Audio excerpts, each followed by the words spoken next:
to prove their point, to prove their contentions, and that there were several issues with the contentions that they made, which did not make sense in a way. So this is what this is the final pronouncement of court, is the acquittal of Brij Bhushan Sharan Singh and Vinod Tanwar. We also spoke to the lawyer of Brij Bhushan Sharan Singh, who said that the court found many irregularities and inconsistencies with the contentions that were made by the prosecution in the case, and even Brij Bhushan said in a very that are being made on them. If even one of them gets proved, he'll hang himself to death.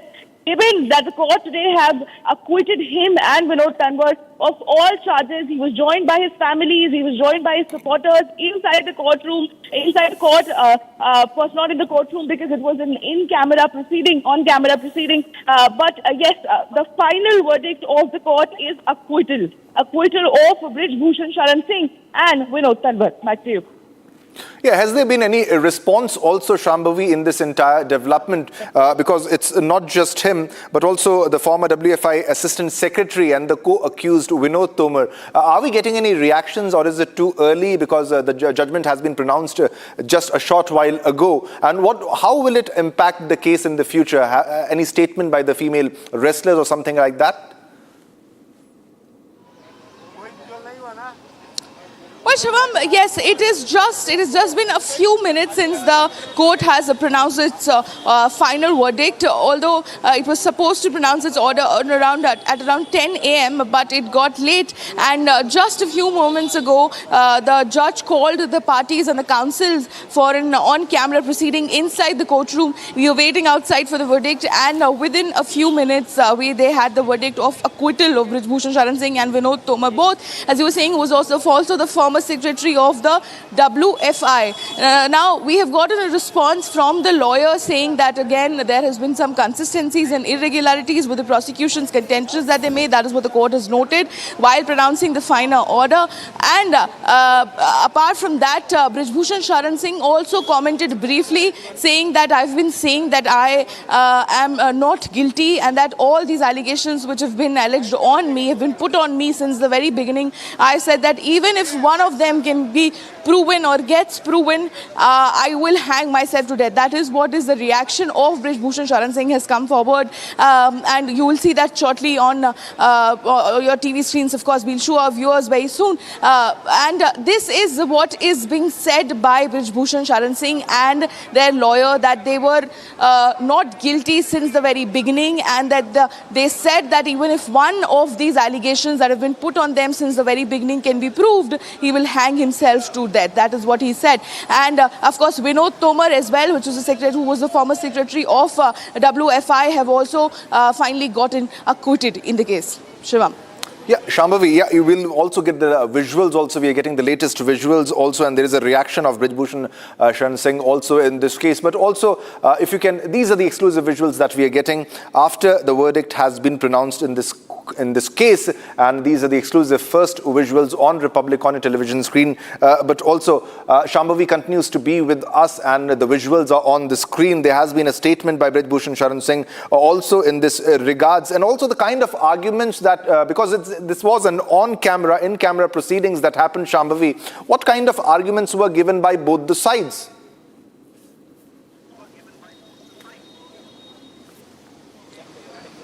Well, we know that the argument ended in 2024 itself, and that the court had reserved its order on both the sides of after hearing both the sides of the argument, being contentions being made by both the sides, and the court then reserved its order, and it was long due on 3rd of August, which is today. There were several contentions, of course, previously made. There were no proceedings today, as the judgment had to be pronounced today by the court. But yes, there were contentions made from both sides, from the prosecution side, claiming that several female wrestlers have been assaulted, been sexually assaulted, or they have been criminally intimidated by Brij Bhushan Sharan Singh and Vinod Tomar in the case, whereas the defense properly maintained that this is not the truth and that the party is not guilty, saying that this is broadly what were the contentions that were made in more than 140 proceedings that happened in this entire course of trial. And earlier, of course, the court found that there were sufficient charges or sufficient evidence to frame the charges against Brij Bhushan Sharan Singh. And that is when the trial began. Yep. But again, at the end of all the proceedings, after hearing both the sides of the hearing, now the court has finally acquitted it. Back to you. All right, Shambhavi, thanks a lot for all the updates. So these are the exclusive visuals that we're getting, and he has been acquitted in the sexual harassment case. All right, viewers, it's time to slip into a short commercial break now, but don't go anywhere because we have a lot more lined up for you. Coming up after the break, Pakistan's failed Field Marshal Asim Munir's army opens fire on peaceful protesters in POJK's Rawalakot.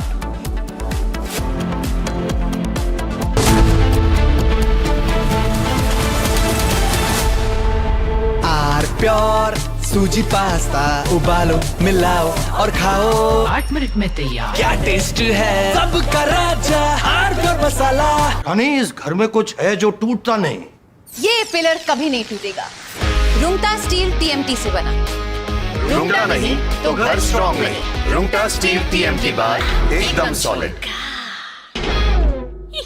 चमकी चाट से क्या बना है? आलू चाट या fruit चाट, स्वाद बढ़ाए चमकी चाट। क्या बात है? स्वादिष्ट पकोड़े और फरसान, अरे चमकी चाट है इसकी जान। असली स्वाद सिर्फ चमकी चाट।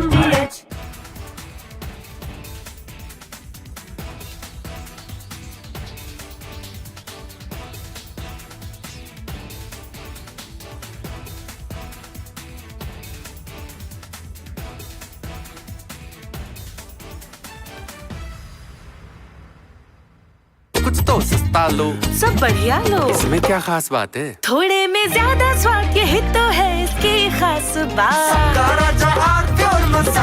अगर मैं जेनजी की भाषा को बोरो करूं, then I will have to say Modi ji clocked it and provided a legislative solution. आपको समझ ना आए तो आप घर जाके गूगल पे आप सर्च कर लेना ये क्या नारा है। वो नारा देते थे वास्ते गुने हुइयां, और वो नारा देते थे इतने प्यार से, इतनी खूबसूरत तरीके से इस्तीफा मांगते थे। कहते थे जब आपसे इस्तीफा भी मांगते थे तो कहते थे कुचू पुचू इस्तीफा दे दो, आज हमारा जन्मदिन है। विपक्ष के आंदोलन को एक समराइज करना चाहूंगा मैं जेनजी के भाषा में। 37 दिन तक तो ये जंतर मंतर नहीं गए, तो इनको MIA हो गया। MIA क्या है? MIA missing in action. तो 37 दिन तक हमने कुछ नहीं किया, तो कुछ तो करना चाहिए। जंतर मंतर तो नहीं जा सकते, तो हम जाते हैं प्रधानमंत्री जी के आवास के सामने और वहां पर जाके आंदोलन करते हैं। So these are the 3 categories: student, idiot, and andhbhakt who follows the idiot. Now,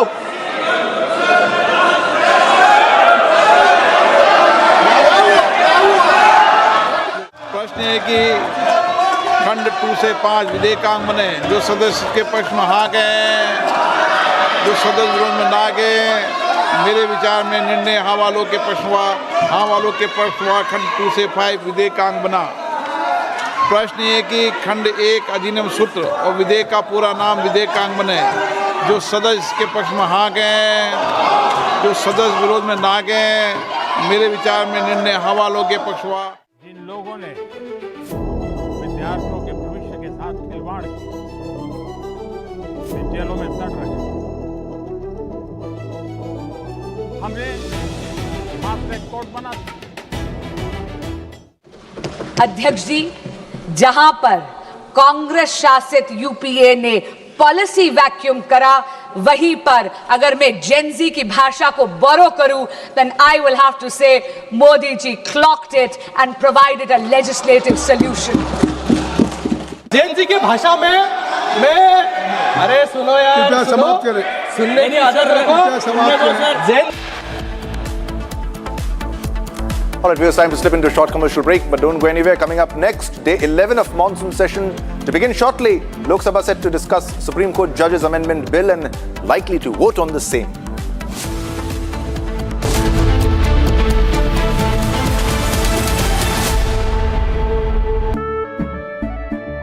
केसरिया से मन जोगी हुआ रे, दिल झूमे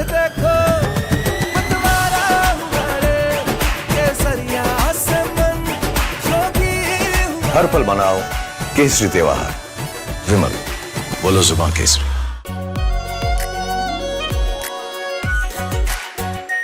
are pure shahi paneer masala, delicious, healthy everyday. प्यास बुझाए, ठंडक लाए, सबको भाए जीरा से। MTH का जलजीरा जीरा से। जीरा से असली रिफ्रेशिंग, असली स्वाद, असली मजा। We're going to hit him very hard. I mean, I can actually say that because in that, there's very little they can do about it. It was a different group than we're dealing with. They've already apologized. But, you know, we got to smack them a little bit.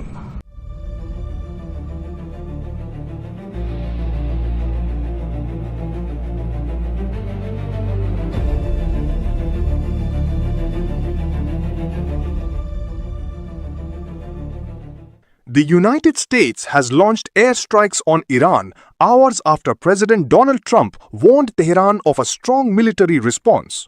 The strikes mark the first major American attack since Trump paused the bombing campaign last week.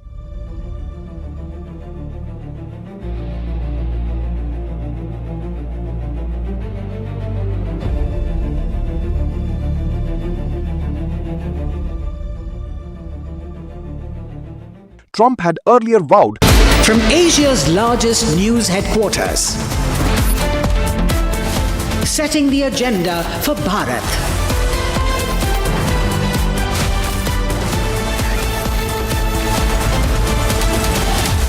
You're watching Republic.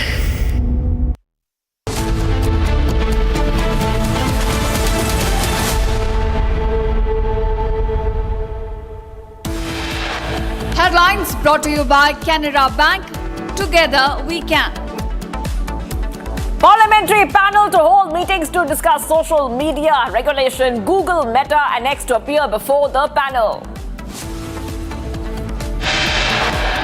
Aspirants hold a march in Jharkhand over exam irregularities in 14 Jharkhand public service exams. Aspirants demand CBI probe. Toll accident claims woman's life in Bhiwandi, Thane. Woman dies after two-wheeler skids into a truck.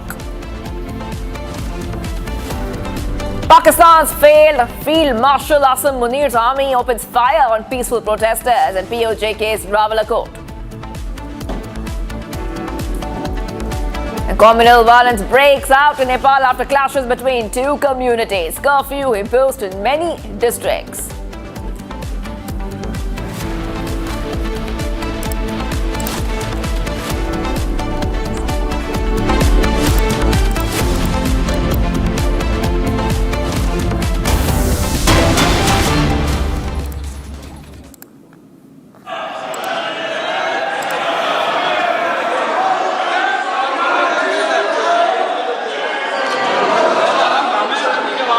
माननीय सदस्यगण, 23वें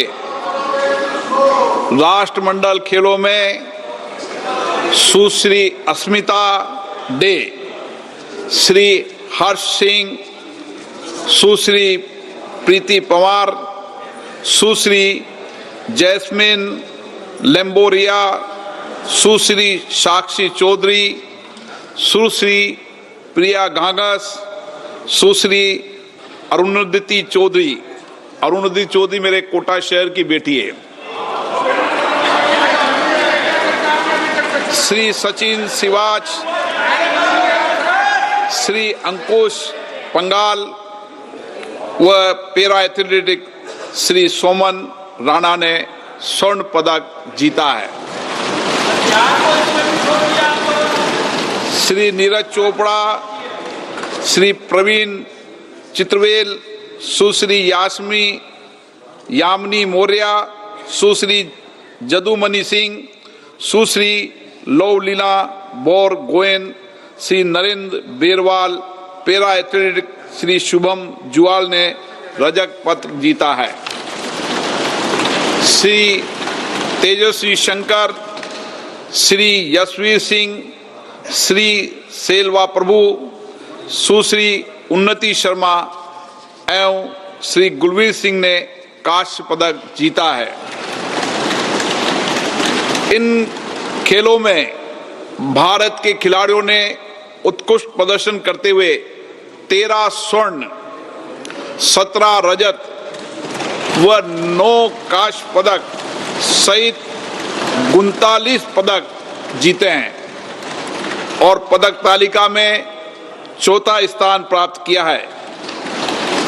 इन खेलों में हमारी महिला खिलाड़ियों ने अपनी अद्भुत क्षमता का और असाधारण प्रतिभा का परिचय देते हुए 8 स्वर्ण पदक जीते हैं और 8 स्वर्ण पदक सहित 16 पदक जीते हैं।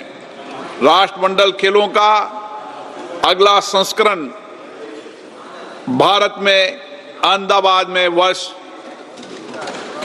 2030 में आयोजित किया जाएगा।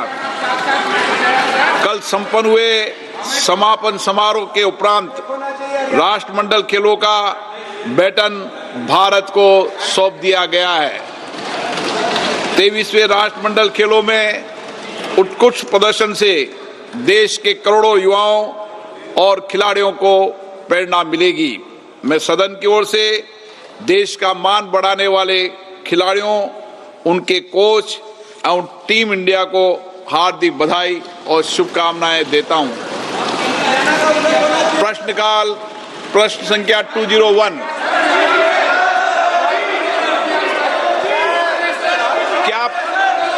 क्या पहले से फैसला करके आते हो क्या कि सदन नहीं चलने देना?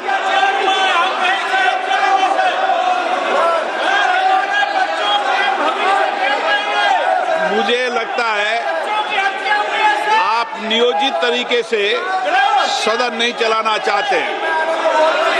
प्रश्नकाल महत्वपूर्ण होता है। मेरा आप सबसे आग्रह है कि अपनी अपनी सीट पे विराजे, प्रश्नकाल को चलने दें। लोकतंत्र में नियोजित तरीके से सदन बाधित करना उचित नहीं है। सदन में चर्चा संवाद के लिए, अपने विचार अभिव्यक्ति रखने के लिए, अपने मत रखने के लिए, अगर असहमति है तो भी सदन के अंदर अपने मत विचार से अभिव्यक्त की जाती है।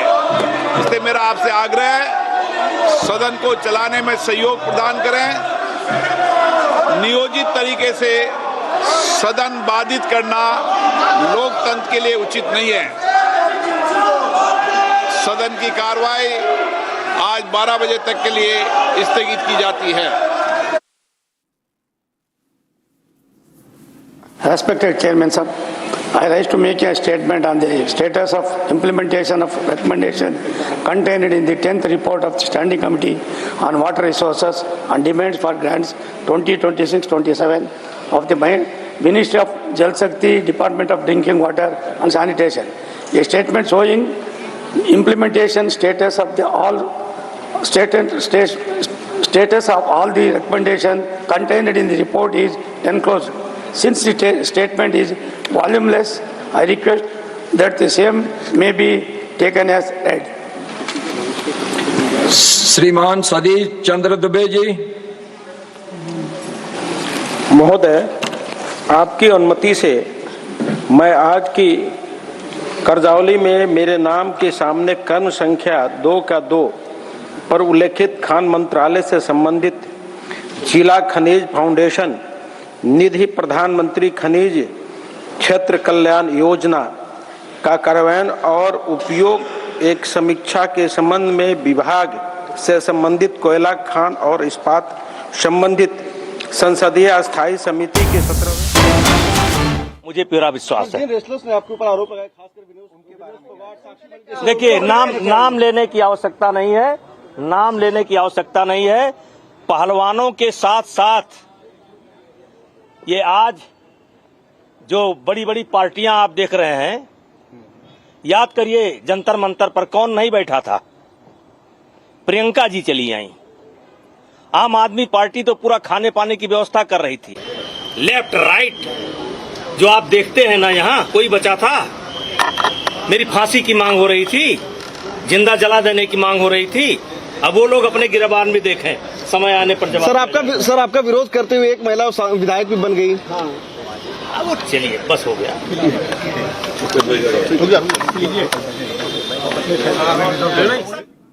All right, we're getting a reaction coming in from Brij Bhushan, who has been cleared already, viewers. Remember that Brij Bhushan Sharan Singh has been cleared in wrestler sexual harassment case. There was a big case which happened a few years ago, and he was just giving a reaction there. The Rouse Avenue Court has acquitted the former BJP MP and ex-Wrestling Federation of India Chief Brij Bhushan Sharan Singh and the co-accused in the sexual harassment case filed by women wrestlers. And after that, we just heard that there was a reaction coming in from Brij Bhushan.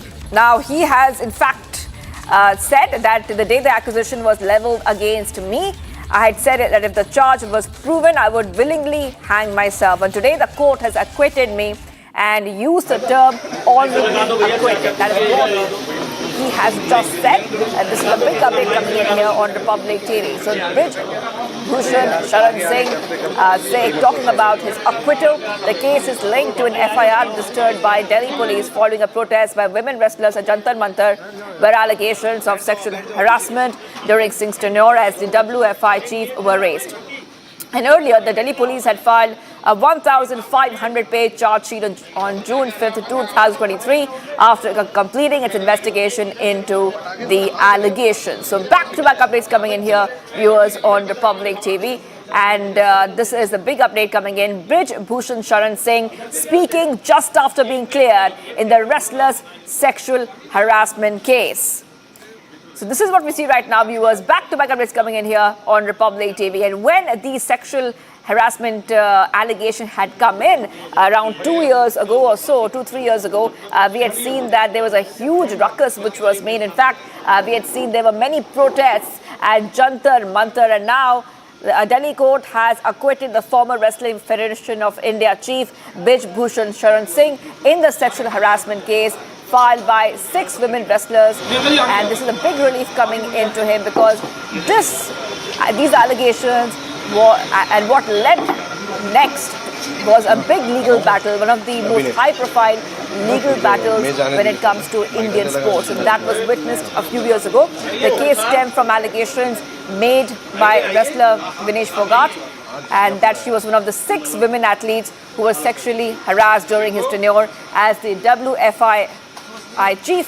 Singh had been denying all these allegations all along. So back-to-back is coming in, viewers. And back in 2023, the allegations sparked many protests with many Olympic medalists and top wrestlers, including Vinesh Fogart, Sakshi Malik, Bajrang Punia, staging a months-long sit-in at Delhi's Jantar Mantar demanding Singh's arrest and his removal from the federation. So that was around approximately 3 years ago when these big protests were held. And right now, the big breaking news for you is that the ex-WFI chief, Brij Bhushan Singh, has been acquitted in the women wrestlers' sexual harassment case. I want to go straight across to my colleague who is joining us, Shambhavi. Shambhavi, a couple of years ago when these allegations came out, we saw multiple protests, one of the most high-profile legal cases in Indian sports. So now we see that Brij Bhushan has been acquitted, and he said the same thing. He said that he had denied all these charges even back then, and he continues to deny them even after being acquitted. Well, yes. From what we know that even in May 2024, the Rouse Avenue Court found sufficient prima facie material to frame charges against Brij Bhushan and for the trial to begin. So at that point of time, the court found sufficient material to frame charges. And then when the trial began, when there were proceedings, when there were several hearings, more than 120, 130 hearings took place in this entire trial. At the end of the trial, now the court has pronounced acquittal of both these people, whether it's Brij Bhushan Singh or it's Vinod Tomar. And even after the verdict, it was said that Brij Bhushan... Right. Well, Okay, Shambhavi, yes, go ahead, Shambhavi. So, like you were telling our viewers, there were many FIRs which were filed in this case, first by Delhi police following a protest by women wrestlers at Jantar Mantar, and the accused have been facing a trial in connection over the past few years, but now we have seen that Brij Bhushan has been acquitted, clear in the wrestler's sexual harassment case. Yes, over to you, Shambhavi.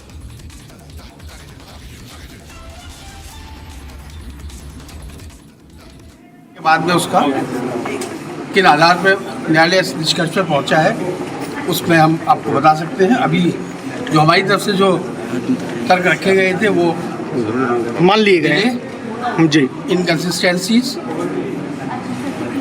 Contradictions, इम्प्रॉबेबिलिटी और plea of NEP. सभी लोग बहुत अच्छे mood में खुश हैं। ठीक है sir, thank you sir.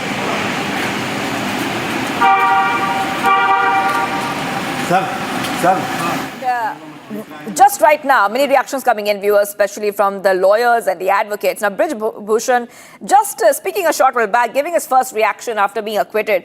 And he said that the protest against me was politically motivated. This is exactly what Brij Bhushan has said.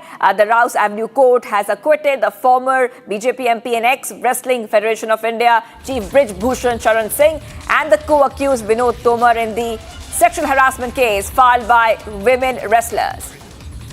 All right, let's go straight across to my colleague who's joining us, Shambhavi. Shambhavi, we were getting some reactions coming in. If you could just take our viewers through what happened in the courts. Also, Brij Bhushan has said the first reaction is given after being acquitted. He says that the protests against me, which were a huge protest, which happened in the year 2023, they were politically motivated. Yes, Shambhavi.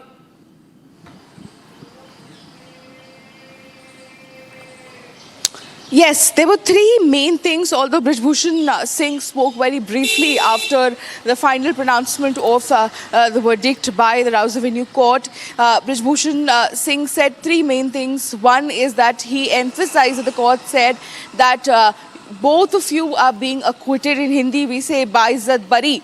So he was focusing on the word that the court has said that hum aapko baizat bari karte, that we are acquitting both of you. Apart from that, he also said that since the very beginning, there were several allegations which were made on me of sexual harassment, there were several charges on him, including criminal intimidation and outraging a woman's modesty. All these sections, he was charged with these sections. So he said that since the very beginning, there have been several protests. All of them, they were politically motivated. Apart from this, he also said that I've been saying that since the starting, after so many allegations were made on me, extensive protests were carried out. Even if one of those charges on me are proved, even if one of those allegations can be proved by the prosecution on me, I will myself hang myself to death. So these are the three main things that he said he appeared, of course, very happy coming out of the courtroom once the court called the counsels and the parties for an on-camera verdict pronouncement. And after coming outside, he raised his hand in a gesture of a win, claiming or insinuating that he has been acquitted by the court. That's right. Well, thank you for getting us all those details, Shambhavi. I'll be coming back to you for more. Republic keeps getting our viewers all the breaking news coming in. In fact, we're getting some more updates coming in. Let's move ahead. This is from POJK. Asim Munir's army, in fact, is opening fire. That is right. The army is opening fire on peaceful protesters in Rawala Court. And this comes as amid brutal violence in POJK that has claimed at least 100 killings since June. So 100 people have lost their life, viewers. And this is brutal. I repeat, brutal crackdown by Asim Munir's army towards these peaceful protesters. So much so that there are calls being made to the UN that UN should intervene over these human rights violations in POJK. We also showed you pictures earlier of the protest which has spread across the region. It's spread across to multiple areas including Islamabad and Rawalpindi. And the polls are being disrupted. We see sit-ins are continuing. The people of POJK really not giving up. They want their basic human rights, but they are being brutally assaulted. They're being brutally cracked down upon by Asim Munir's army. That is right. The army which going ahead and firing at these innocent protesters amid rising unrest in POJK, the protests have now reached Islamabad and Rawalpindi, viewers. So we're getting some more updates coming in, and like we were telling our viewers that these protests are spreading. I repeat, they are spreading from Rawalpindi to Islamabad. That is right. They've reached these two places. A protest call was made by students outside the Rawalpindi Press Club. So now the protests are not just in the area of Rawala Court. Now it has spread to other areas as well, especially Islamabad. That is right, the capital of Pakistan. Putting all those pictures coming in for you, and you can see many students, I repeat, many students have joined in that protest as well, and all of them asking for only one thing: justice for POJK. So rising tensions in Pakistan-occupied Jammu and Kashmir, protests reaching the national capital of Pakistan and Rawalpindi. Now these are students who are protesting. Let's go straight across to my colleague who's joining us. I'm coming across to you, Zeenat. Zeenat, what we see right now is that first we saw protests in only a couple of areas, but now these protests have spread, even going into the heart of Pakistan. That is right, the national capital, Islamabad. See, the protests have spread like a wildfire because it started from Muzaffarabad, Kotli, Mirpur and other places. But now it is coming to the capital of Pakistan, that is Islamabad. And adjoining to Islamabad is Pindi, Rawalpindi, where most of the sittings of the government, or for that matter, or the terrorists or the Pakistan army functions in these belts, be it the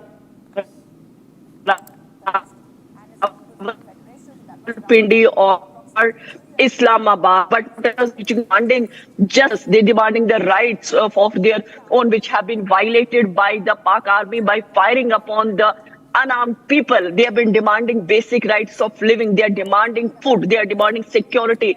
They are demanding that the prices should come down. They are demanding the subsidy. They are demanding abolition of the legislative seats that have been reserved. And they are demanding justice. They are demanding that the human rights groups should intervene, because the way the protests are taking place, the way the lives are being lost, the way hundreds of people are getting injured. We are speaking from the sources. Even the party did not allow them to take the dead bodies. The dead bodies were snatched from the hospitals, from the morgue.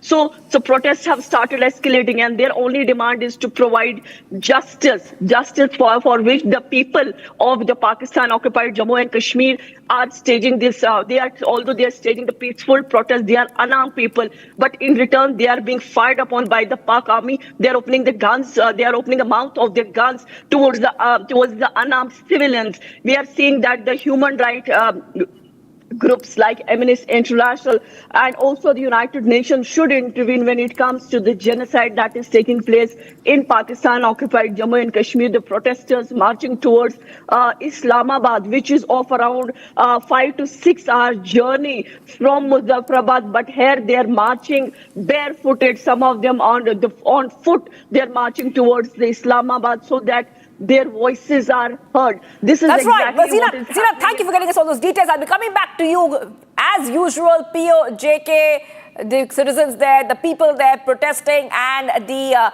Pakistan army and the forces cracking down on them. I'll be coming back to you because this is a developing story we're tracking here on Republic TV. Let's move ahead, viewers. Let's talk about what's happening in Nepal. Many towns in southern Nepal remain on edge after days of communal violence in communities. It began last week after a dispute over an annual Hindu procession in the Sunsari district and near the Indian border, and curfew imposed in southern Nepal city after the violent protests escalated. Now on your screen you can see what is happening. Violence in South Nepal. The notice also warned that violators could be shot by security forces.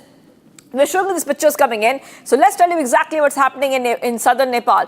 Communal violence began in the Sunsari district of Nepal earlier this week and has spilled into the country's different regions. This happened last week, and now we see the death toll is rising as well. 3 people have lost their life amid a nationwide curfew and delayed first-time address by the Prime Minister there.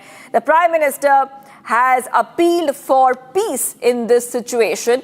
The violence began in the Sunsari district of Koshi, spreading across multiple regions, and the unrest began when there was a clash between two communities. Right now, a curfew has been imposed in multiple areas of Nepal. So that is one of the updates we're getting for you. Nepal curfew is widening as the communal tensions are spreading.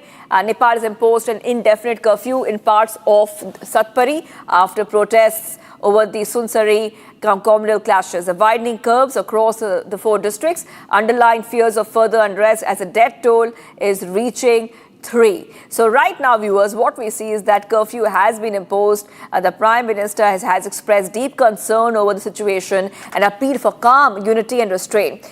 In fact, we are also coming to know that the curfew has been imposed as groups of people are staging protest in response to the clashes. Authorities have stepped up security deployment in Nepal's southern Terai region along the Indian border as they try to contain tensions that have claimed 3 lives so far. So these are pictures coming in from, I repeat, these are pictures which are coming in right now. And I want to go across to Jhalanath Khanal, the former Prime Minister of Nepal, who's joining us on the phone line. Thank you for joining us here. And the situation in southern Nepal is looking very, very tense. Curfew has been imposed. I also understand this is coming as a big challenge to the current Prime Minister of Nepal, who has recently taken office. Yes. Yeah, thank you very much for your concern about the situation in Nepal. Some days before in Sunsari district, there has been a kind of violence was erupted there between 2 communities, particularly Hindu community and Muslim community. And it was flaring up, particularly in the Terai region in some districts.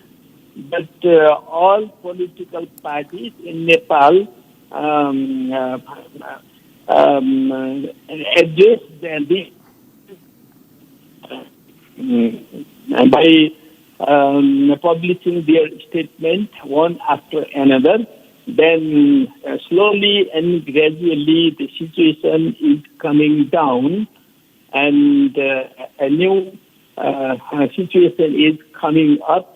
The administration also becoming more serious, particularly the government, present government, actually did not take this issue seriously in the beginning, but now it's taking more seriously.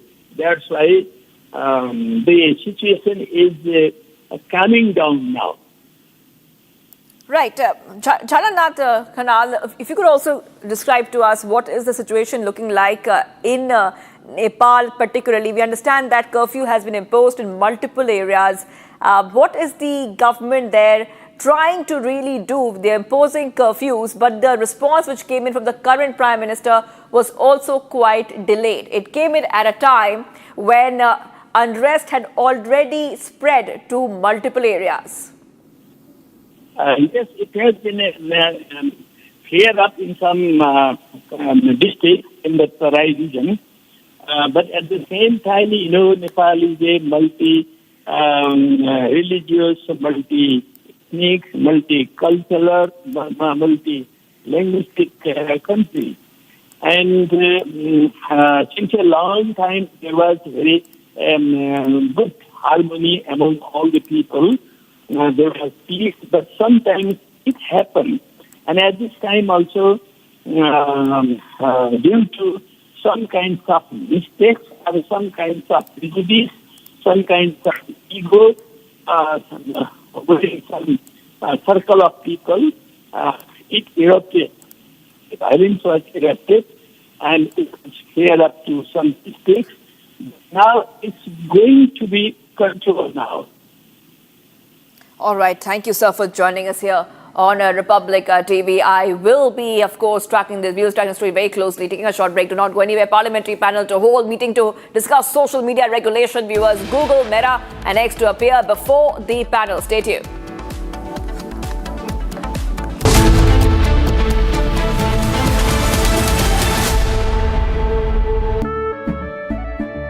केसरिया से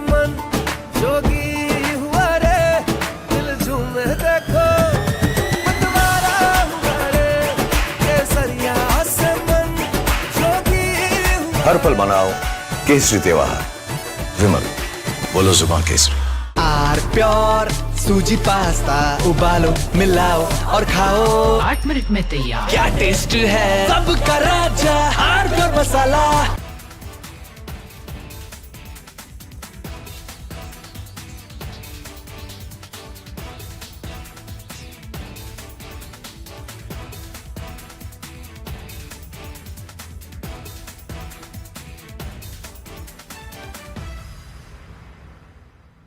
चमकी चाट से क्या बना है? आलू चाट या fruit चाट, स्वाद बढ़ाए चमकी चाट। क्या बात है, स्वादिष्ट पकोड़े और फरसान, अरे चमकी चाट है इसकी जान। असली स्वाद सिर्फ चंकी चाट। अगर मैं जेनजी की भाषा को बोरो करूं, then I will have to say Modi ji clocked it and provided a legislative solution. आपको समझ ना आए तो आप घर जाके गूगल पे आप सर्च कर लेना ये क्या नारा है। वो नारा देते थे वास्ते गुने हुइयां, और वो नारा देते थे इतने प्यार से, इतनी खूबसूरत तरीके से इस्तीफा मांगते थे। कहते थे जब आपसे इस्तीफा भी मांगते थे तो कहते थे कुचू पुचू इस्तीफा दे दो, आज हमारा जन्मदिन है। विपक्ष के आंदोलन को एक समराइज करना चाहूंगा मैं जेनजी के भाषा में। 37 दिन तक तो ये जंतर मंतर नहीं गए, तो इनको MIA हो गया। MIA क्या है? MIA missing in action. तो 37 दिन तक हमने कुछ नहीं किया, तो कुछ तो करना चाहिए। जंतर मंतर तो नहीं जा सकते, तो हम जाते हैं प्रधानमंत्री जी के आवास के सामने और वहां पर जाके आंदोलन करते हैं। So these are the 3 categories.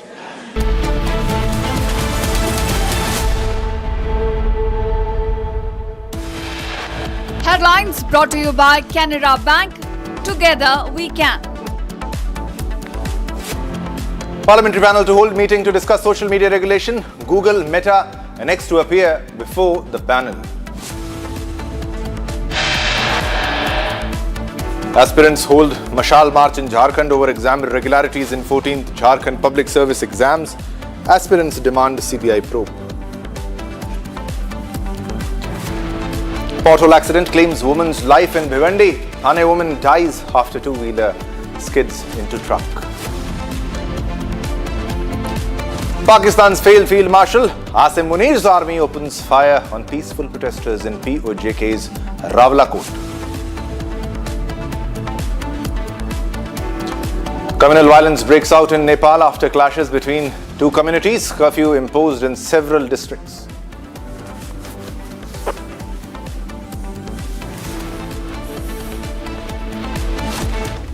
All right, viewers, let's begin this bulletin with a top big story that we are tracking. It is about the by-polls. And let's focus on the Datia by-polls. And this is BJP leading in Datia by-polls by 139 votes. And the BJP has taken an early lead in the first round of counting for the Datia by-polls. As per initial trends, the party is ahead by 1,164 votes. All right, so by-polls at three places, the counting happening at 3 places. And let's move ahead to another breaking news development that we are getting right now. Prashant Kishore leads in Bankipur by-polls. He has been leading continuously. Now this is Jan Swaraj chief Prashant Kishore, who is leading by 1,145 votes in the 4th round of counting in Bankipur. He is ahead of the BJP candidate Neeraj Sinha as the tally continues. So this is big. He's ahead. He's winning, but there are many rounds left and we'll have to wait and watch because Prashant Kishore is leading by 1,145 votes. So that is a lot. And these are the by-polls counting that is happening right now as we speak. Pretty important because he's ahead of the BJP in this case. And Prashant Kishore is leading by 1,145 votes in the by-polls. And he's ahead of the candidate Neeraj Sinha as the tally continues. So this is what we are getting from Bankipur, the Bankipur by-polls, which are in focus right now as we speak. And these are the results, initial trends of the counting that we are getting to know, where Prashant Kishore is ahead. Jansuraj chief Prashant Kishore is leading by 1,145 votes in the fourth round of counting in Bankipur. He is ahead of the BJP candidate, that is Neeraj Sinha, as the tally continues. But still, there are many rounds left and he'll have to wait for the final results. But it's a big booster, a morale booster for Prashant Kishore. Looking at the early trends, if it converts into the actual figures and actual victory, then it will be a big win for Prashant Kishore, a big morale boost for Prashant Kishore in this case, where he is leading in Bankipur by polls by 1,145 votes. So we are getting another update here. We have another development which we'll go across to, where Prashant Kishore is now leading by more votes in the next round. There has been another round now. We're getting the updates of that also. That is the fifth round, where he is ahead by 2,319 votes ahead of the BJP candidate in the fifth round also. So he's on the rise. He's rising. He's leading continuously by 2,319 votes in the fifth round against the BJP candidate, that is Neeraj Sinha. So on a steady track, and if it converts into victory, it will be a big deal for Prashant Kishore. Definitely a big morale boost for Prashant Kishore in this case, where he's leading by 2,319 votes in the fifth round. These are the updates that we are getting of the by polls in Bankipur, and these are the fresh updates that we are getting. Now he's ahead by 2,319 votes. That's what we are getting. Prashant Kishore is leading as per the initial trends that we are getting. And it's the debut for Prashant Kishore, who is taking a lead in the early rounds of counting of votes over the BJP rival, that is Neeraj Kumar, and he has been ahead for the consecutive rounds, like 4 to 5. This is the fifth consecutive round where he is ahead, and this is the counting of votes for Bankipur Assembly by poll.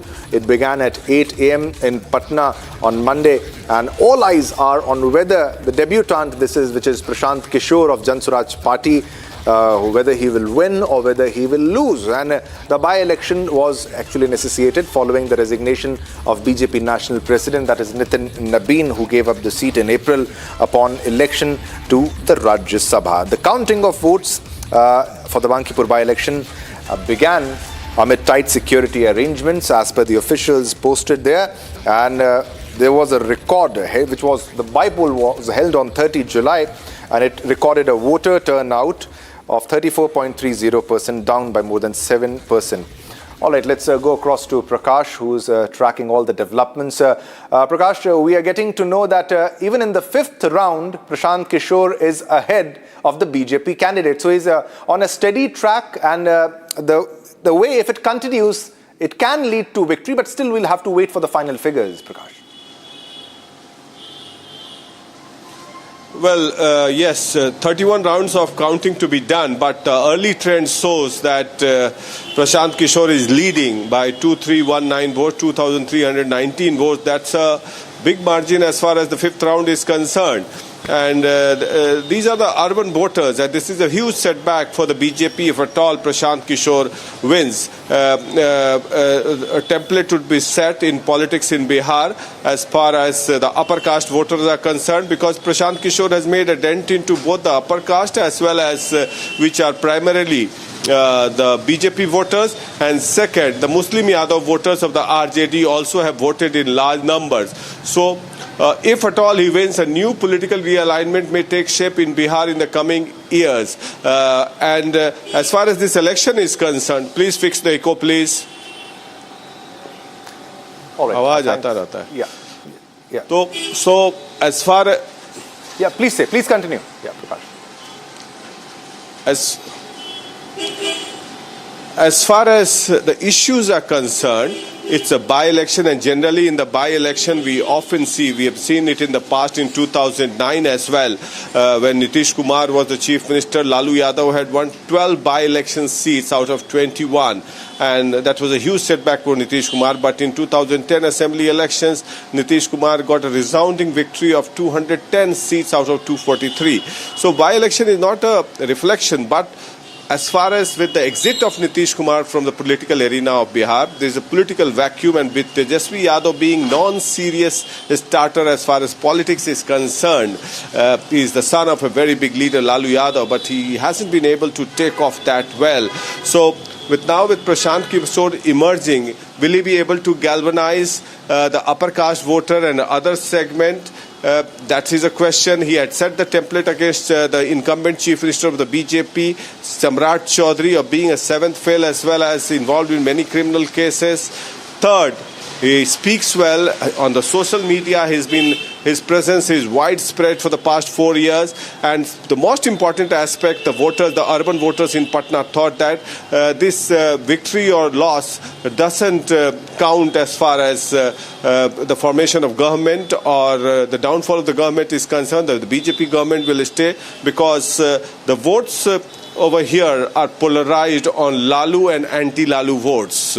So in the general election, this is the phenomena. It's a by-election, and the people of Patna thought that let's give Prashant Kishore a chance. He will be able to speak. He will be able to raise the issues. He's been raising the issues, and also the Kutta Billi narrative which Prashant Kishore raised. The BJP feels a Kutta Billi also, that candidate will win, and the urban voters of Patna, it seems that's reflected in the voting pattern as far as the fifth round is concerned, that the voters have taught BJP a lesson. Back to you. Yeah, and it is a battle for dominance, and also looking at the way the Jan Swaraj performed in the previous elections also, if there's a victory for Prashant Kishore, it will be a big morale booster for the party also. Thanks a lot, Prakash ji, for all the updates. Keep a track of all the developments. We'll come back to you after other rounds of counting. All right, let's move on to another big breaking news development that we are getting. This is a suspect has been detained near Samba by the Indian Army, where multiple identity documents have been recovered, and a suspicious individual was also detained by the quick reaction team, that is the QRT of the 141 Field Regiment near Bain Bridge, Ghagwal, Samba, at around 11:55 p.m. on August 2, that is yesterday night. And the man has been identified as Preetpal Singh, who's a resident of Dera Baba Nanak, Gurdaspur, but failed to produce any valid identity proof. And during the search, security personnel recovered 2 army caps, a scarf, and multiple identity and banking documents belonging to different individuals. Recovered items included an SBI passbook in the name of Jagatram, PAN card, voter ID, an arms license of Darshan Mehra, a debit card of Sanjay Kumar, an AIMS Vijaypur attendant pass of Subhash Chandar, and 2 checks including a Bank of India check for 45,000 rupees in the name of Kunavar Hirwar. And during the questioning,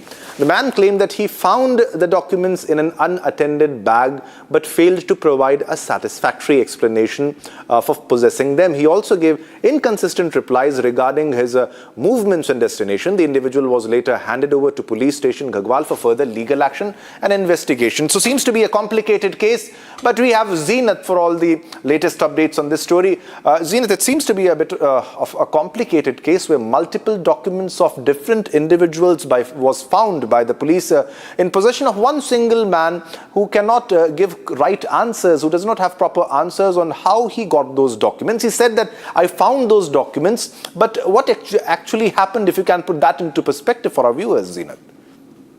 The man was detained by the 141 QRT near the international border. This is the Samba area where this person was detained, and later he was handed over to the local police for the questioning. Because what has made him into the questioning is because of the kind of documents that he is possessing. Though he claims that it was an unattended bag where from he got all the documents, that where the name of different individuals has surfaced. It also includes the PAN card, voter ID card. There are certain checks. And also there are 2 army caps and the scarf that has put security forces into an action, and an investigating agency have started questioning the man. What was he doing in the area where from he got it? He could not provide a substantial response to the investigating people who were investigating him, or the people in the olive green. So that is why he was handed over to the concerned police station, because what will come out, that only the time will say. But obviously he could not provide a proper valid identity proof, so he's been detained. He is suspect. He's been detained near the Samba area by the Indian Army. So the questioning is going on because he has got multiple documents of different names. How the documents he got in his hand, though he is saying that he got it through, it was an unattended bag that he got, and in which these documents were there, but that has put him into the suspicion, and the security agencies and the intelligence agencies are investigating the entire matter, because the presence of this man was found around the international border in Samba, and he comes from the Gurdaspur, I guess, and he has been identified as a Preetpal Singh. All right, thanks a lot for all the updates. Keep a track of all the developments. We'll come back to you as more details emerge. Thanks a lot, Zeenat. Now let's move on to another top story that we are tracking. The public exam row in Jharkhand is escalating. Hundreds of students entered the 5th day of their indefinite protest, alleging large-scale irregularities in the 14th JPSC examination and other state recruitment tests. With a torchlight march through Ranchi, the protesters have escalated their agitation, demanding a CBI probe, cancellation of the examination, and sweeping reforms in the state's recruitment process. They've also warned of a march to the assembly if the government continues to remain silent. Here's a report. The protest over alleged irregularities in Jharkhand's recruitment examinations entered its 5th consecutive day, with hundreds of students continuing their indefinite sit-in in Ranchi. Demonstrators staged a torchlight march through the city, demanding a CBI probe into the 14th JPSC examination, the JSSC CGL recruitment process, and other alleged paper leak cases. Students are seeking cancellation of the 14th JPSC combined preliminary test, stating repeated irregularities have destroyed the credibility of the state's recruitment agencies. Protesters accused the Hemant Soren-led government of remaining silent, alleging that no senior official has approached them despite days of demonstrations. Aspirants say they have lost faith in the ongoing CID investigation, insisting that only an independent probe by CBI can ensure justice. Along with a CBI inquiry, the students have demanded reforms in the recruitment process, including the introduction of a not attempted option in OMR answer sheets. Many protesters say years of hard work are being wasted because of repeated allegations of paper leaks and examination irregularities. The students have now warned that if their demands are ignored, they will march to the Jharkhand Assembly and intensify their agitation in the coming days.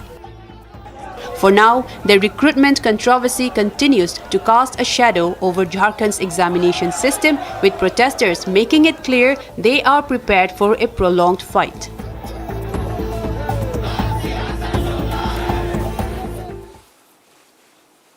A gunman killed 3 people and wounded others in a shooting at an In-N-Out restaurant in Twin Falls, Idaho, before fatally shooting himself. Now, police identified the gunman on Sunday as Chad Williams, 24. The circumstances of the shooting, which occurred at around 2:30 p.m. Saturday, as well as a possible motive, remain under investigation. In addition to the 3 victims killed, 7 others were injured, 2 of whom remained in critical condition. Here's a report.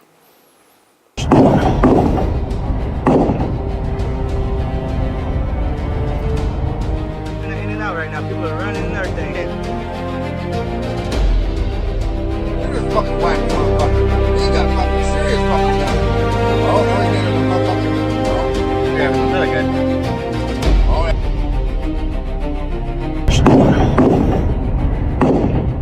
yeah. You heard everybody running, screaming, shooter, active shooter, and we had to stop because I didn't want to run over all the employees. And I see a gentleman walking from a white vehicle to another vehicle with a pistol in his hand. I ducked behind a white car just to have some sort of coverage.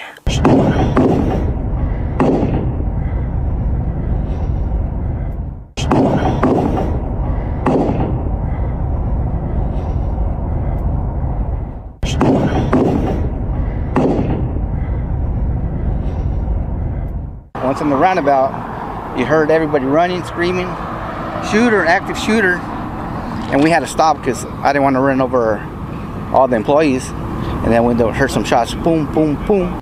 Sitting there, and then I was laying on we were just sitting there, and then I was playing on my phone, then I heard a couple pops, and I look up and I see a gentleman walking from a white vehicle to another vehicle with a pistol in his hand, and he popped one shot at the vehicle, and that's when I ducked down, told my two little brothers to duck down, and then periodically I would peek up just to see where he was kind of at, just, you know, and then I threw myself across the front just to, you know, take up space, so if anything did come flying, you know, I was there.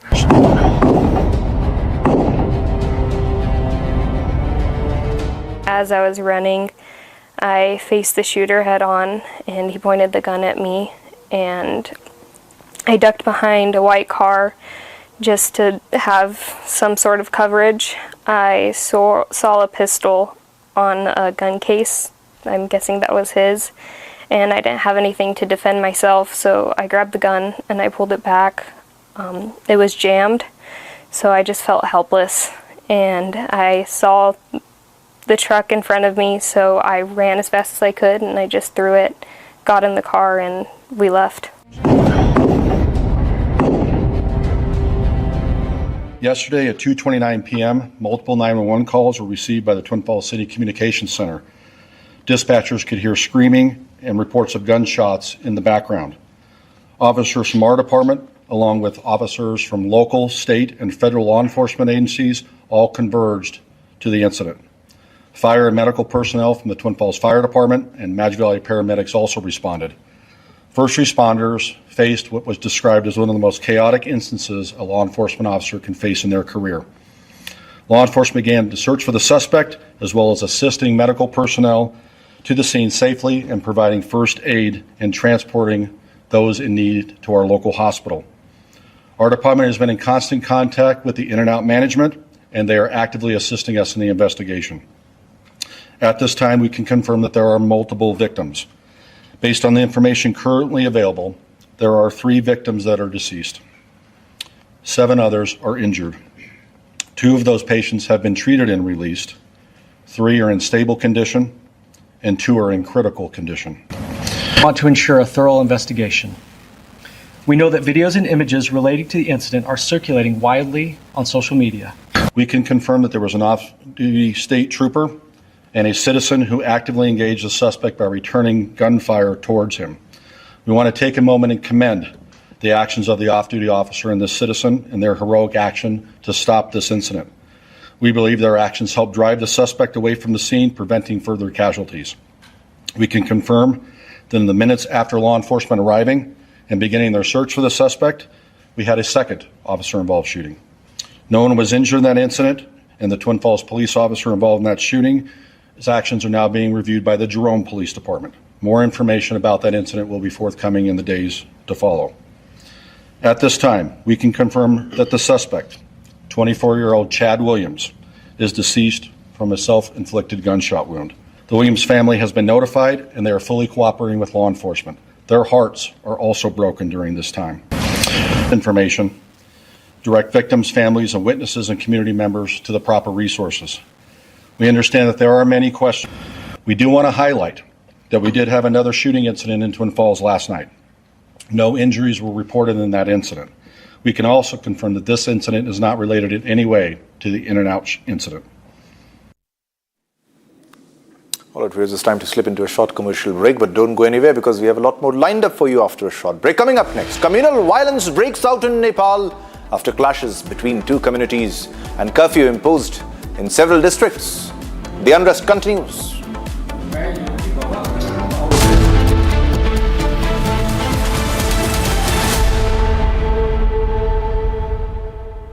चमकी चाट से क्या बना है? Sandwich लस्सी और छाछ हर घूंट में चमकी चाट। अब बताओ स्वाद आया? आया। असली स्वाद सिर्फ चमकी चाट।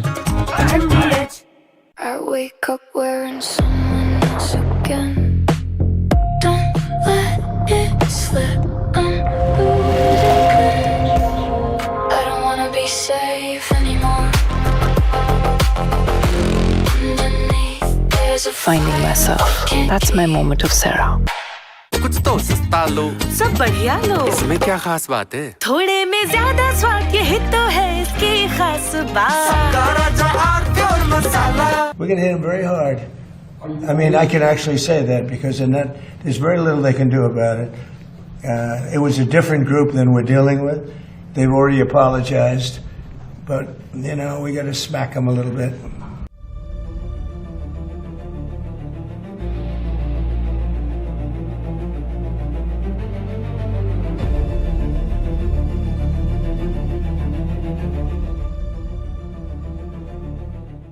The United States has launched airstrikes on Iran hours after President Donald Trump warned Tehran of a strong military response. The strikes mark the first major American attack since Trump paused the bombing campaign last week.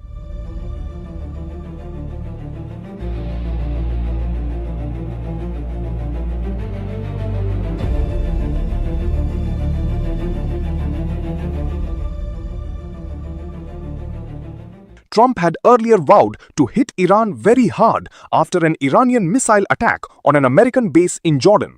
Within hours, US forces launched retaliatory strikes, escalating tensions across the Middle East. We're going to hit them very hard. I mean, I can actually say that because in that, there's very little they can do about it. It was a different group than we. Gangster Sujit Sinha was killed in a police encounter in Jharkhand's Jamtara district while being transported in a prisoner van from Sahibganj to Dhanbad. Heavy police deployment remains at the spot as authorities continue their investigation into the accident. The National Highways Authority of India carried out a controlled blasting operation to clear massive boulders blocking the Jammu-Srinagar National Highway near Chenani in Udhampur. The rocks dislodged by heavy rainfall had disrupted traffic and essential supplies. The operation helped restore the key highway link. And counting of votes for the Bankipur Assembly bypoll is underway in Patna, Bihar amid tight security arrangements. Security personnel have been deployed at the counting centre to ensure the process remains peaceful and orderly as candidates await the crucial results.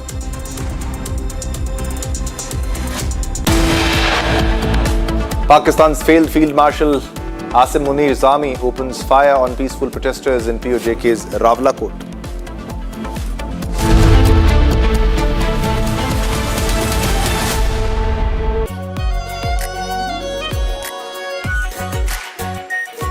Pure shahi paneer masala, delicious, healthy, every day. रानी, इस घर में कुछ है जो टूटता नहीं। ये pillar कभी नहीं टूटेगा। रुंगटा स्टील TMT से बना। रुंगटा नहीं तो घर स्ट्रॉन्ग नहीं। रुंगटा स्टील TMT बाद एकदम सॉलिड। प्यास बुझाए, ठंडक लाए, सबको भाए जीरा से। MTH का जलजीरा जीरा से। जीरा से असली रिफ्रेशिंग, असली स्वाद, असली मजा।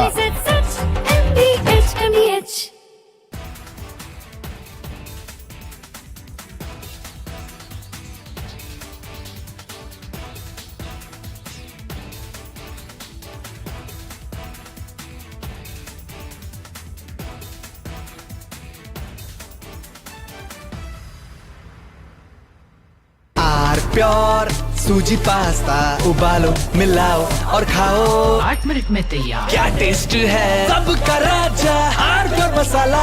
अगर मैं जेंजी की भाषा को बोरो करूं, then I will have to say Modi ji clocked it and provided a legislative solution.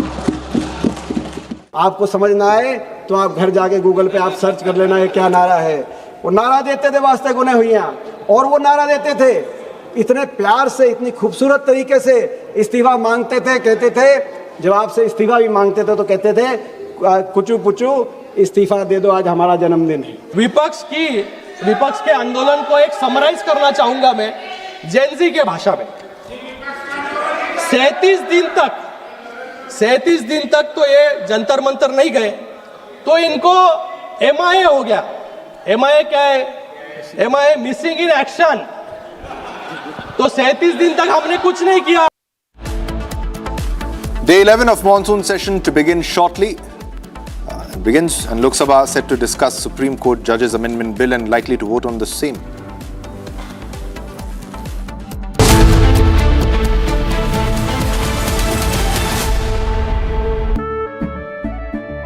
केसरिया से मन जोगी हुआ रे दिल झूमे देखो मतवारा हुआ रे केसरिया से मन जोगी हुआ हर पल मनाओ केसरी त्योहार। विमल, बोलो जुबान केसरी। कुछ तो सस्ता लो, सब बढ़िया लो। इसमें क्या खास बात है? थोड़े में ज्यादा स्वाद, यही तो है इसकी खास बात। मसाला चमकी चाट से क्या बना है? सैंडविच, लस्सी और छाछ। हर घूंट में चमकी चाट, ड्राई फ्रूट और दही बड़े। चमकी चाट से स्वाद बढ़े। असली स्वाद सिर्फ चंकी चाट। We're going to hit them very hard. I mean, I can actually say that because in that, there's very little they can do about it. It was a different group than we're dealing with. They've already apologized, but, you know, we got to smack them a little bit.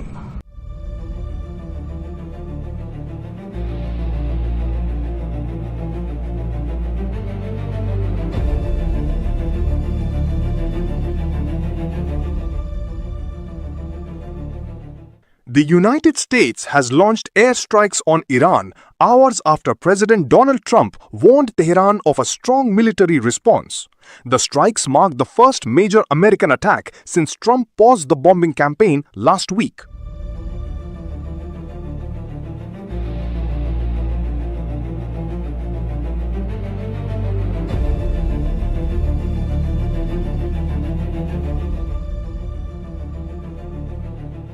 Trump had earlier vowed to hit Iran very hard after an Iranian missile attack on an American base in Jordan. Within hours, US forces launched retaliatory strikes, escalating tensions across the Middle East. We're going to hit them very hard. I mean, I can actually say that because in that, there's very little they can do about it. It was a different group than we're dealing with. They've already apologized, but, you know, we got to smack them a little bit. Yeah, I think more so that, yeah, because it was another smaller event. But no, they sent 8,000-mile-an-hour missiles at us, and fortunately we had our people operating the greatest equipment in the world, namely the Patriot system. Think of it, 5 minutes. From Asia's largest news headquarters, setting the agenda for Bharat.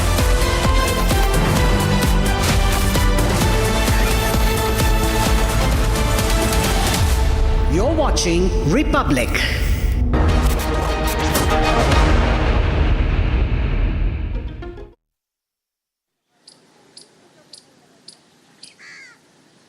Hello and welcome viewers. You're watching Live Report on Republic TV with me, Ishita Mitra. The special edition coming straight to you from outside the Indian Parliament. Now, both the houses are set to convene shortly. We'll get you all the details of what is unfolding inside the Indian Parliament as the monsoon session now enters its third week. But first up, a quick check at the top headlines. Headlines brought to you by Canara Bank. Together we can. Parliamentary panel to hold meeting to discuss social media regulation. Google, Meta and X to appear before the panel today.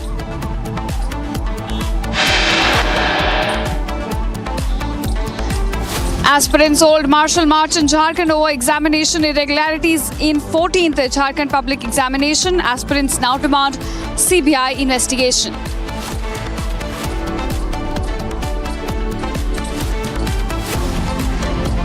Pothole accident claims a woman's life in Bhiwandi Thane. Woman dies after two-wheeler skids into truck.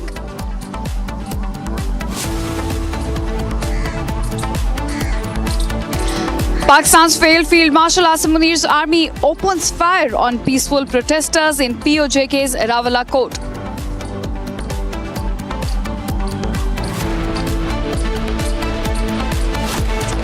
Communal violence breaks out in Nepal after clashes between two communities. Curfew now imposed in several districts.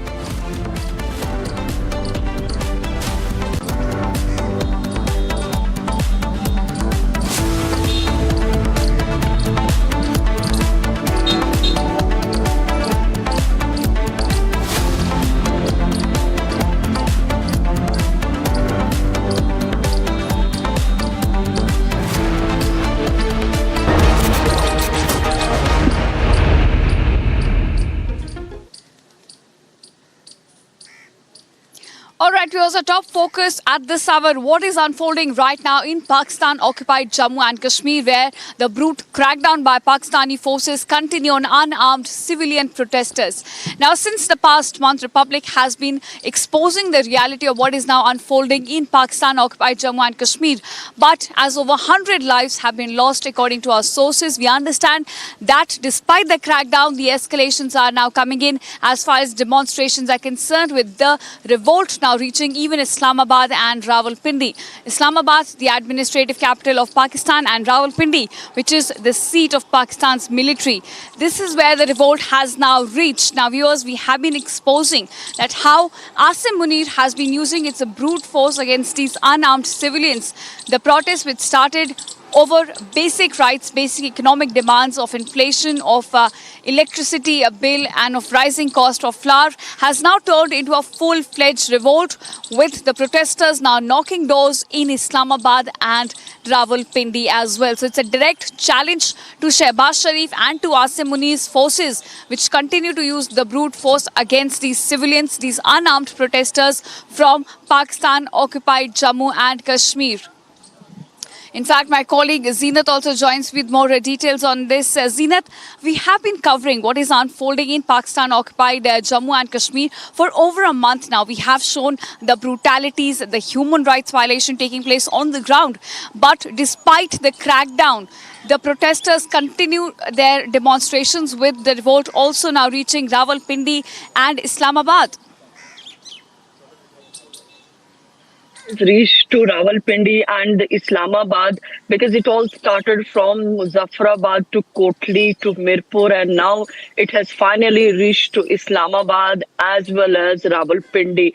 It started because the protesters right from the day one have been demanding the basic rights, and that was led, protests were led by the Joint Awami Action Committee, and which now has been, but the Pakistan administration has made it outlawed organization, because the organization has been claiming that they are fighting for the political and the reforms, the political and the social reforms and the public reforms. But now it has been outlawed organization as per the Pak administration, which the organization has denied the claims, because there is an internet center, there is a communication center. People are not being allowed to raise their voice for the basic needs, because we are already seen in the elections that this PTI, which is of the Imran Khan organization, they refuse to participate in the elections, because they've been saying that it all started also from the reserved seats for in the legislative assembly, which these citizens have been claiming that it does not belong to these refugees and it is their right. So we are seeing the spiral of killings in the Pakistan-occupied Jammu and Kashmir. More than 100 people died.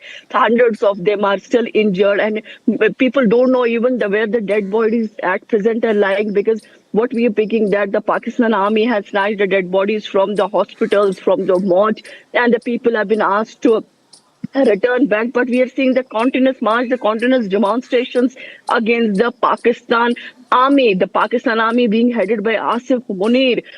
So this is where we see the Pakistan's its own house is not in order, and the kind of demonstration, there is an escalation of prices, the inflation has gone up, and the people are demanding the subsidies, they're demanding the employment, they are demanding the foods, they are demanding the eatables, and that on a subsidized rate. So it tells you.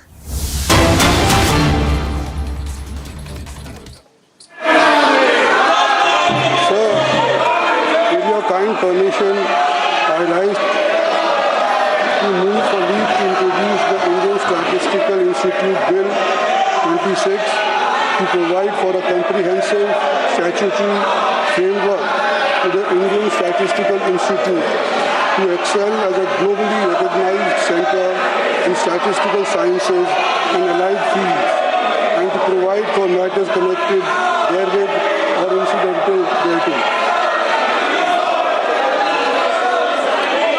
माननीय सदस्यगण, अभी हमें notice मिला है,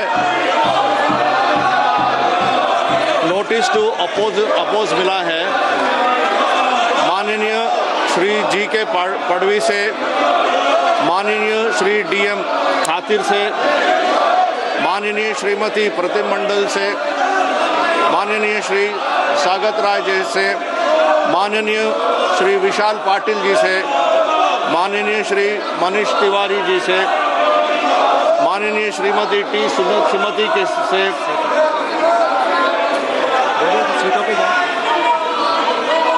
आप अपने अपने जगह में बैठिए प्लीज, प्लीज आप अपने जगह में जाके बैठिए, आप अपने जगह में बैठिए।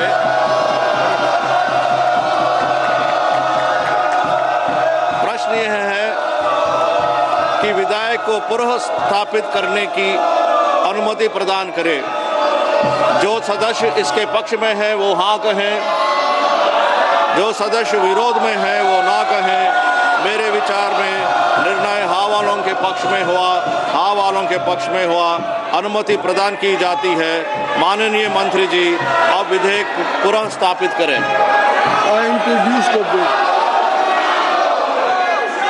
आइटम नंबर 14, माननीय मंत्री जी श्रीमती निर्मला सीतारामन जी।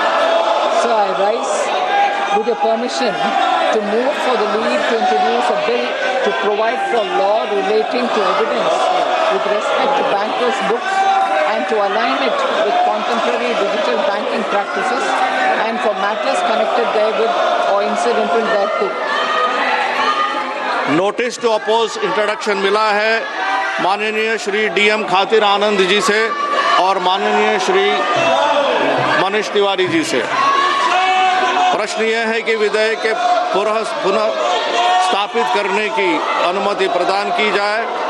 जो सदस्य इसके पक्ष में है वो हाँ कहें, जो सदस्य विरोध में है वो ना कहें। मेरे विचार में निर्णय हाँ वालों के पक्ष में हुआ, हाँ वालों के पक्ष में हुआ, अनुमति प्रदान की जाती है। All right, viewers, you just witnessed opposition trying to create ruckus, trying to disrupt as the Finance Minister Nirmala Sitharaman in fact tried to address the lower house. And with that, we are shifting focus to now what is unfolding right now in Nepal. The city, in fact, in the several cities in southern part of the country remain on edge. This comes in after there were communal violence incidents witnessed in past several days. Now, this started when a communal violence incident took place in Sunsari district. This is where a Hindu procession was. In fact, we understand there were some disruptions that took place from the other community side when a Hindu procession was being taken in Sunsari district. And since then, we have seen over the past few days, communal violent incidents are breaking out in southern part of the country. And as of now, viewers, the southern part in several cities, a curfew has been imposed. In fact, shoot-at-sight orders have also been given to the security deployed in these cities. So Nepal right now remains on edge after days of witnessing communal violence in several parts of the country, especially southern part of the country is where it started with Sunsari district, wherein there were reports of disruption which came to light with regards to a Hindu procession that was taking place. And now we are looking at that several disruptions taking place and the country southern part continues to remain on edge. In fact, viewers, on this we also spoke to the former Prime Minister of Nepal, Jhala Nath Khanal, on the communal violence unfolding in the country. Take a listen to this exclusive conversation as he gives us details on what exactly triggered the communal clashes and what is the situation on the ground right now. Some days before in Sunsari district, there has been a kind of violence was erupted there between two communities, particularly the Hindu community and Muslim community, and it was flaring up, particularly in the Tarai region in some districts. But all political parties in Nepal address this by publishing their statement one after another. Then slowly and gradually the situation is coming down and a new situation is coming up. The administration also becoming more serious, particularly the government, present government actually did not take this issue seriously in the beginning, but now it's taking more seriously. That's why the situation is calming down now. Right. Chalanath Khanal, if you could also describe to us what is the situation looking like in Nepal particularly. We understand that curfew has been imposed in multiple areas. What is the government there trying to really do? They're imposing curfews, but the response which came in from the current Prime Minister was also quite delayed. It came in at a time when unrest had already spread to multiple areas. Yes, it has been cleared up in some districts in the Tarai region. But at the same time, Nepal is a multi-religious, multi-ethnic, multicultural, multi-linguistic country. And since a long time, there was very good harmony among all the people. There was peace, but sometimes it happened. And at this time also, due to some kinds of mistakes or some kinds of prejudice, some kinds of ego, within some circle of people, it erupted. Violence was erupted and it was cleared up to some mistakes. Now it's going to be controlled now.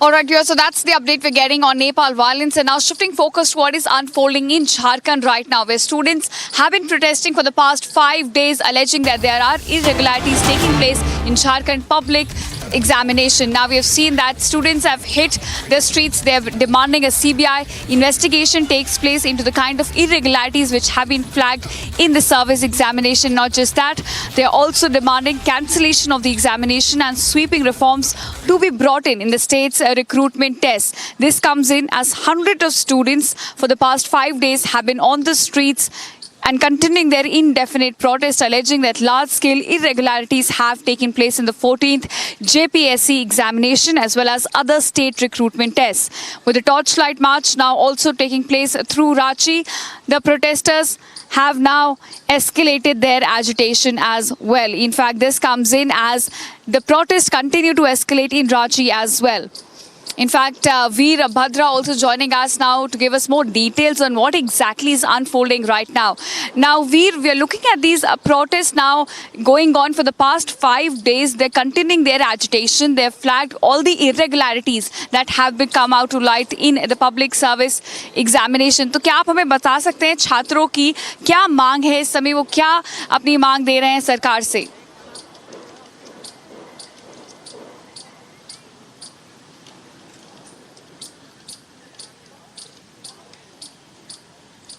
Veer, can you hear us?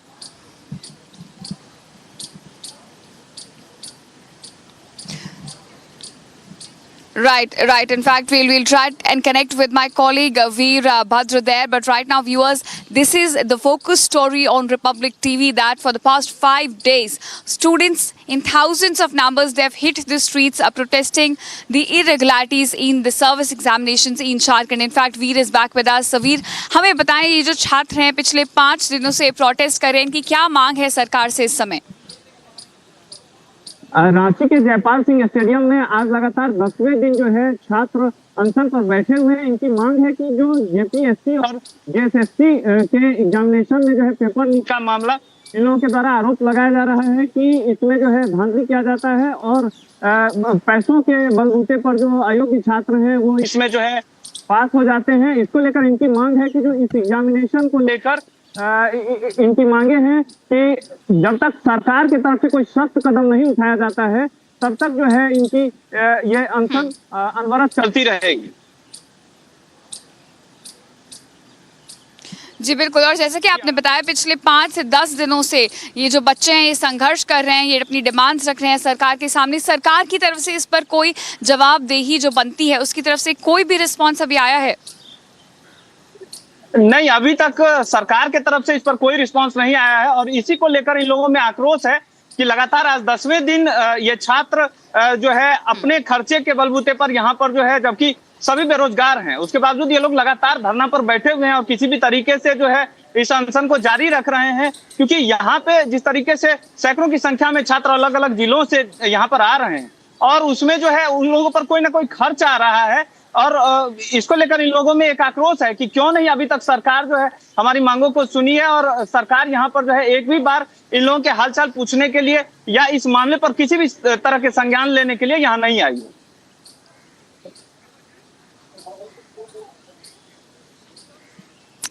Alright वीर, बहुत बहुत शुक्रिया हमारे साथ जुड़ के लिए और इस सारी जानकारी हमें देने के लिए। जो झारखंड में स्टूडेंट प्रोटेस्ट हैं, they still continuing wears and we getting you all the updates on the ground on that as well.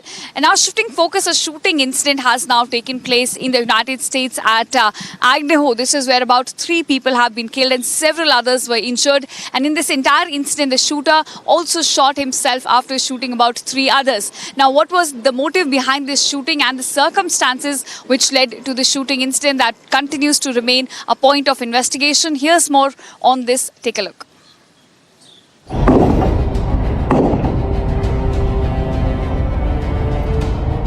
In and out right now. People are running and everything. Look at this fucking white motherfucker. He got fucking serious fucking. Oh, no, he didn't look motherfucker. Yeah, it was really good.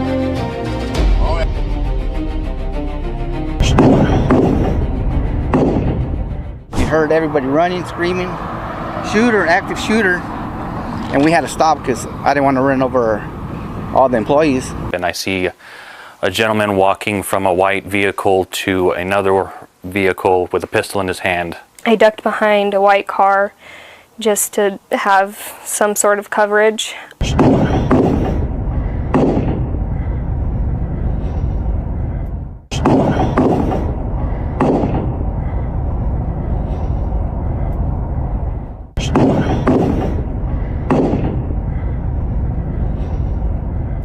Once in the roundabout, you heard everybody running, screaming, shooter, active shooter, and we had to stop because I didn't want to run over all the employees. And then we heard some shots, boom, boom, boom. Sitting there, and then I was playing on my phone, and I heard a couple pops. We were just sitting there, and then I was playing on my phone, and then I heard a couple pops, and I look up, and I see a gentleman walking from a white vehicle to another vehicle with a pistol in his hand. And he popped one shot at the vehicle, and that's when I ducked down, told my 2 little brothers to duck down, and then periodically I would peek up just to see where he was kind of at, just, you know, and then I threw myself across the front just to, you know, take up space, so if anything did come flying, you know, I was there.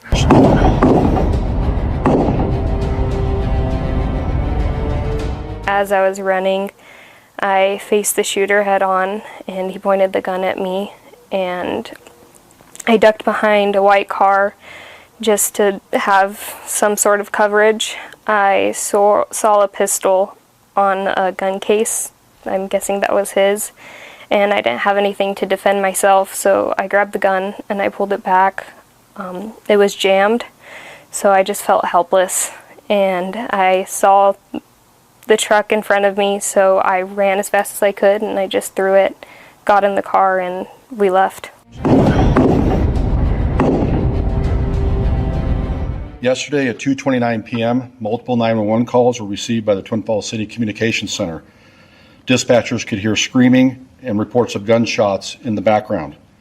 Officers from our department, along with officers from local, state, and federal law enforcement agencies, all converged to the incident.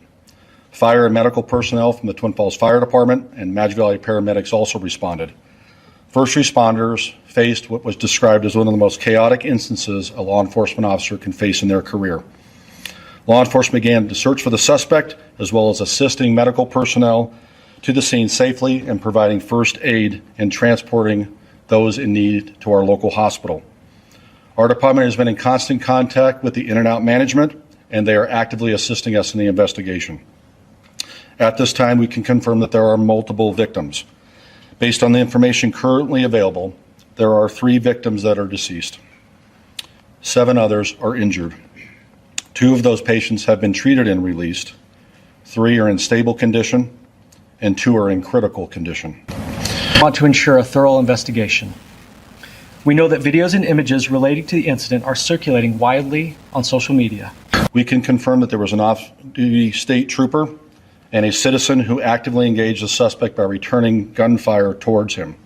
We want to take a moment and commend the actions of the off-duty officer and the citizen and their heroic action to stop this incident.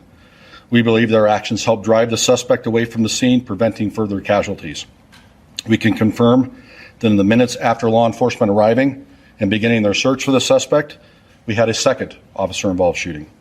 No one was injured in that incident, and the Twin Falls police officer involved in that shooting, his actions are now being reviewed by the Jerome Police Department. More information about that incident will be forthcoming in the days to follow. At this time, we can confirm that the suspect, 24-year-old Chad Williams, is deceased from a self-inflicted gunshot wound. The Williams family has been notified, and they are fully cooperating with law enforcement. Their hearts are also broken during this time. Information, direct victims, families, and witnesses and community members to the proper resources. We understand that there are many questions. We do want to highlight that we did have another shooting incident in Twin Falls last night. No injuries were reported in that incident. We can also confirm that this incident is not related in any way to the In-N-Out incident. All right, viewers, that's all we could pack in this special edition of Live Report with me, Ishita Mitra, coming straight to you from outside Indian Parliament. Don't go anywhere. Coming up after a short break, getting you all the details of how civic apathy continues to take lives in Bhiwandi Thane, where a woman has lost her life after two-wheeler skids into truck. All the details lined up on the other side. Stay tuned to Republic TV.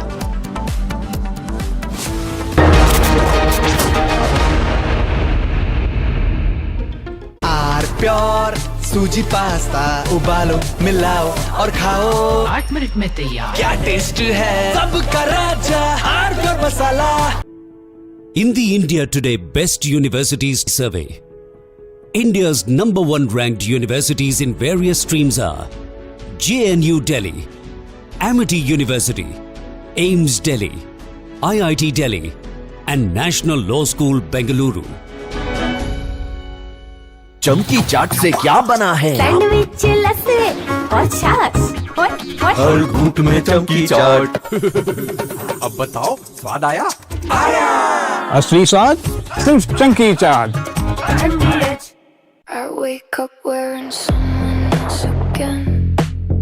Don't let it slip. I'm losing. I don't wanna be safe anymore. Finding myself. That's my moment of Sarah. थोड़े में ज्यादा स्वाद यही तो है इसकी खास बात। वाओ मामा क्या स्वाद है? अरे मेरे राजा। सबका राजा और मसाला।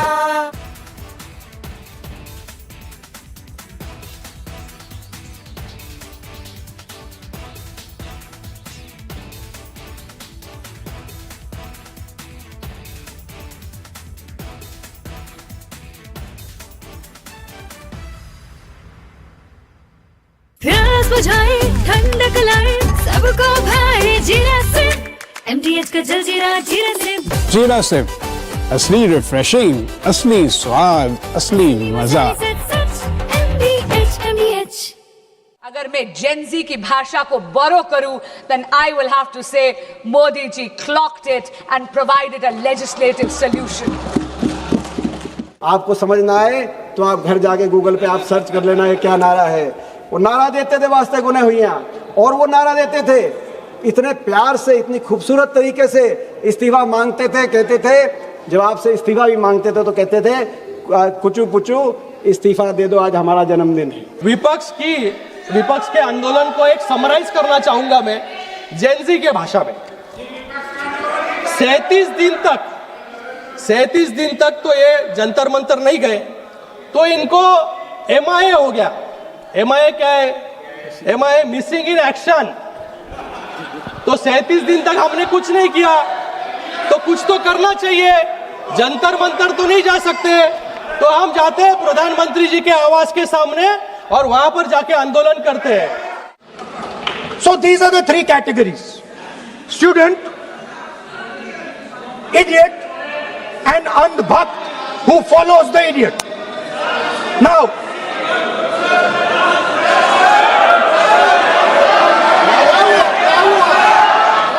प्रश्न है कि खंड 2 से 5 विधेयकांग बने, जो सदस्य के पक्ष में हाँ गए, जो सदस्य विरोध में ना गए, मेरे विचार में निर्णय हवालों।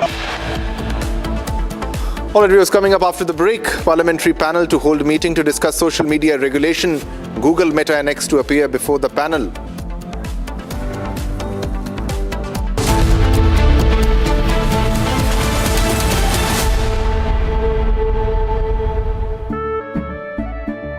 केसरिया से मन जोगी हुआ रे, दिल झूमे देखो मतवारा हुआ रे। केसरिया से मन जोगी हुआ। हर पल मनाओ केसरी त्योहार। विमल, बोलो जुबान केसरी। प्यास बुझाए, ठंडक लाए, सबको भाए जीरा से। MTH का जलजीरा जीरा से। जीरा से असली रिफ्रेशिंग, असली स्वाद, असली मजा। जरा सोच के देखिए, आपके पास कुछ ऐसा है जो आपकी दुनिया बदल सकता है। जानते हैं क्या? आपका अपना सोना। सोना क्या नहीं कर सकता? सोना आपको अपने सपनों का घर दिला सकता है, आपके बच्चों का भविष्य बना सकता है। सोना आपकी हर इच्छा पूरी कर सकता है। तो भारत की सबसे बड़ी gold loan NBFC Muthoot finance से गोल्ड लोन लीजिए और फिर देखिए सोना क्या नहीं कर सकता। मुथूट फाइनेंस, जहां विश्वास ही परंपरा है। कॉल कीजिए 1-800-313-1212। R pure shahi paneer masala, delicious, healthy, everyday. We're going to hit them very hard. I mean, I can actually say that because in that, there's very little they can do about it. It was a different group than we're dealing with. They've already apologized, but you know, we got to smack them a little bit.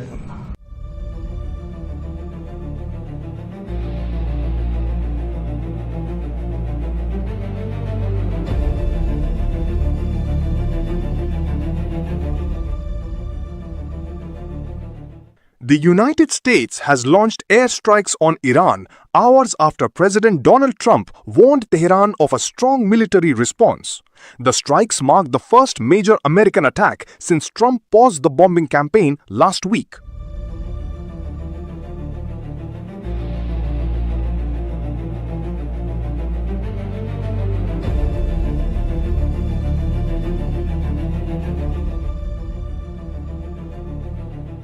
Trump had earlier vowed to hit Iran very hard after an Iranian missile attack on an American base in Jordan.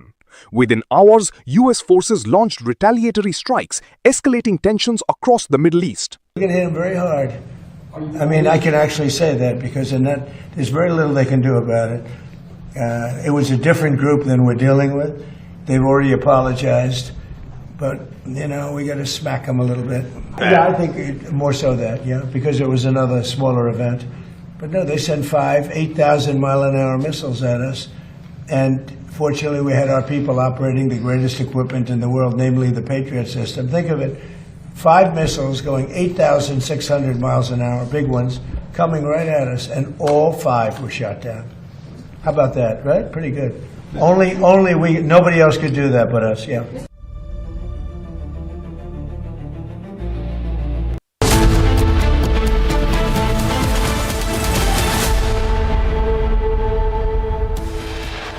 Headlines brought to you by Canara Bank. Together we can. Viewers, top headlines. Parliamentary panel to hold meeting on to discuss social media regulation. Google, Meta and X to appear before the panel. Aspirants hold a march in Jharkhand over exam irregularities in the 14 Jharkhand public service exams. Aspirants demand CBI probe. Toll accident claims woman's life in Bhiwandi, Thane. Woman dies after two-wheeler skids into a truck. Pakistan's failed Field Marshal Asim Munir's army opens fire on peaceful protesters in POJK's Rawala Court. Communal violence breaks out in Nepal after clashes between two communities. Curfew imposed in many districts.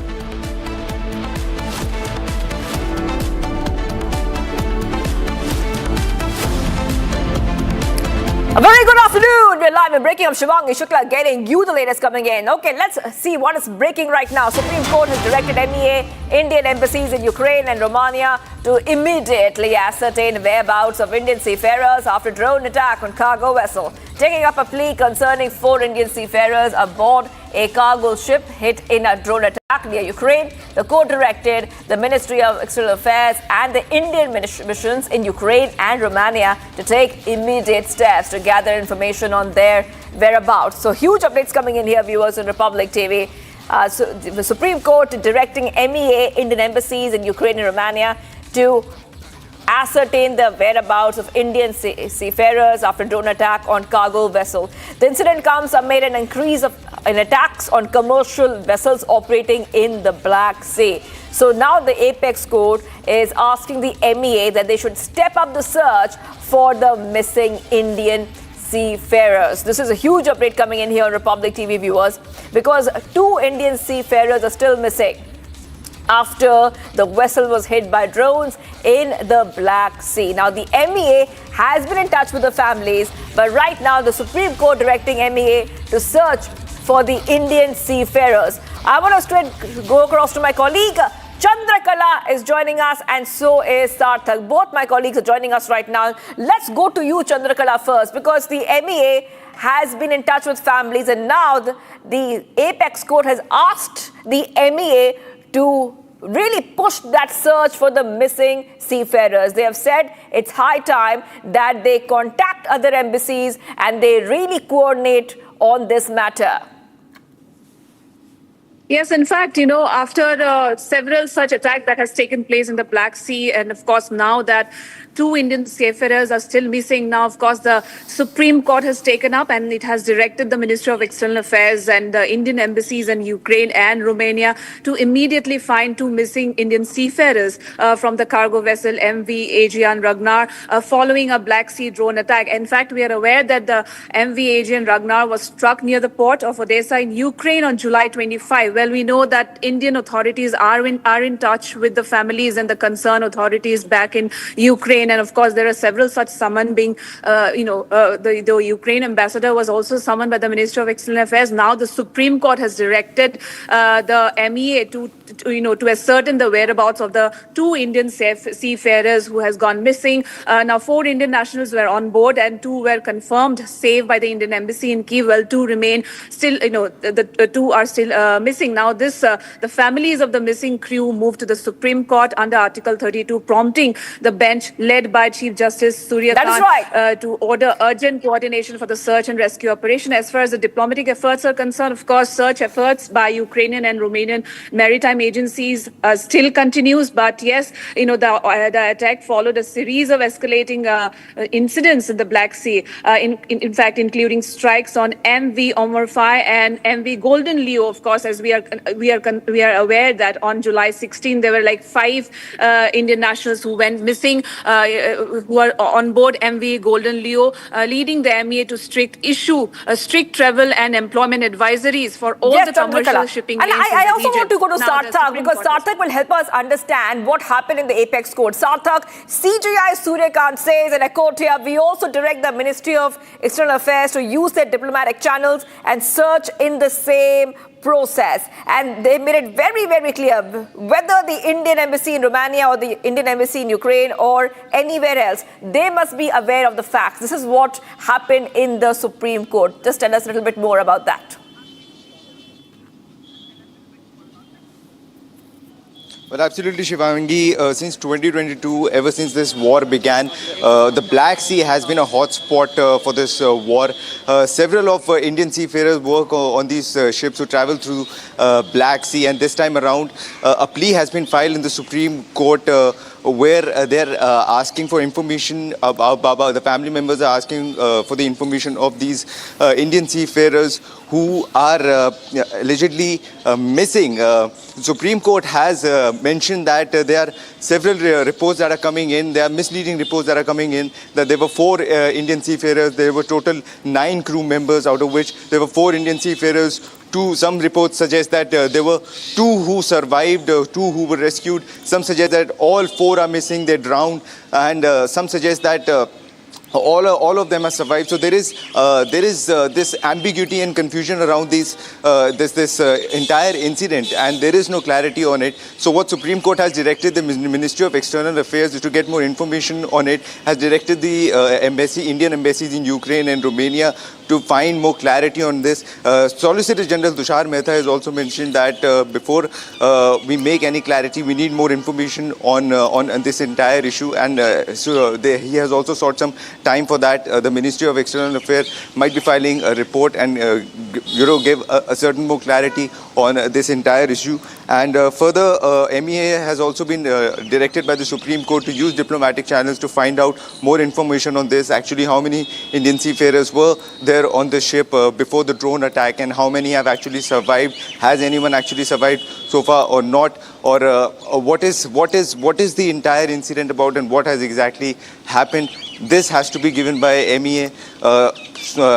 Solicitor General Tushar Mehta has sought some time.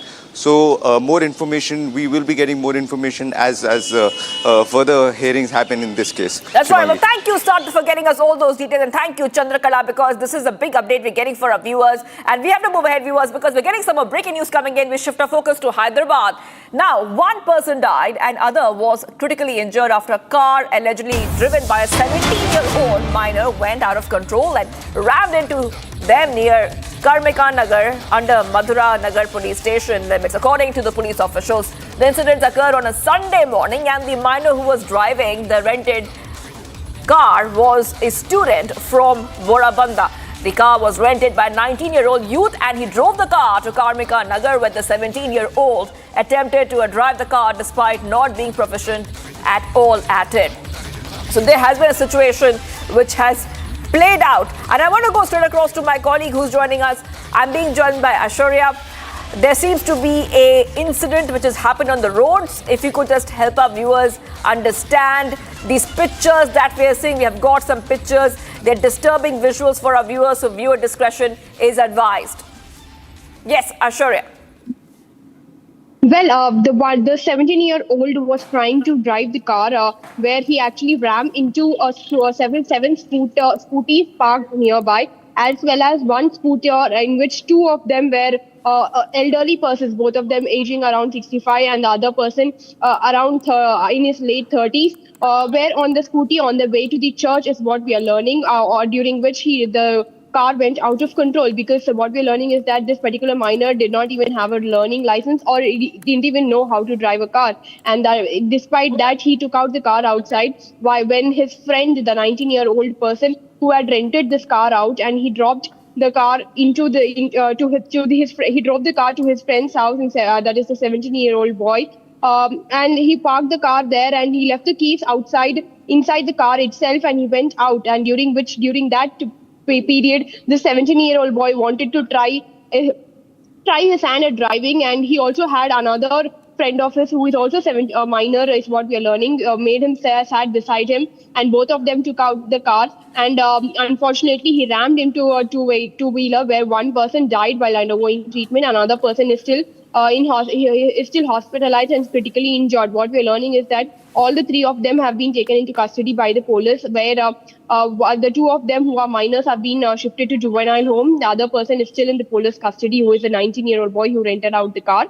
And after which the police said that there are further investigation is also underway, and even the remand procedures that should be taken out for as per the minor rules and as per the major rules, because one boy who is a major and the other 2 boys are minors. So all the procedure and the law is being followed, so that the justice is being served to the family who lost the life of one person and the other person is still injured. That's right. Well, thank you for getting us all those details. I'll be coming back to you for more on that developing story. Getting some more breaking news coming in, viewers.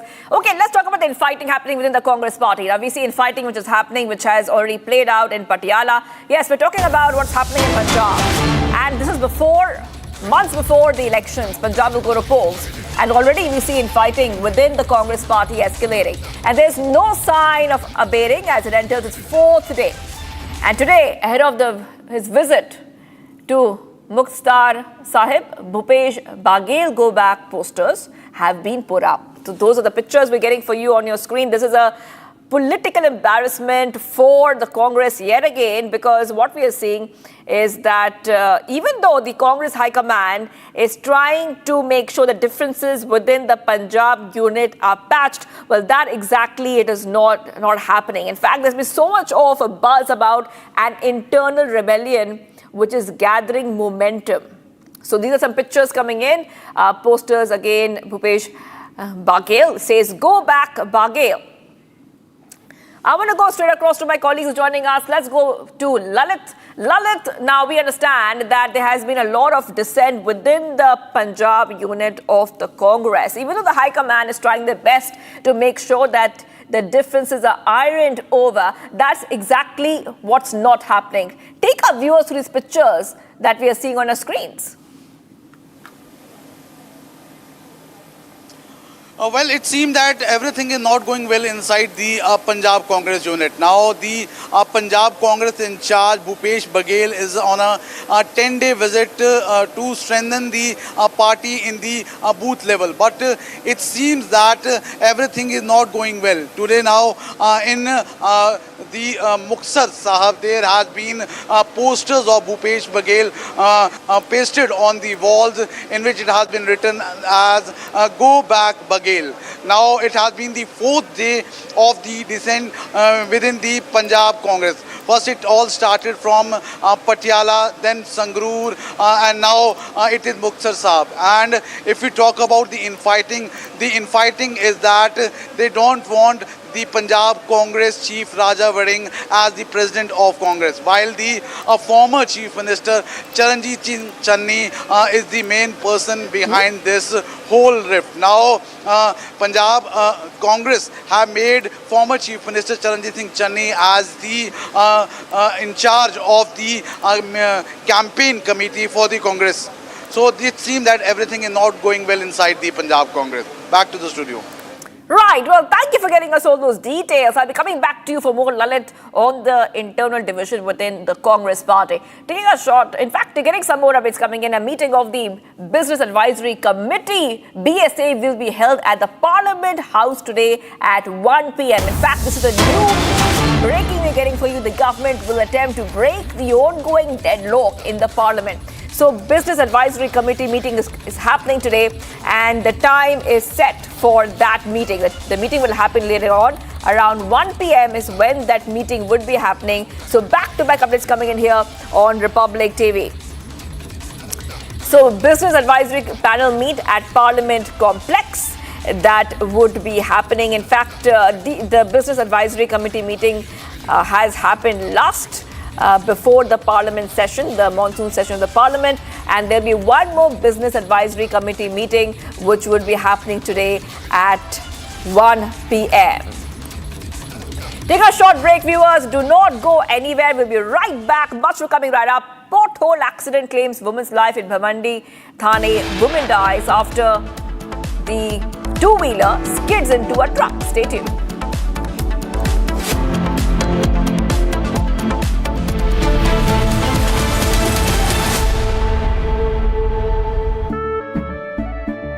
केसरिया से मन जोगी हुआ रे दिल झूमे देखो मतवारा हुआ रे केसरिया से मन जोगी हुआ हर पल मनाओ केसरी त्योहार विमल बोलो जुबान केसरी आर प्योर सूजी पास्ता उबालो मिलाओ और खाओ 8 मिनट में तैयार क्या टेस्ट है सबका राजा R pure masala I wake up wearing someone else again.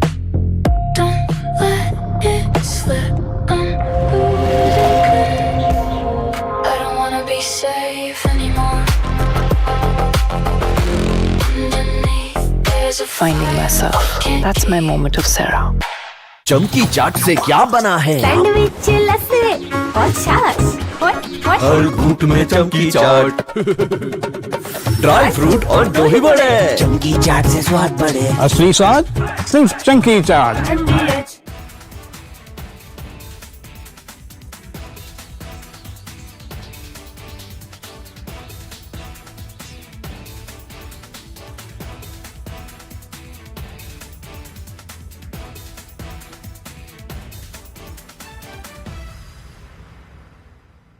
कुछ तो सस्ता लो, सब बढ़िया लो। इसमें क्या खास बात है? थोड़े में ज्यादा स्वाद, यही तो है इसकी खास बात। अगर मैं जेनजी की भाषा को बोरो करूं, then I will have to say Modi ji clocked it and provided a legislative solution. आपको समझ ना आए तो आप घर जाके गूगल पे आप सर्च कर लेना ये क्या नारा है।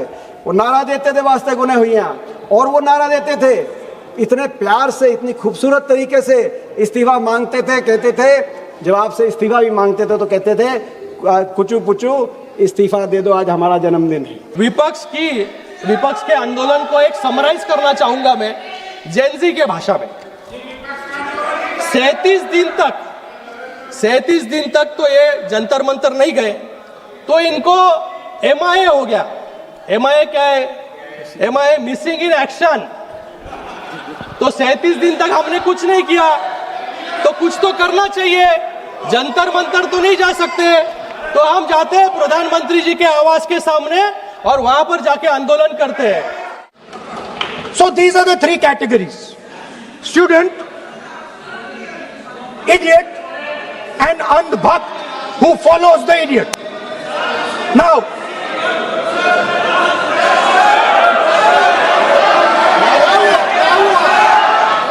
प्रश्न है कि खंड 2 से 5 विधेयकांग बने, जो सदस्य के पक्ष में हाँ गए, जो सदस्य विरोध में ना गए।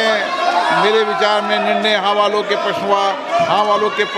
खंड 2 से 5 विधेयकांग बना।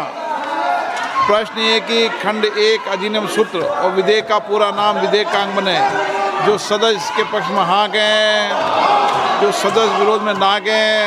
मेरे विचार में निर्णय हाँ वालों के पक्ष हुआ। जिन लोगों ने विद्यार्थियों के भविष्य के साथ खिलवाड़ किया, वे जेलों में सड़ रहे हैं। हमने फास्ट ट्रैक कोर्ट बना। अध्यक्ष जी, जहां पर कांग्रेस शासित यूपीए ने पॉलिसी वैक्यूम करा, वहीं पर अगर मैं जेनजी की भाषा को बोरो करूं, then I will have to say Modi ji clocked it and provided a legislative solution.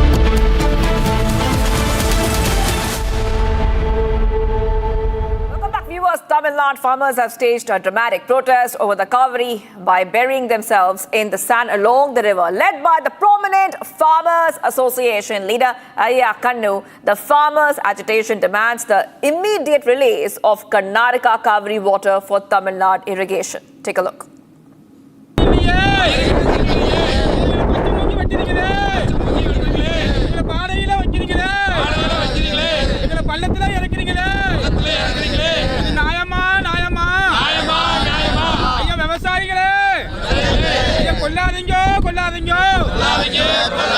தமிழ்நாட்டை பாலைவனமா ஆக்காதீங்க.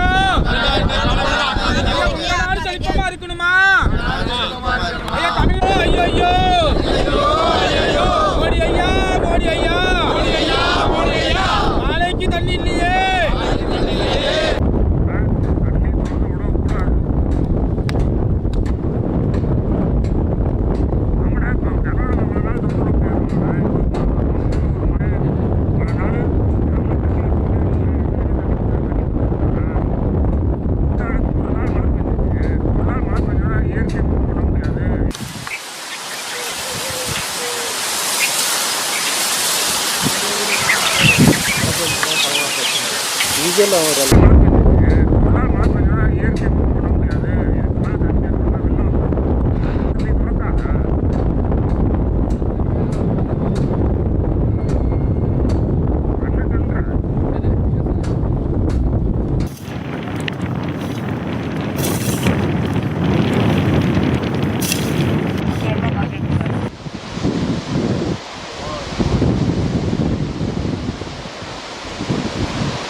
Constitution of India,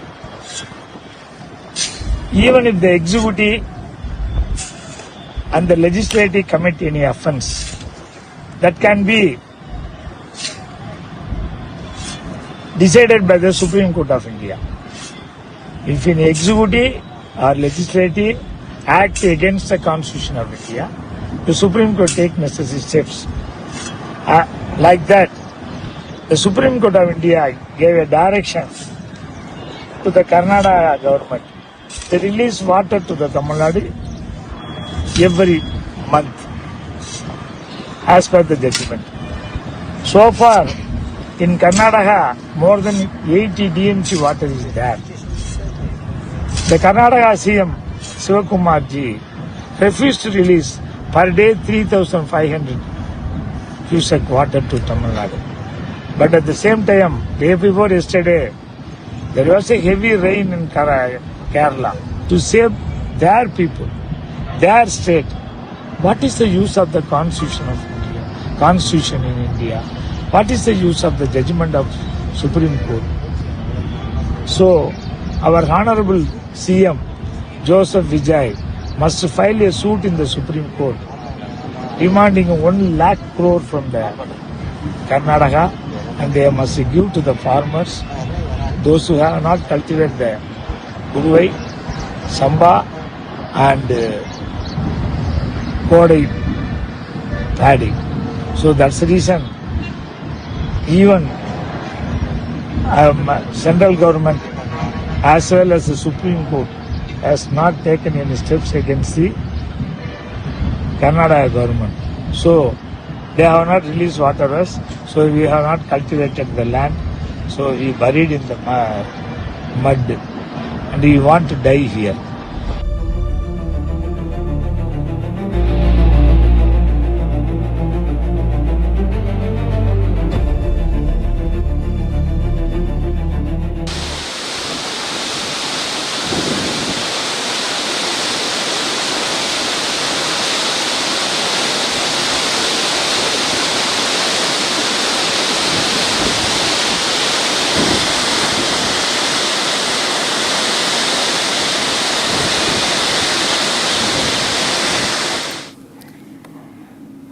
And a massive fire broke out at a major logistics warehouse in Shandong, China, sending huge plumes of black smoke and towering flames into the sky. Take a look.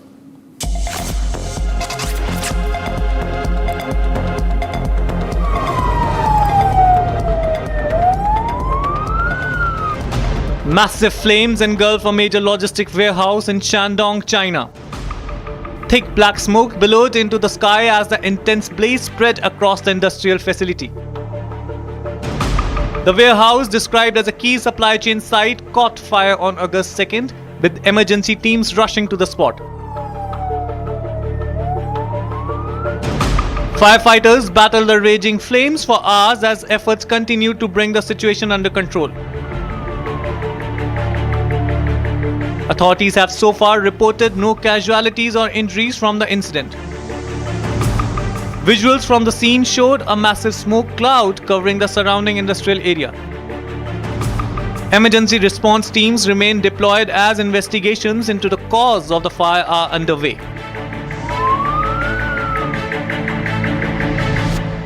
Taking a short break, viewers. Parliamentary panel to hold meeting to discuss social media regulation.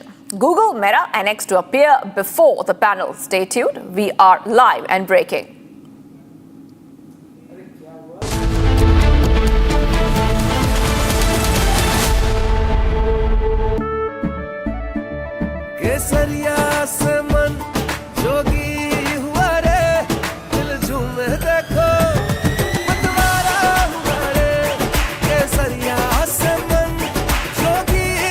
हर पल मनाओ केसरी त्योहार। विमल, बोलो जुबान केसरी। चमकी चाट से क्या बना है? सैंडविच, लस्सी और छाछ। हर घूंट में चमकी चाट। अब बताओ, स्वाद आया? असली स्वाद सिर्फ चमकी चाट। रानी, इस घर में कुछ है जो टूटता नहीं। ये पिलर कभी नहीं टूटेगा। रुंगटा स्टील TMT से बना। रुंगटा नहीं तो घर स्ट्रॉन्ग नहीं। रुंगटा स्टील टीएम की बात एकदम solid.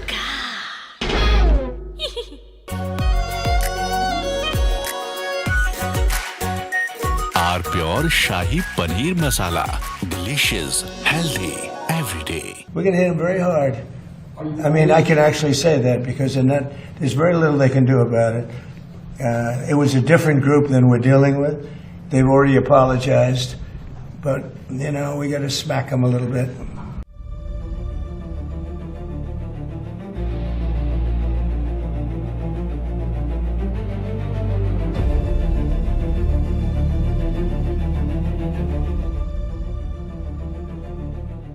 The United States has launched airstrikes on Iran hours after President Donald Trump warned Tehran of a strong military response.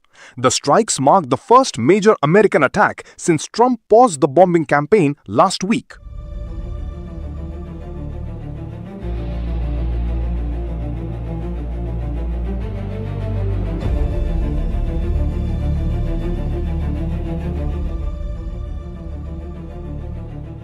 Trump had earlier vowed to hit Iran very hard after an Iranian missile attack on an American base in Jordan. Within hours, US forces launched retaliatory strikes, escalating tensions across the Middle East. We're going to hit them very hard. I mean, I can actually say that because there's very little they can do about it. It was a different group than we're dealing with. They've already apologized, but we got to smack them a little bit. Yeah, I think more so that, because it was another smaller event. But no, they sent 8,000-mile-an-hour missiles at us, and fortunately we had our people operating the greatest equipment in the world, namely the Patriot system. Think of it. From Asia's largest news headquarters, setting the agenda for Bharat.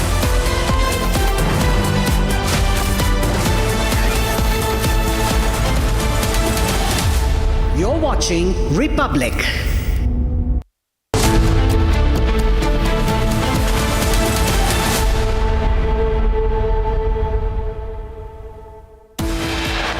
Headlines brought to you by Canara Bank. Together we can. Parliamentary panel to hold meetings to discuss social media regulation. Google, Meta and X to appear before the panel.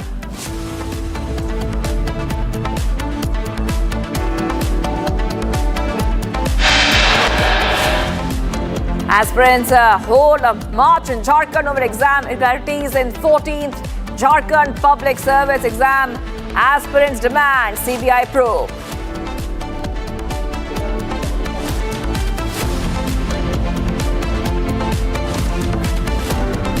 Toll accident claims woman's life in Bhiwandi Thane. Woman dies after two-wheeler skids into a truck.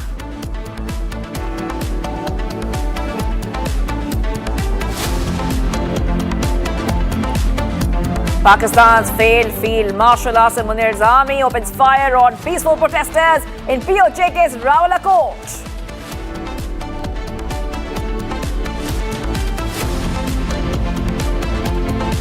Communal violence breaks out in Nepal after clashes between two communities. Curfew imposed in many districts.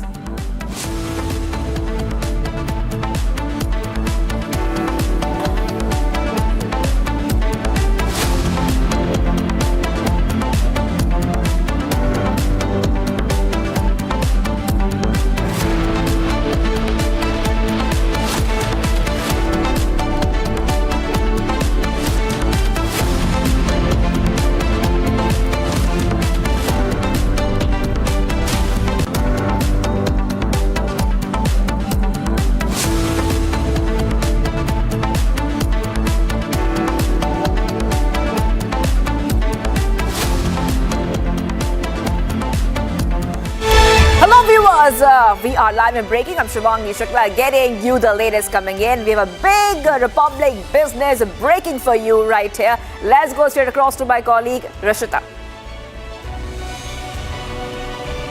Hello and welcome to Republic Business. This is Rishita Kumar.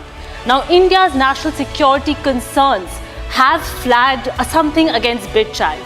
Despite clear government concerns, Western tech platforms appear to be dragging this feat. URLs flagged for unlawful activity by the Home Ministry, and they are still live on JitChat, BitChat, the app that is under the scanner. For more updates on why the app is still live, I'm joined by my colleague Karan Seth. Over to you, Karan. So today I want to ask the viewers and point out, today I want to talk to the viewers and point out a blatant disregard for India's security infrastructure. Google has absolutely no regard for India's security apparatus. So today I have a question for Mr. Sundar Pichai. Mr. Pichai, Google acts when China asks you to remove any apps. You act when the European Union asks you to remove any apps. You bow down to the US Congress. But what about the Indian security apparatus? There was a notice sent out to GitHub to remove repositories for the BitChat app. As of today, as of right now, the BitChat app is still very much active, can be downloaded, can be accessed from the Google Play Store. My second question after Google to Mr. Tim Cook of Apple, why is the BitChat app still available on Apple Play Store? My third question to Mr. Jack Dorsey, you got a notice from the I4C, you got a notice from the Home Ministry, you put it out on Twitter like a trophy. You literally showed a middle finger to the Indian government. Why no disregard? Why no regard for the Indian security apparatus? Despite more than a week that's gone by, despite the notice by the Indian government, by the Ministry of Home, by the I4C to BitChat, to GitHub, the app as of now remains very much accessible on the Play Stores of both Apple as well as Google. You can download the BitChat app, you can actually access the BitChat app. My question to Google,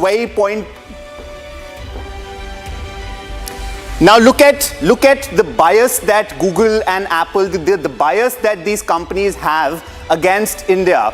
You know, when you know there's a security situation that's happened, you know when the notice has been issued to Jack Dorsey, to Microsoft basically, to Microsoft. GitHub is owned by Microsoft today.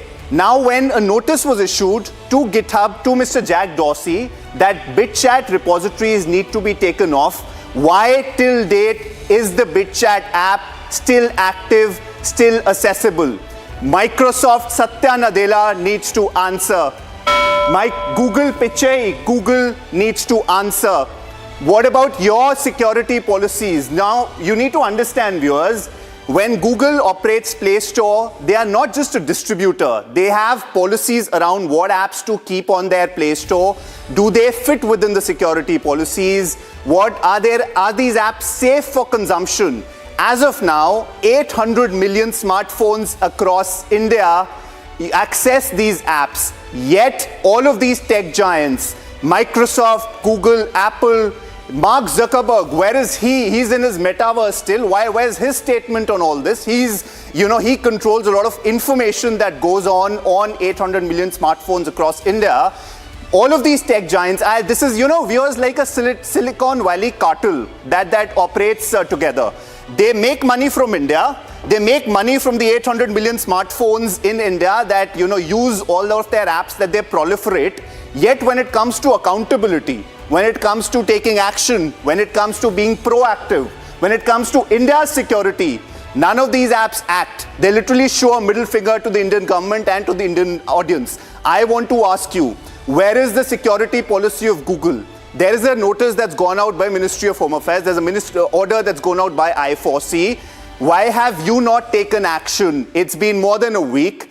What are your security policies? What are Apple's security policies? Do you not regulate what kind of apps go on your Play Store?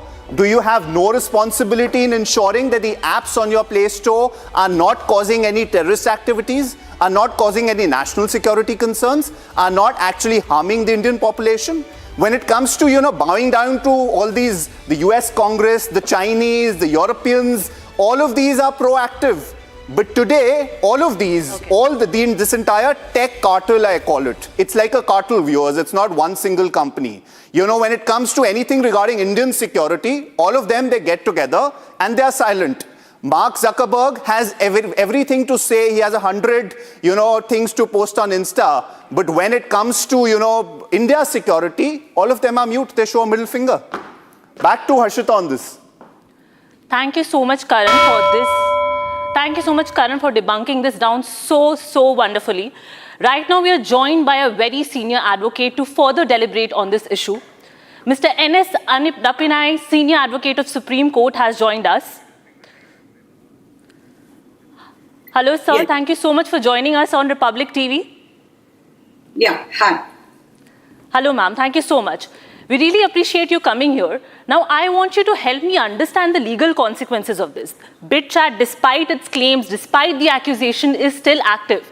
So help us understand what are the actual legal consequences of this still pertaining to us. The first thing I would request everyone to do is to delineate the protests that have happened in India. That is separate and it has its own legal basis. We have to look at BitChat in isolation in terms of the technology and its legality. Today, how BitChat works is it circumvents all the established telecom processes and the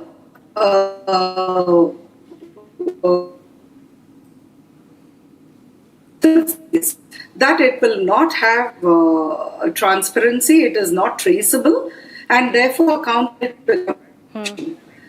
In the time when the government needed to act,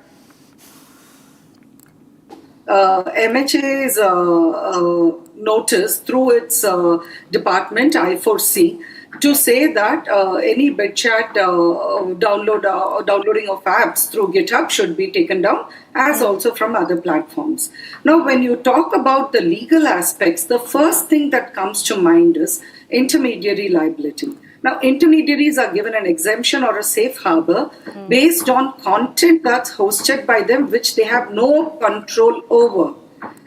If they are hosting an app on their store, then they cannot claim that they have no control over such hosting. Yeah. Secondly, they should not have any control over the person who is sharing content and the recipient, etc. Now, when you look at this situation, two things emerge. Using the intermediary guidelines, notices were issued asking platforms to take down the GitHub, alliance with GitHub, right? To take down the app download links. Right. What really we need today is clarity from the telecom department on what is permissible and impermissible when it comes to communications. BitChat is actually a very simple improvement on what we used to use for tracking luggage. If I can just put it in perspective for people.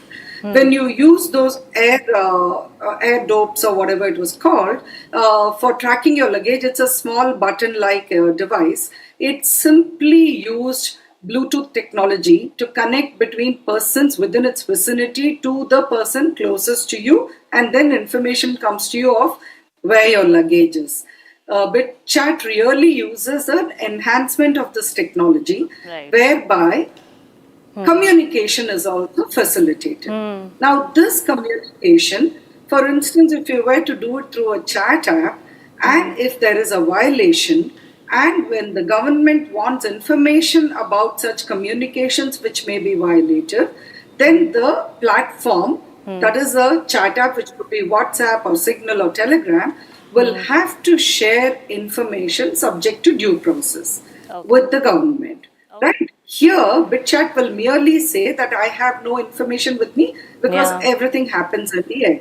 Now, that's where the criticality arises, and therefore it's imperative that India has very clear laws to define what is a communication channel and what is permissible and impermissible in that. Absolutely. Now, ma'am, you mentioned lack of transparency. This is an extremely concerning issue. So what do you think is going to be the future outlook? If, for instance, nothing happens in the coming few days, what is the future going to be for BitChat and apps like that? Well, nothing will happen in the next few days because law is glacial, so it needs time to move. But rules and regulations through delegated authority can be done swiftly. And the Department of Telecommunication can issue a clarification right away. It is also imperative that MeitY, which is the regulator for intermediaries, also clarifies the stand with respect to app stores. This is something that I flagged in my book as early as in 2017. Because unlike a common store owner who may or may not know the quality or the issues with goods that he stores, he still knows what goods he stores. And he is still made liable if illegal goods are stored there, let's say arms, right? Firearms, etc. Similarly, there has to be clear regulations with respect to the code of conduct and the liability and responsibility with respect to app stores. I think the time is right now, and this is something which can be actioned immediately, and it should be. Well put, ma'am. Thank you so much for sharing your insights on BitChat. Now we move on to some of the closing rules, some of our business stories today. Starting today, SEBI's new closing auction session framework is in effect for select stocks. Under the new system, trading for F&O eligible stocks in the cash market will end at 3:15 p.m. Instead of immediately declaring the closing price, the exchange will conduct a 20-minute closing auction. Now, during this window, investors can place and match buy and sell orders. The price at which the maximum number of shares can be traded becomes the stock's official closing price. Now, SEBI says this will improve price discovery, reduce last-minute price manipulation, and make closing prices more transparent and reliable. That's all for today, viewers. Thank you for joining us on Republic Business. Now, back to you, Shivangi. Well, thank you, Rishita and Karan, for getting us all those updates. Those are the biggest updates from the world of business presented by my colleagues. Thank you so much. And we will continue getting up viewers all the biggest stories coming in from the world of economy, business and finance. We're getting some more updates coming in. Let's shift our focus to the other stories we're tracking here. Amid rising unrest in PUJK, the protests have now reached Islamabad and Rawalpindi. A protest call was made by students outside the Rawalpindi Press Club. Put out those pictures in a short while from now so we get an idea about what exactly is happening. Things are so intense in PUJK, the protests, that now even students have moved towards Islamabad and Rawalpindi, and in the heart of Pakistan, their protests asking for justice for the people of PUJK. So back-to-back updates coming in here on Republic TV, viewers, and those are the pictures we're getting for you, showing you what is happening in multiple areas, especially Islamabad and Rawalpindi. The protests are continuing across PUJK amid deadly crackdown by the Pakistani forces. So that is one of the biggest updates coming in on Republic TV, and we have seen that the Pakistani forces are even firing at unarmed protesters.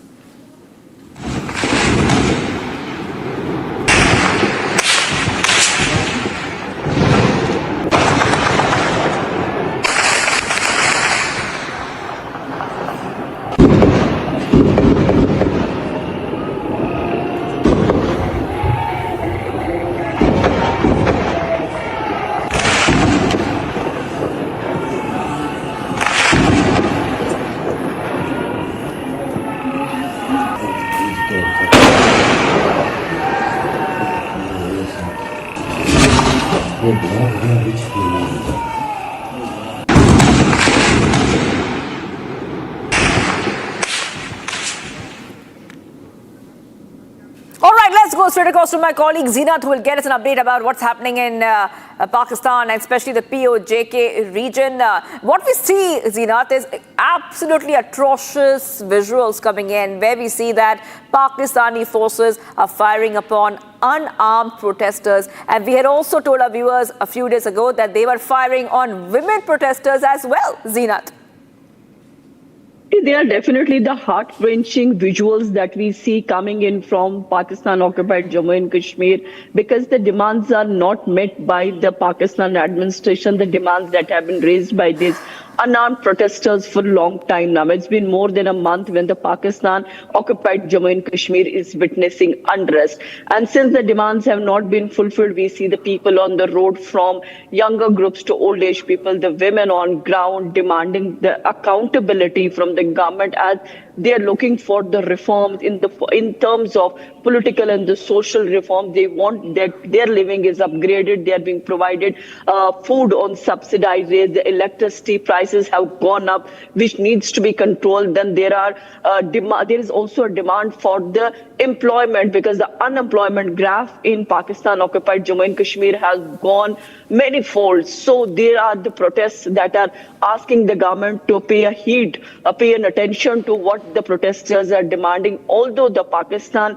government claims that there are the infiltrators in the protests who have opened fire, but we are picking that the protesters were trying for peaceful march, and when the Pakistan army opened mouth of their guns and carried the kind of a massacre or a genocide, the atrocities that have been committed, that led to the killing of more than 100 people. Absolutely, Zeenat. I'll come back to you for more. We're getting some breaking news coming in. Really have to move ahead. Prashant Kishore of the Jan Suraj party is leading over the BJP candidate Neeraj Kumar Sinha in the Bankipur Assembly by-election. After 12 rounds of counting in Bankipur, Prashant Kishore is leading by over 6,000 votes. BJP is leading in Datia by polls, and from the latest updates that we're getting for reviewers, Prashant Kishore is leading in Bankipur seat in Bihar. So these are the trends which are coming in right now. Back-to-back updates coming in here, Republic TV viewers.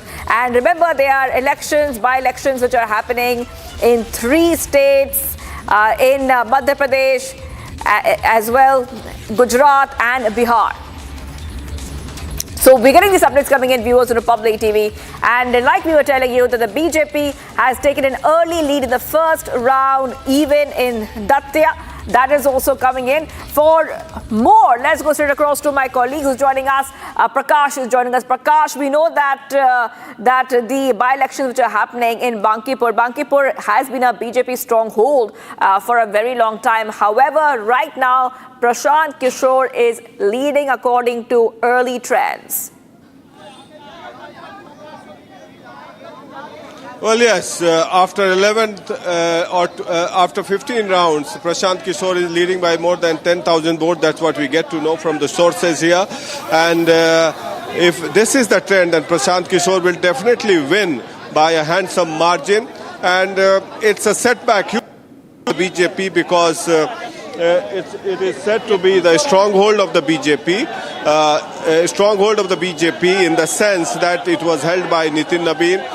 Second, it is an urban-centric voting pattern here. It means the urban voters have rejected the BJP because a narrative is set by Prashant Kishore pertaining to the Kutta Billi statement of the BJP leaders. And one, referendum against Samrat Chaudhary, another narrative set by Prashant Kishore. So early trends show that he's leading. I'm joined by a few of the supporters of Jan Suraj.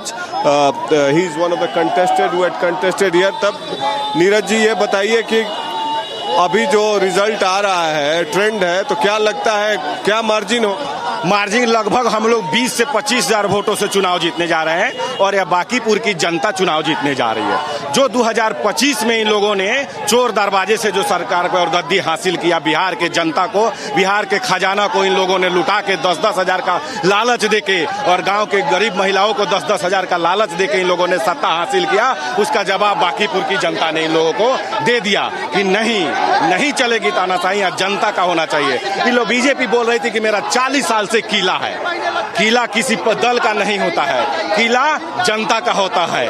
और इस बार बांकीपुर की जनता दिखा दी कि नहीं, अब पूरा बिहार, इसका असर देखिएगा आने वाले 2029 के चुनाव में भी पड़ने जा रही है, पंचायत चुनाव 2027 में भी पड़ने जा रही है और पूरा बिहार जनसुराज होने जा रहा है। हम तो बांकीपुर के ही हैं और आपको बस बता दें कि बांकीपुर के जो जनता है बिहार में सबसे प्रबुद्ध जनता मानी जाती है। जाति से हम तो राजपूत जाति के हैं और आपको ये बता दें, जाति के तो खैर देखिए, जन सुराज में जाति की बात और पत्रकार होकर पूछते हैं, बहुत अच्छा नहीं लगता। नहीं पूछेंगे भाई, जाति की बात नहीं, जाति चलिए अब आपको बता रहे बस बिल्कुल। और बस ये जानिए कि ये तो बस शुरुआत है, अब पूरे बिहार की बात है। बिहार के लोग समझ चुका है कि So there we have upbeat supporters of Jan Suraj.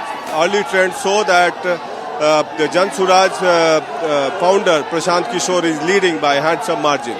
All right, thank you, Prakash, for getting us all those details. I have to go ahead and see what is happening in the next by-poll. INC leading in Datia by-poll with around 1,739 votes. And BJP is leading in Datia as well. So we're getting these updates coming in on Republic TV, viewers. And big updates coming in. Madhya Pradesh Datia Assembly seat fell vacant following the disqualification of the Congress MLA Rajendra Bharti under the provision of Representation of the People Act 1951.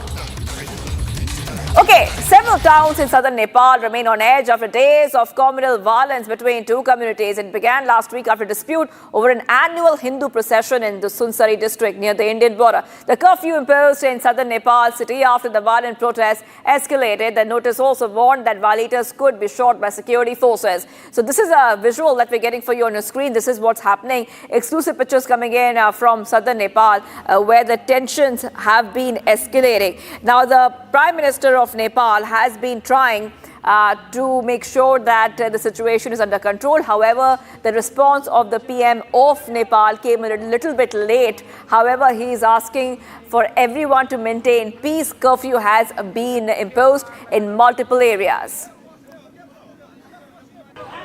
Republic is getting our viewers all those updates coming in. In southern Nepal, there have been clashes which were reported, and it has been approximately the past few days that we have seen a lot of tensions in southern Nepal. Now, we're also getting viewers that communal violence between two communities has gripped southern Nepal. And as we keep getting our viewers all these updates, there's an indefinite curfew in southern Nepal to make sure that the situation remains under control. So clashes had broken out between two communities, and now the curfew has been imposed in parts of Sunsari, also remain in force. Both Sunsari and the Siraha border, the Indian state of Bihar. Taking a short break, viewers, do not go anywhere. Pothole accident claims woman's life in Bhiwandi, Thane. That's one of the top stories tracking right now on Republic TV. Woman dies after two-wheeler skids into a truck. Stay tuned.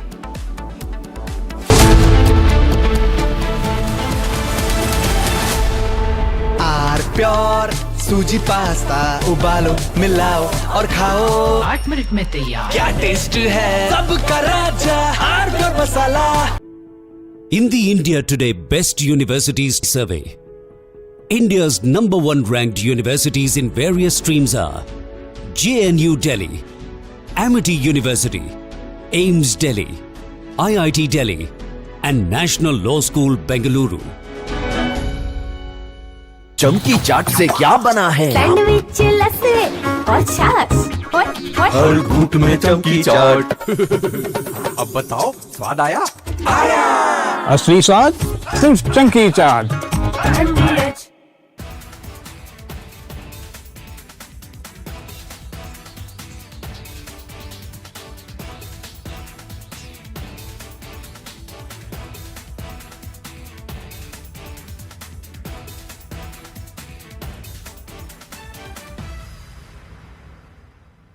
कुछ तो सस्ता लो सब बढ़िया लो इसमें क्या खास बात है थोड़े में ज्यादा स्वाद यही तो है इसकी खास बात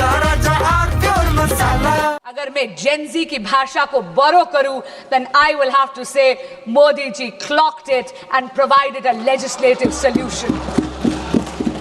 आपको समझ ना आए तो आप घर जाके गूगल पे आप सर्च कर लेना ये क्या नारा है। वो नारा देते थे वास्ते गुने हुइयां और वो नारा देते थे इतने प्यार से इतनी खूबसूरत तरीके से इस्तीफा मांगते थे। कहते थे जब आपसे इस्तीफा भी मांगते थे तो कहते थे कुचू पुचू इस्तीफा दे दो आज हमारा जन्मदिन है। विपक्ष के आंदोलन को एक समराइज करना चाहूंगा मैं जेनजी के भाषा में। 37 दिन तक तो ये जंतर मंतर नहीं गए तो इनको MIA हो गया। MIA क्या है? MIA missing in action. तो 37 दिन तक हमने कुछ नहीं किया तो कुछ तो करना चाहिए। जंतर मंतर तो नहीं जा सकते तो हम जाते हैं प्रधानमंत्री जी के आवास के सामने और वहां पर जाके आंदोलन करते हैं। So these are the three categories: student, idiot, and andhbhakt who follows the idiot. Now,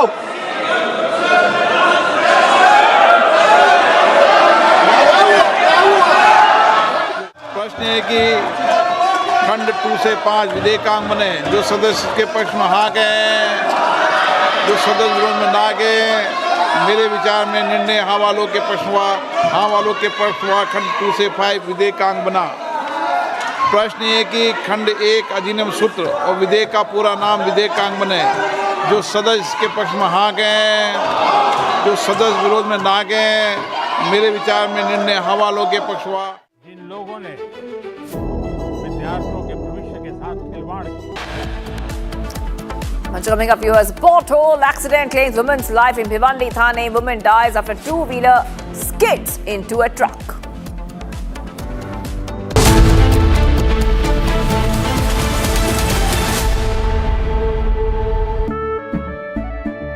केसरिया से मन जोगी हुआ रे, दिल झूमे देखो मतवारा हुआ रे। केसरिया से मन जोगी हुआ। हर पल मनाओ केसरी त्योहार। विमल, बोलो जुबान केसरी।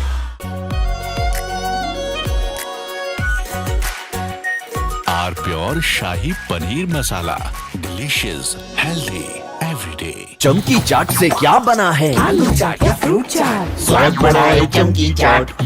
क्या बात है? स्वादिष्ट पकोड़े और फरसान, अरे चमकी चाट है इसकी जान। असली स्वाद सिर्फ चंकी चाट। We're going to hit them very hard. I mean, I can actually say that because in that, there's very little they can do about it. It was a different group than we're dealing with. They've already apologized, but, you know, we got to smack them a little bit.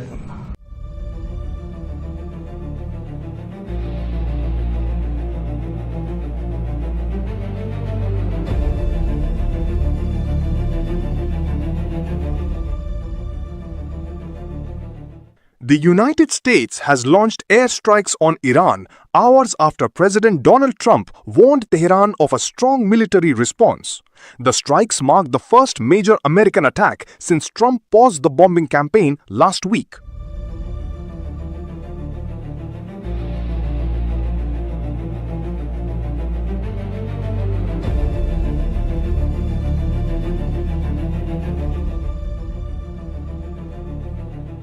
Trump had earlier vowed to hit Iran very hard after an Iranian missile attack on an American base in Jordan. Within hours, US forces launched retaliatory strikes, escalating tensions across the Middle East. We're going to hit them very hard. I mean, I can actually say that because in that, there's very little they can do about it. It was a different group than we're dealing with. They've already apologized, but, you know, we got to smack them a little bit. Yeah, I think more so that, yeah, because it was another smaller event. But no, they sent 8,000-mile-an-hour missiles at us, and fortunately we had our people operating the greatest equipment in the world, namely the Patriot system. Think of it, 5 missiles going 8,600 miles an hour, big ones, coming right at us, and all 5 were shot down. How about that, right? Pretty good. Nobody else could do that but us, yeah.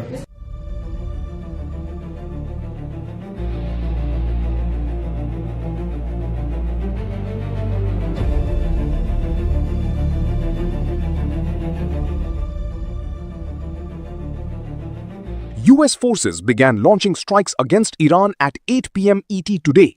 The strikes are a powerful response to yesterday's attempted Iranian attacks on US forces based in the Middle East.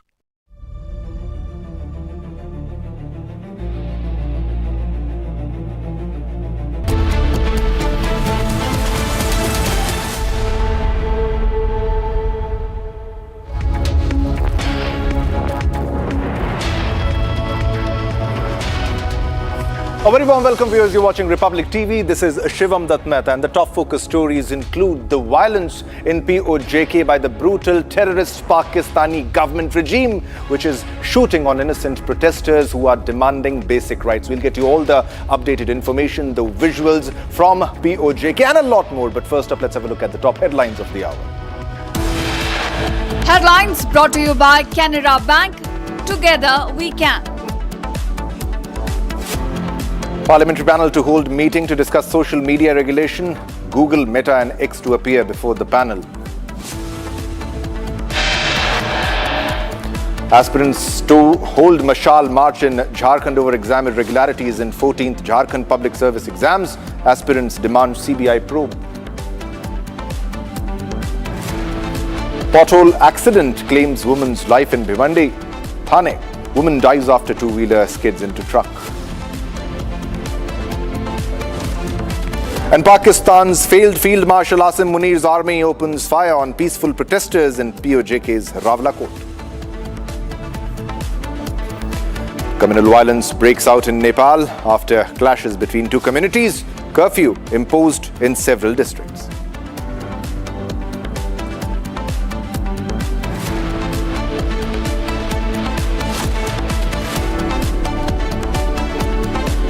All right, viewers, let's begin this bulletin with the first big breaking news development, and this is about the by-polls, and Prashant Kishore of the Jan Swaraj party is leading and is ahead from the BJP over the BJP candidate Neeraj Kumar Sinha in the Bankipur Assembly by-poll elections. The counting is on, and even after 14 rounds of counting in Bankipur, Prashant Kishore is still leading by over 11,000 votes. All right, so he's leading by 11,000 votes.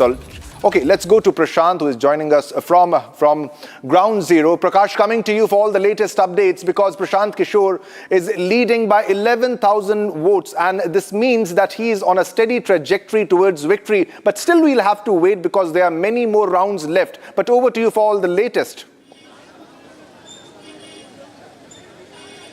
Well, it's just halfway through as far as the counting is concerned, and even then he's leading by more than 10,000, 11,000 votes. That's a testimony to the fact that he's on his way to victory. Now, this is a lesson for the BJP as well as the RJD. Prashant Kishore has made a dent into both the RJD and the BJP vote bank.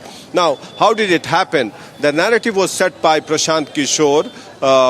As far as Prashant Kishore is concerned, first, he set the template of a Kuttabili candidate, that BJP will field a Kuttabili candidate, and that candidate will win from Bankipur, as it is said that it is the stronghold of the BJP, a stronghold of the BJP, and the seat was held by Nitin Naveen for a long time, and his father as well.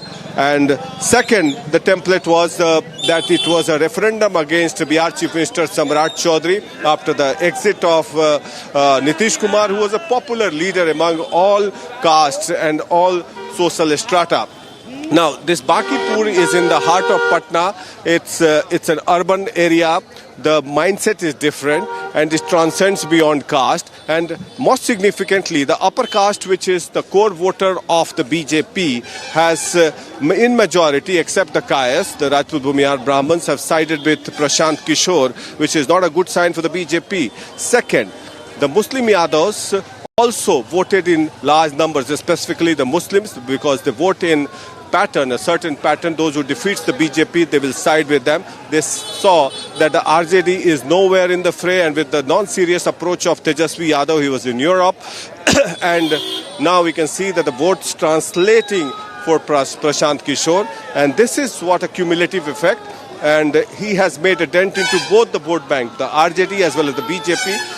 It's a halfway through. We'll wait and watch, but it will have a long-standing impact on the politics in Bihar in the coming days. Of course, the by-election is not a reflection. We have seen across the country the results of by-election is not a reflection on the General Assembly. But yes, Prashant Kishore will get a lease of life because it was a do-or-die situation for him. He did not contest the last assembly elections. He travelled across Bihar on his Padayatra.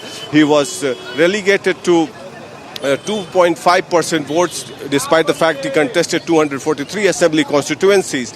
And now he gets a fresh lease of life. His cadre, which he had formed for the past 4 years, will be energized, and he'll get an issue for the next 4 years, the assembly elections in 2030. And we'll wait and watch if any political realignment happens or not, because he's in touch with the Congress party as well. So new political realignment may take shape, because after the exit of exit of Nitish Kumar, Lalu Yadav, and Sushil Modi. Now we are getting an announcement by the Election Commission for the 13th round, 14th round of counting. We'll wait and watch. राष्ट्रीय Janata Dal Back to you. 5,583 मत, अशोक कुमार समता party 54 मत, उपेंद्र सहनी राष्ट्रीय जनसंभावना. All right, thanks a lot for the update, Prakash, because there's live announcement that is happening right now, and Prashant Kishore is leading, and he's leading by a very big margin, that is 11,000 votes. Now let's move on to another top story that we're tracking, and this is about the Datia by-polls, and there Congress is leading in Datia by-polls and by a big margin, which is 3,295 votes. So let's focus on the Datia by-polls now, where the Congress is leading. The INC is leading, and the margin is of 3,295 votes. And here, Congress is also steadily leading against the BJP. And as per the latest round, they are still ahead, and they are ahead by more than 3,000 votes in Datia. And this is the contest for the Datia Assembly by-election in Madhya Pradesh, which has tightened as Congress candidate Ghanshyam Singh has taken a lead. All right, Satya Vijay joins us live with all the latest updates. Satya Vijay, जिस तरीके से ये bypolls हो रहे हैं और कांग्रेस को लगातार यहाँ बढ़त मिलती हुई नजर आ रही है, लेकिन बीजेपी अभी ये दावा करेगी कि नहीं, अभी और भी राउंड्स बाकी हैं, लेकिन एक रुझानों के बारे में जरा समझाते हुए विस्तार से उसको आप बताइए कि क्या कुछ चल रहा है और कितना मार्जिन अब यहाँ पर मिल चुका है यहाँ पर कांग्रेस को, और बीजेपी कितनी पीछे है?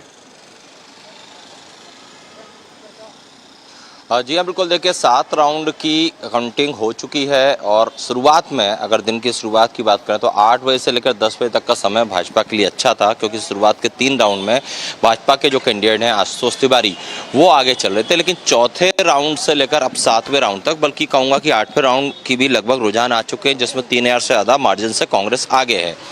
तो चूंकि टोटल 15 राउंड है और 8 राउंड में अभी कांग्रेस लगातार बढ़त बनाए हुए है, तो ऐसे में आप कह सकते हैं कि तस्वीर बदलती हुई नजर आ रही है। हालांकि बाई इलेक्शन में अमूमन देखा जाता है कि जिस पार्टी की सरकार है उसी पार्टी का कैंडिडेट आगे रहता है, लेकिन यहाँ पर भीतरघात की बात जो आ रही है, चाहे वो कांग्रेस की तरफ से हो चाहे वो बीजेपी की तरफ से हो। कांग्रेस ने तो अपने जो पिछला उनका प्रत्याशी था दतिया से, जिस राजेंद्र भारती जिसने नरोत्तम मिश्रा को हराया था, उसको कल निलंबित भी कर दिया पार्टी से, क्योंकि जो फिलहाल घनश्याम सिंह है उन्होंने पार्टी आलाकमान से शिकायत की थी कि राजेंद्र भारती ने पार्टी के खिलाफ काम किया है, भीतरघात किया है। वहीं दूसरी तरफ बात करें कि इस चुनाव में चूंकि दतिया में सबसे ज्यादा प्रभाव नरोत्तम मिश्रा का है, लेकिन 2023 में नरोत्तम मिश्रा चुनाव हार गए थे और बाई इलेक्शन में उनको मौका नहीं दिया है पार्टी ने। इसके बाद जब ये लिस्ट आई कैंडिडेट की, उसके दतिया में जो देखने को मिला था वो अक्सर भाजपा में देखने को नहीं मिलता है। वहाँ पर सड़कों पर जाम था, हाईवे 11 घंटे तक बंद रख दिया, कार्यकर्ताओं ने बीजेपी कार्यालय को घेर लिया, पार्टी और संगठन के नेताओं को अपशब्द तक कहे, इतना विरोध देखने को मिला था। हालांकि उसके बाद नरोत्तम मिश्रा ने अपने समर्थकों को समझाया, उन्होंने खुद प्रचार भी किया, मंच से भावुक भी हुए और कहा कि वो आशुतोष तिवारी के लिए प्रचार करेंगे, प्रचार किया भी, लेकिन उनके समर्थक कहीं ना कहीं सुस्त नजर आए। तो भीतरघात की बात जो है वो दोनों तरफ से आ रही है। राजेंद्र भारती को तो कांग्रेस ने पार्टी से निलंबित ही कर दिया, वहीं दूसरी तरफ नरोत्तम मिश्रा भले ही भाजपा की जीत का दावा कर रहे हों और उनका कहना हो कि हमने पूरी कोशिश की है और भाजपा जीतेगी, लेकिन अब तस्वीर जो है वो पूरी कहानी को बयां कर रही है कि यहाँ पर कांग्रेस लीड लेती हुई नजर आ रही है, और कहीं ना कहीं इस गुटबाजी की वजह से भाजपा को डैमेज होगा, मोहन यादव को डैमेज होगा, प्रदेश अध्यक्ष जो हैं हेमंत खंडेलवाल, उनको भी कहीं ना कहीं डैमेज होता दिखेगा अगर परिणाम इन रुझानों के हिसाब से ही आए तो।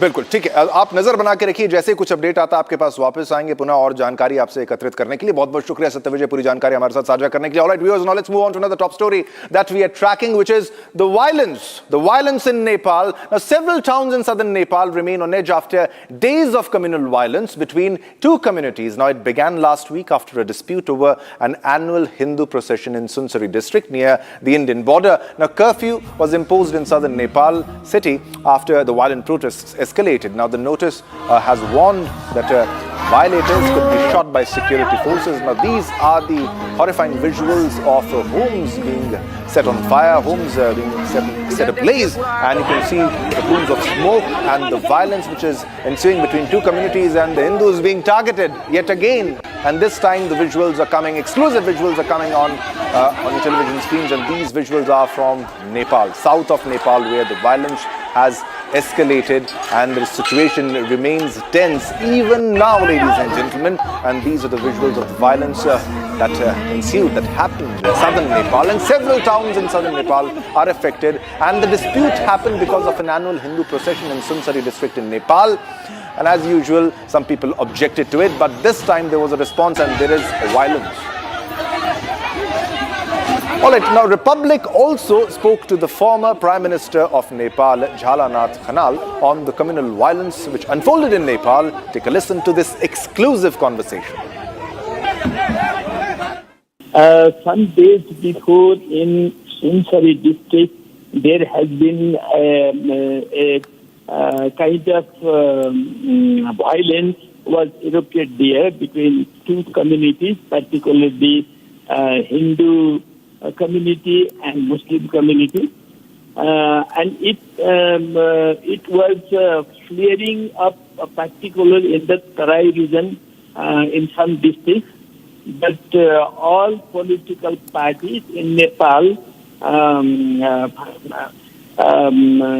addressed this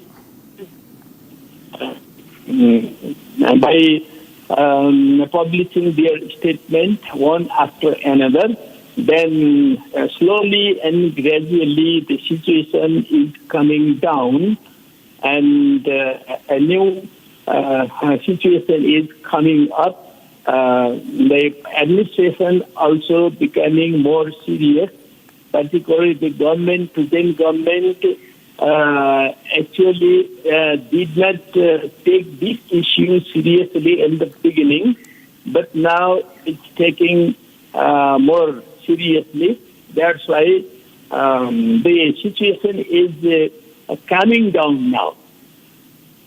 Right. Jhalanath Khanal, if you could also describe to us what is the situation looking like in Nepal particularly. We understand that curfew has been imposed in multiple areas.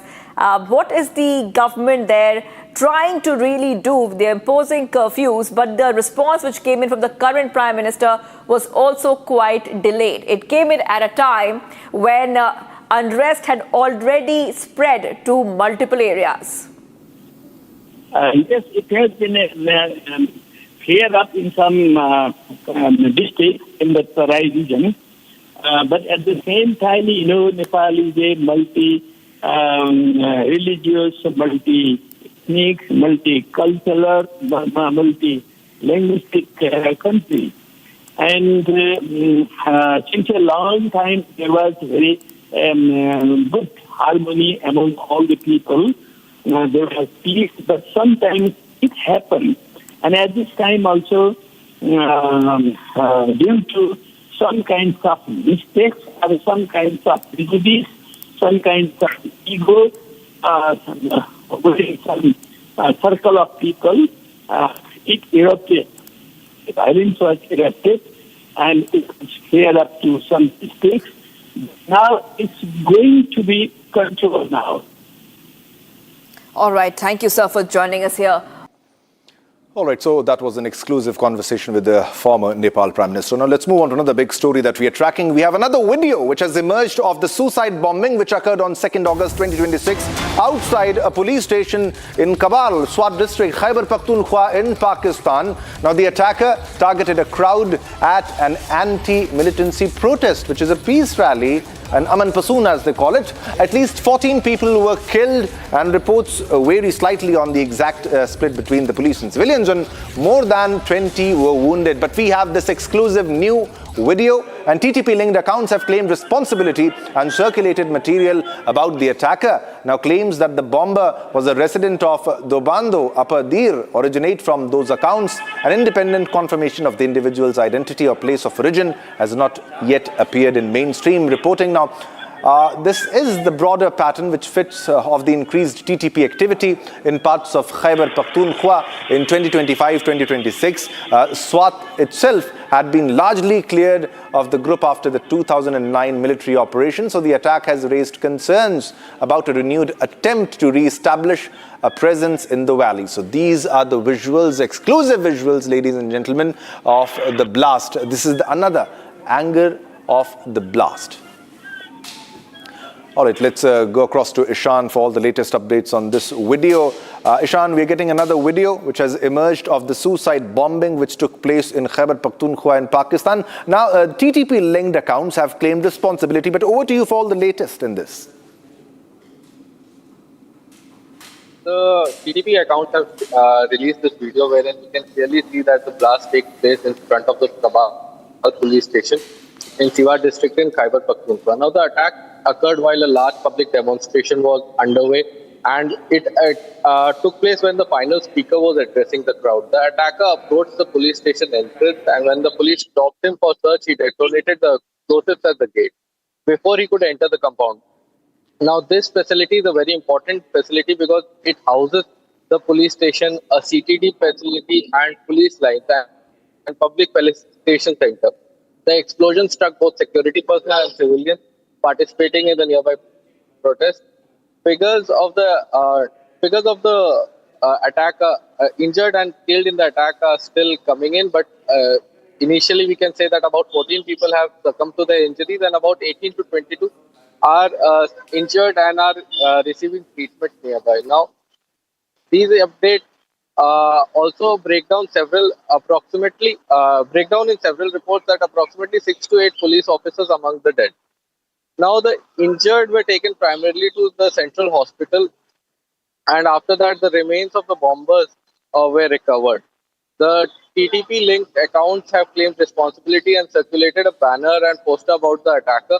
According to those accounts, the bomber was a resident of Deobando Valley.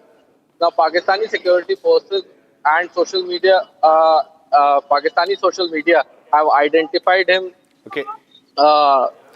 as being part of it. Now, the Inspector General of Police, Zulfikar Hamid, have confirmed that the bomber has been identified and a joint investigation. And this is yet another case where the Pakistani police, the Pakistani military is losing control over the territories where they claim the security situation is better now compared to what it used to be. But thanks a lot, Ishan, for all the updates on the story. Keep a track of all the developments. We'll come back to you as more details emerge.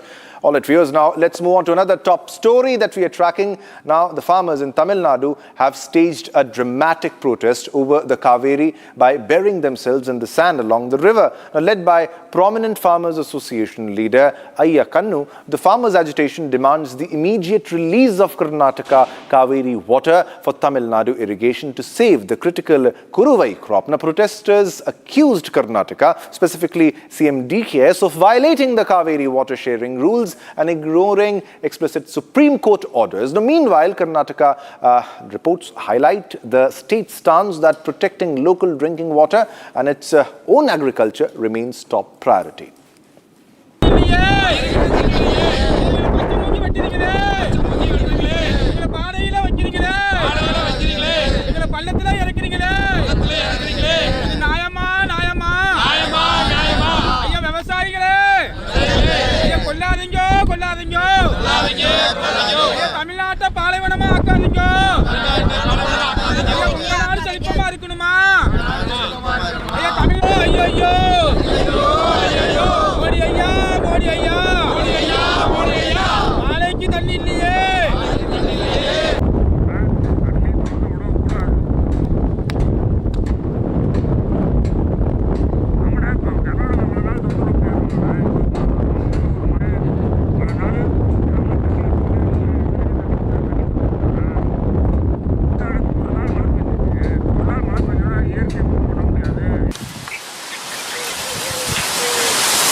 Constitution of India,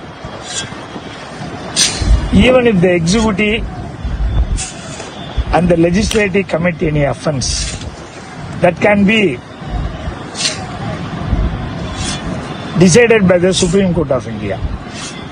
If an executive or legislative act against the Constitution of India, the Supreme Court take necessary steps. Like that, the Supreme Court of India gave a direction to the Karnataka government. They release water to the Tamil Nadu every month as per the judgment. So far, in Karnataka, more than 80 DMC water is there. The Karnataka CM Sivakumar ji refused to release per day 3,500 cubic water to Tamil Nadu. But at the same time, day before yesterday, there was a heavy rain in Kerala. To save their people, their state, what is the use of the Constitution of India? Constitution in India? What is the use of the judgment of Supreme Court? So, our Honorable CM Joseph Vijay must file a suit in the Supreme Court demanding 1 lakh crore from the Karnataka, and they must give to the farmers, those who have not cultivated the Uruvai, Samba and Kodai paddy. So that's the reason even central government as well as the Supreme Court has not taken any steps against the Karnataka government. So they have not released water us, so we have not cultivated the land, so we buried in the mud and we want to die here.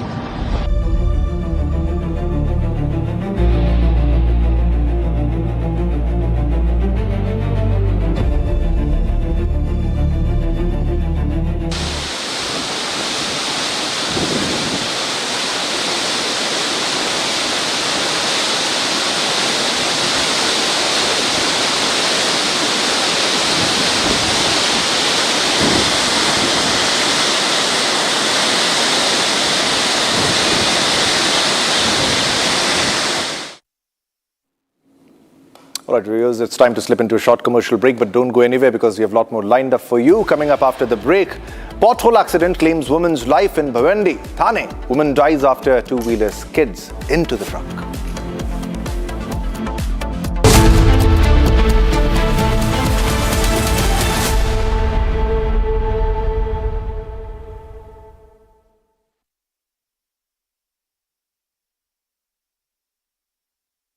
चमकी चाट से क्या बना है? Sandwich लस्सी और छाछ हर घूंट में चमकी चाट ड्राई फ्रूट और दही बड़े चमकी चाट से स्वाद बढ़े असली स्वाद सिर्फ चमकी चाट In the India Today Best Universities Survey, India's #1 ranked universities in various streams are JNU Delhi, Amity University, AIMS Delhi, IIT Delhi and National Law School Bengaluru.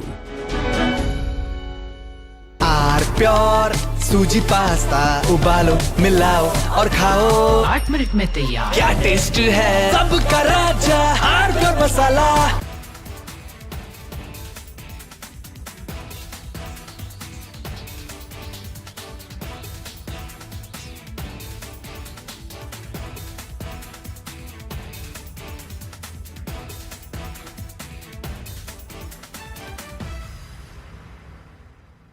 प्यास बुझाए ठंडक लाए सबको भाए जीरा से MTH का जलजीरा जीरा से जीरा से असली रिफ्रेशिंग, असली स्वाद, असली मजा। MTH अगर मैं जेनजी की भाषा को बोरो करूं, then I will have to say Modi ji clocked it and provided a legislative solution. आपको समझ ना आए तो आप घर जाके गूगल पे आप सर्च कर लेना ये क्या नारा है। वो नारा देते थे वास्ते गुने हुइयां, और वो नारा देते थे इतने प्यार से, इतनी खूबसूरत तरीके से इस्तीफा मांगते थे। कहते थे जब आपसे इस्तीफा भी मांगते थे तो कहते थे कुचू पुचू इस्तीफा दे दो, आज हमारा जन्मदिन है। विपक्ष की विपक्ष के आंदोलन को एक समराइज करना चाहूंगा मैं जेनजी के भाषा में। 37 दिन तक तो ये जंतर मंतर नहीं गए, तो इनको MIA हो गया। MIA क्या है? MIA missing in action. तो 37 दिन तक हमने कुछ नहीं किया, तो कुछ तो करना चाहिए। जंतर मंतर तो नहीं जा सकते, तो हम जाते हैं प्रधानमंत्री जी के आवास के सामने और वहां पर जाके आंदोलन करते हैं। So these are the three categories: student,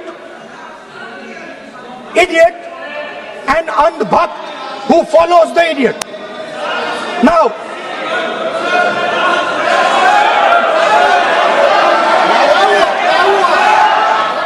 प्रश्न है कि खंड 2 से 5 विधेयकांग बने, जो सदस्य के पक्ष में हाँ गए, जो सदस्य विरोध में ना गए। मेरे विचार में निर्णय हाँ वालों के पक्ष हुआ। खंड 2 से 5 विधेयकांग बना। प्रश्न ये कि खंड 1 अधिनियम सूत्र और विधेयक का पूरा नाम विधेयकांग बने, जो सदस्य के पक्ष में हाँ गए, जो सदस्य विरोध में ना गए। मेरे विचार में निर्णय हाँ वालों के पक्ष हुआ। जिन लोगों ने विद्यार्थियों के भविष्य के साथ खिलवाड़ किया, वे जेलों में सड़ रहे हैं। All right, viewers, time to slip into a short commercial break, but don't go anywhere, because coming up next, Pakistan's failed Field Marshal Asim Munir's army opens fire on peaceful protesters in POJK's Rawalakot.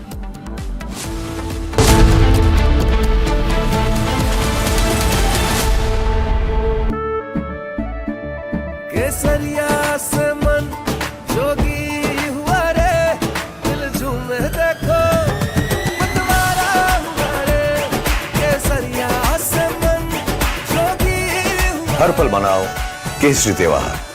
विमल, बोलो जुबान केसरी। कुछ तो सस्ता लो, सब बढ़िया लो। इसमें क्या खास बात है? थोड़े में ज्यादा स्वाद, यही तो है इसकी खास बात। I wake up wearing someone else again. Don't let it slip. I'm losing. I don't wanna be safe anymore. Finding myself. That's my moment of Sarah. चमकी चाट से क्या बना है? आलू चाट या फ्रूट चाट, स्वाद बनाए चमकी चाट। क्या बात है? स्वादिष्ट पकोड़े और फरसान, अरे चमकी चाट है इसकी जान। असली स्वाद सिर्फ चंकी चाट। We're going to hit them very hard. I mean, I can actually say that because in that, there's very little they can do about it. It was a different group than we're dealing with. They've already apologized, but, you know, we got to smack them a little bit.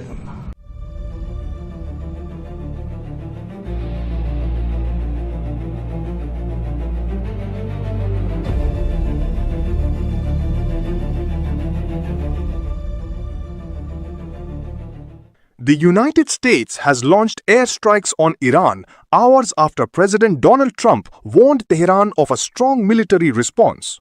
The strikes mark the first major American attack since Trump paused the bombing campaign last week.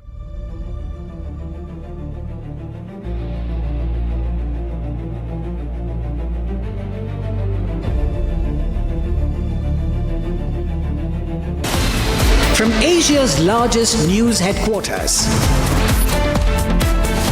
setting the agenda for Bharat.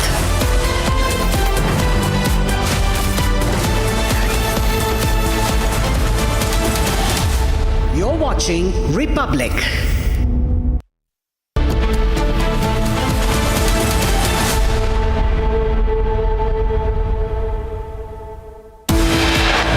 Headlines brought to you by Canara Bank. Together we can. Parliamentary panel to hold meeting to discuss social media regulation. Google, Meta and X to appear before the panel.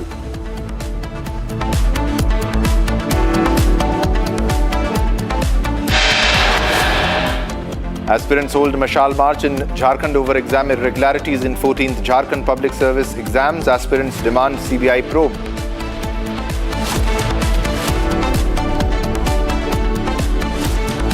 Pothole accident claims a woman's life in Bhiwandi. Thane, woman dies after two-wheeler skids into truck.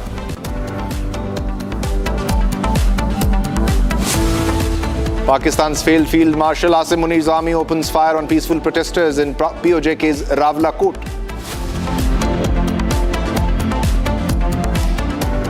An unrest in Nepal. Communal violence breaks out in Nepal after clashes between two communities. Curfew imposed in several districts.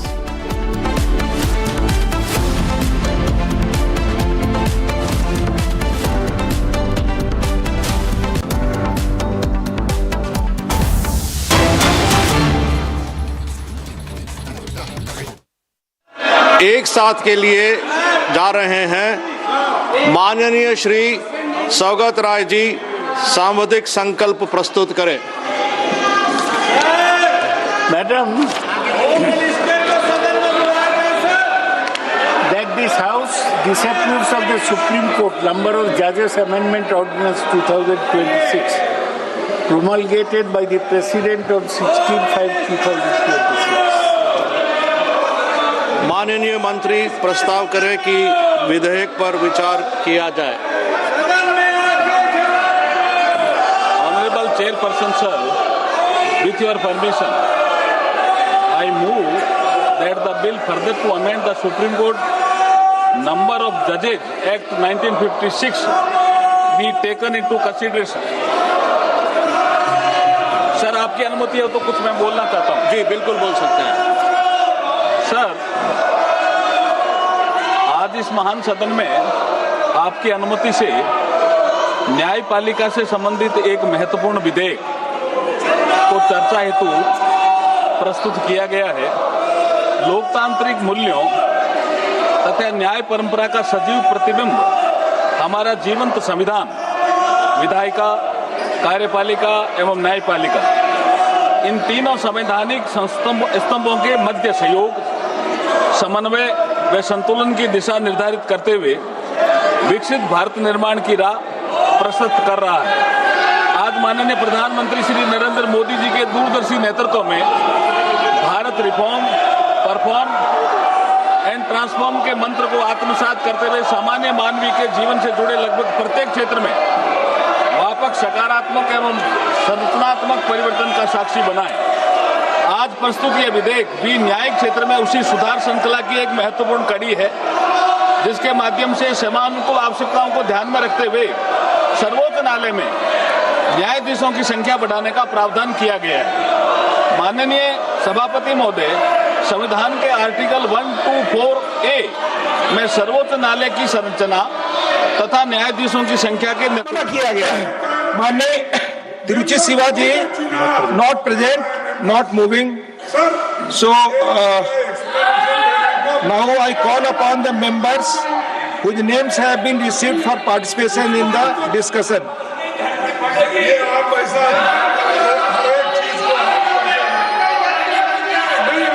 Parliament में नहीं बोलो तो कहाँ बोलना चाहिए?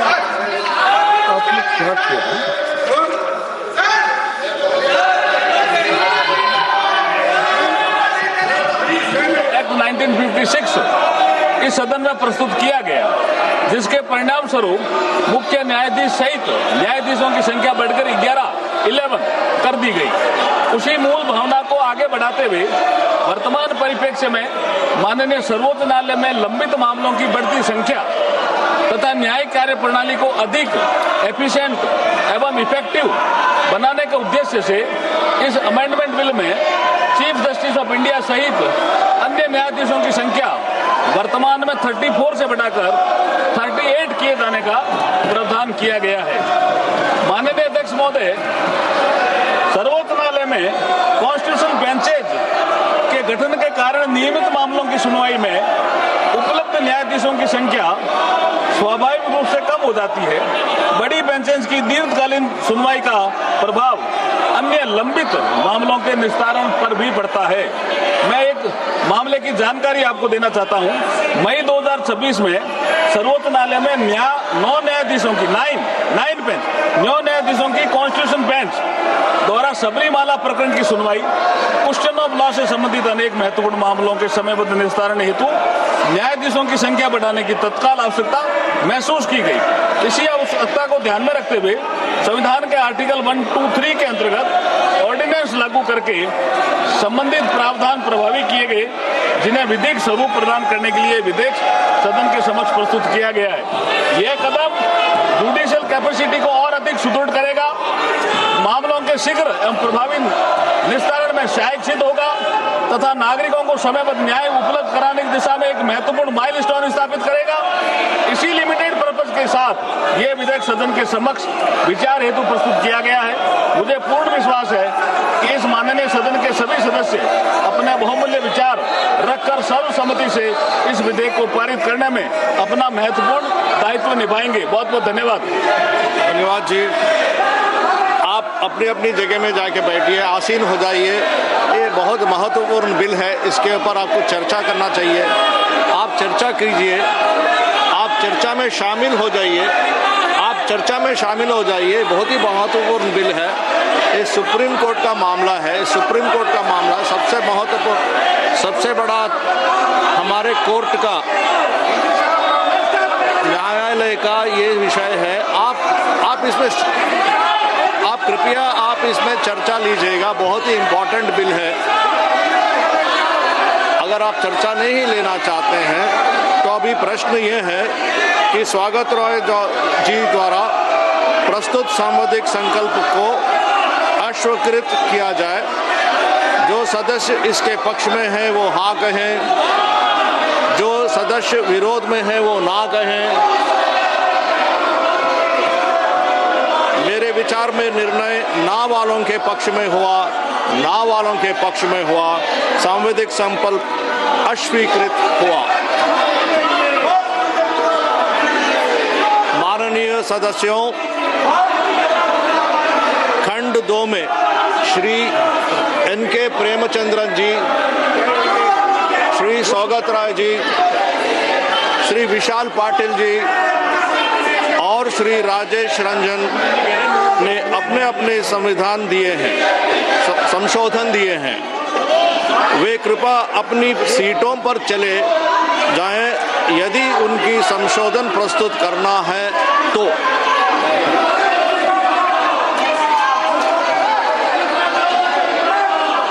प्रश्न यह है कि विधेयक पर विचार किया जाए। जो सदस्य इसके पक्ष में है वो हाँ कहें, जो सदस्य विरोध में है वो ना कहें। मेरे विचार में निर्णय हाँ वालों के पक्ष में हुआ, हाँ वालों के पक्ष में हुआ।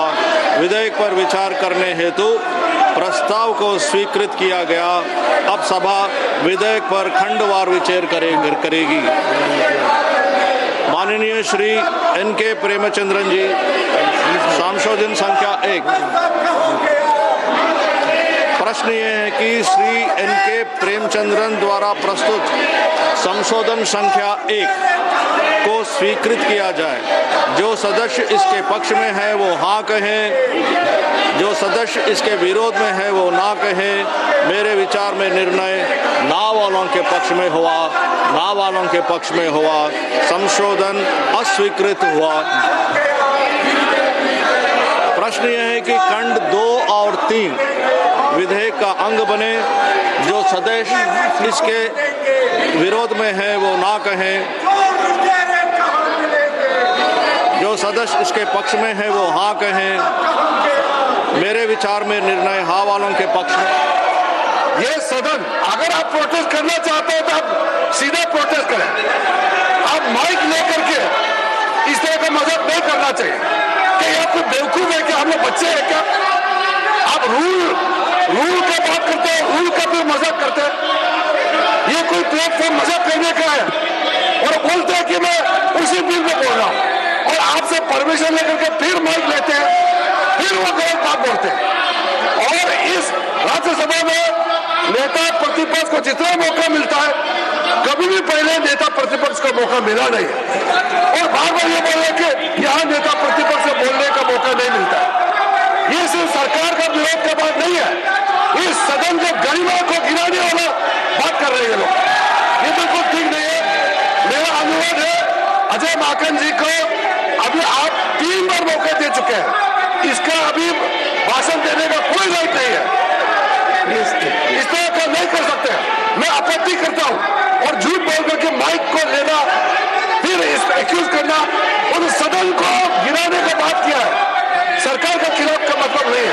ऐसा नहीं होता है।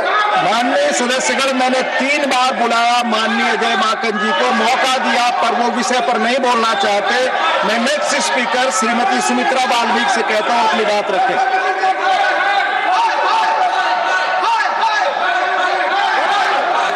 माननीय सभापति महोदय, आज वो ऐतिहासिक एमएसएमई विकास संशोधन बिल पर 2026 के समर्थन पर बोलने के लिए खड़ी हुई हूँ। महोदय, मैं पहले अपने प्रधानमंत्री माननीय यशस्वी नरेंद्र मोदी जी को हृदय से आभार व्यक्त करती हूँ कि उन्होंने देश के आखिरी पायदान पर खड़े व्यक्ति, हमारे अंत्योदय, हमारी नारी शक्ति और हमारे अनुसूचित जाति जनजाति के वर्ग को देश की अर्थव्यवस्था से मुख्य धारा में जोड़ा है। महोदय, मैं कहना चाहती हूँ कि 2014 से पहले विकास में जो कागजी कार्रवाइयाँ होती थी, उनको यदि देखा जाए तो 2026 तक माननीय प्रधानमंत्री मोदी जी के नेतृत्व में देश में बड़ा बदलाव हुआ है।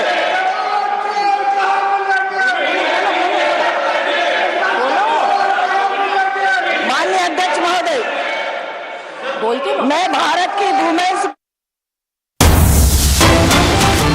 Parliament, but let's go ahead to another breaking news development that we are getting, and this is a shocking and heart-wrenching incident which has rocked Hailakandi district in Assam. A 15-year-old class 9 student was allegedly raped and brutally murdered at Aliyachara village under Katlichera police station, about 40 kilometers from Hailakandi town. Now the deceased has been identified as Baby Das. Now the police have so far arrested 4 persons in connection with the case, and they have been identified also as Bikash Su, Dheeraj Das, Apu Malakar, Manoj Das, all of whom are adults. Now it is alleged that the accused lured the minor girl away from her home to a secluded location where she was sexually assaulted. Allegations emerged that after committing the crime, the accused repeatedly attacked the victim with pieces of brick on her head and other parts of the body in an attempt to destroy evidence. It is further alleged that they also inflicted grievous injuries on sensitive parts of her body with a sharp weapon before killing her.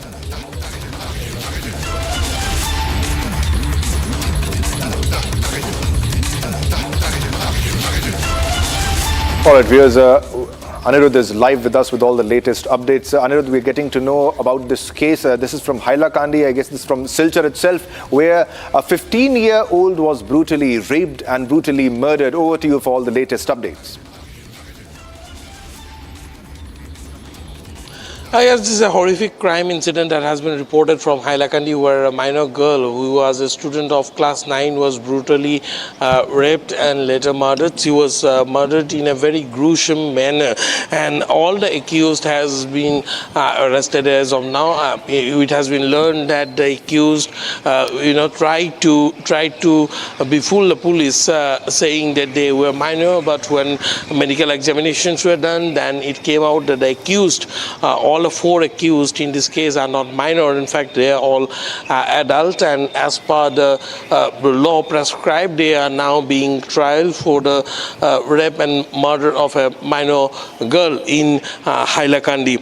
The police has also informed that they have recovered weapons that were used in this crime, and due processes are being followed in this case, and the accused has been identified as Bikash Su, Dheeraj Das, Apu Malakar and Manas Das.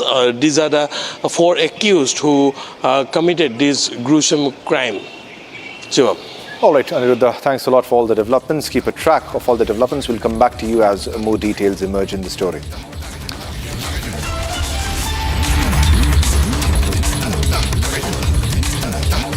All right, so this was the case from Assam, from Silchar in Hailakandi. And the visuals, the horrific the incident took place in Assam's Hailakandi in Silchar, where a 15-year-old girl was brutally gang raped, brutally murdered, and 4 people have been arrested for the horrific crime that was committed by them. And this was a minor girl, merely 15-year-old girl, who was brutally gang raped and murdered. And this has sparked outrage in Assam, especially in Silchar and Hailakandi, where this horrific crime took place. And Assam is the place where this gang rape happened, where a 15-year-old was brutally raped and murdered. 4 people have been arrested for the gang rape and murder of the 15-year-old.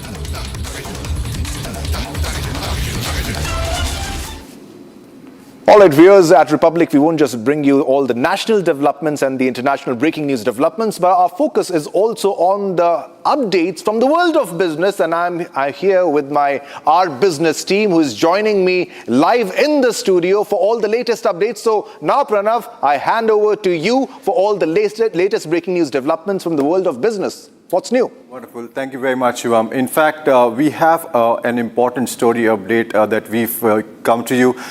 Days after the Ministry of Home Affairs actually highlighted serious security concerns, including that the app being used for unlawful activities such as radicalization, terrorism, and in fact riots, BitChat continues to be available for download for the Indian users. And not just that, in fact, 3 BitChat related links that the Home Ministry had asked GitHub, remember Jack Dorsey's startup, to take down have in fact not been removed and can be accessed online.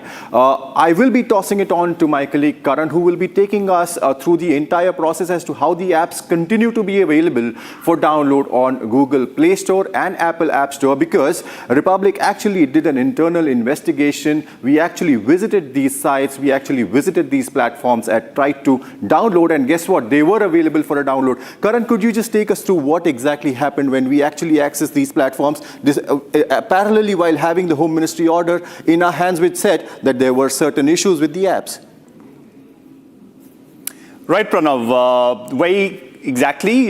Just like despite the Home Ministry order dated 23rd of July, the BitChat app remains very much available on both the Google Play Store as well as the Apple App Store. A user can simply go to the Google Play Store or the App Store, click on Install or Get, wait for the app to download, and start using it. There's no phone number registration which is required. There's no email verification that's required. There's no account creation that's required. More importantly, all the 3 URLs mentioned in the notice dated 23rd of July continue to be operational. So as things stand today, both the BitChat app as well as the 3 URLs mentioned in the notice dated 23rd July are operational and users can easily access them. Now, the Indian government has also faced a lot of legal hurdles in curbing BitChat. This has become a sort of decentralized platform. It is also interesting to note that Republic itself has tried to reach out to the Ministry of Home Affairs. We have also tried to speak to Google about what is going to be the future implication of this apps. What is going to be the entire situation with this particular app? When is it going to be taken down? And we are yet to hear from both these platforms. We are yet to get a solid, foolproof response on this. To further help us elaborate on this, I'll toss it to now Pranav, who could help us get to a detailed analysis of what BitChat stands at. Absolutely. Thank you very much, Rishita. In fact, isn't it? I mean, we had the Home Ministry document. The CJP protests were going on, and that is precisely the time when Jack Dorsey, in fact, pushed out that particular document, which highlighted several concerns regarding these apps. And as Karan, in fact, rightly said, these apps have the primary architecture of these apps is such that they can bypass the cross checks or the so to say the government related regulations and continue to make chats and communication available, unmonitored communication available to individuals via a Bluetooth mesh networking. Now, this in fact open source architecture is what makes conventional takedowns nearly impossible, is what in fact the I4C had in fact suggested. Karan, would you just like to take us through what has the I4C letter highlighted, some of the concerns that the I4C letter had highlighted? Well, yeah, Pranav. So basically, the I4C letter specifically, which is the notice specifically mentioned that the apps could be misused for reasons such as threats to national security, terrorism, criminal activities, highlighting that the apps defy any tracking mechanism. So basically, just like you rightly mentioned, the app is designed for anonymity. The agencies or the government at any point of time cannot actually track who is using the app, who's the user, who's sending the message to whom. And specifically, while the notice did not say that they were guilty of any of these acts, the notice clearly mentioned that the apps are of a nature which could be misused for reasons such as threats to national security, criminal activities, terrorism, etc. And since the apps have a potential to be misused for any of these purposes, given the situation, absolutely, Karan. In fact, we've written to Google, we've written to Apple as well as the MHA, and as soon as we get responses, we will be updating our viewers on Republic Business. Well, Shivam, that's the breaking story that we had from Republic Business. Yeah. Thanks a lot for all the updates. All right, we have another big breaking news development. Now let's go across to the other breaking developments coming in from the country, where we have another news of case of pothole death today. This is the second pothole death case, and this is from Thane, where a Thane fire brigade official was killed due to a pothole accident at the highway in Thane, and he was killed because of the pothole. And this is the second such case from today where a second person was killed. He died. Another life claimed due to potholes on the road. This is the second case of a pothole death that has emerged from Maharashtra this morning. And a Thane district fire brigade official lost his life after his two-wheeler slipped from that location and slipped from the pothole, and the official is identified as Vikas Gore. The incident occurred on the Mumbai-Nashik highway, and when Vikas was heading towards his duty, his two-wheeler slipped due to pothole on the road. After slipping from the bike, he banged on the divider and was severely injured. The locals rushed him to the nearby hospital, but during the treatment, he lost his life. So this is another case, second case of pothole death, and this is the second case of a pothole death which has emerged from Maharashtra itself, from Thane itself. And a Thane district fire brigade official lost his life after his two-wheeler slipped because of the pothole. The official is identified as Vikas Gore, and he slipped because of the pothole. And the incident occurred on the Mumbai-Nashik highway, and Vikas was heading towards his duty, and his two-wheeler slipped because of the pothole on the road, and he was hit by a divider, and he was severely injured. And the locals rushed him to the nearby hospital, but during the treatment, he lost his life. So this is the big development that we are getting from Thane. Another case of civic apathy, crumbling civic infra, which has claimed yet another life where another person was killed because of this.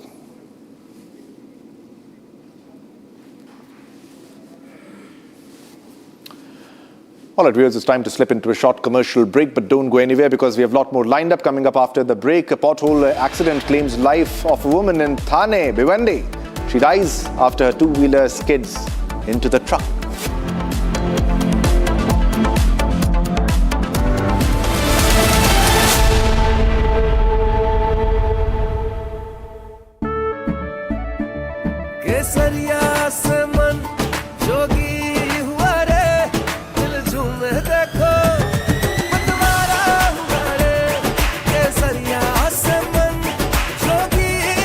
हर पल मनाओ केसरी त्योहार। विमल, बोलो जुबान केसरी।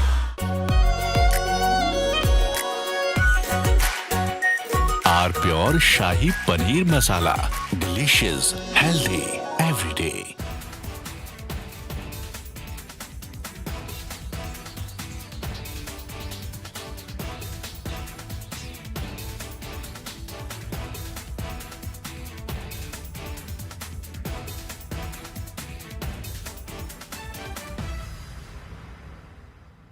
चमकी चाट से क्या बना है? सैंडविच, लस्सी और छाछ। हर घूंट में चमकी चाट। ड्राई फ्रूट और दही बड़े। चमकी चाट से स्वाद बढ़े। असली स्वाद सिर्फ चमकी चाट। अगर मैं जेनजी की भाषा को बोरो करूं, then I will have to say Modi ji clocked it and provided a legislative solution. आपको समझ ना आए तो आप घर जाके गूगल पे आप सर्च कर लेना ये क्या नारा है। वो नारा देते थे वास्ते गुने हुई और वो नारा देते थे, इतने प्यार से, इतनी खूबसूरत तरीके से इस्तीफा मांगते थे, कहते थे, जब आपसे इस्तीफा भी मांगते थे तो कहते थे कुचू पुचू इस्तीफा दे दो, आज हमारा जन्मदिन है। विपक्ष के आंदोलन को एक समराइज करना चाहूंगा मैं जेनजी के भाषा में। 37 दिन तक तो ये जंतर मंतर नहीं गए, तो इनको MIA हो गया। MIA क्या है? MIA missing in action. तो 37 दिन तक हमने कुछ नहीं किया, तो कुछ तो करना चाहिए। जंतर मंतर तो नहीं जा सकते, तो हम जाते हैं प्रधानमंत्री जी के आवास के सामने और वहां पर जाके आंदोलन करते हैं।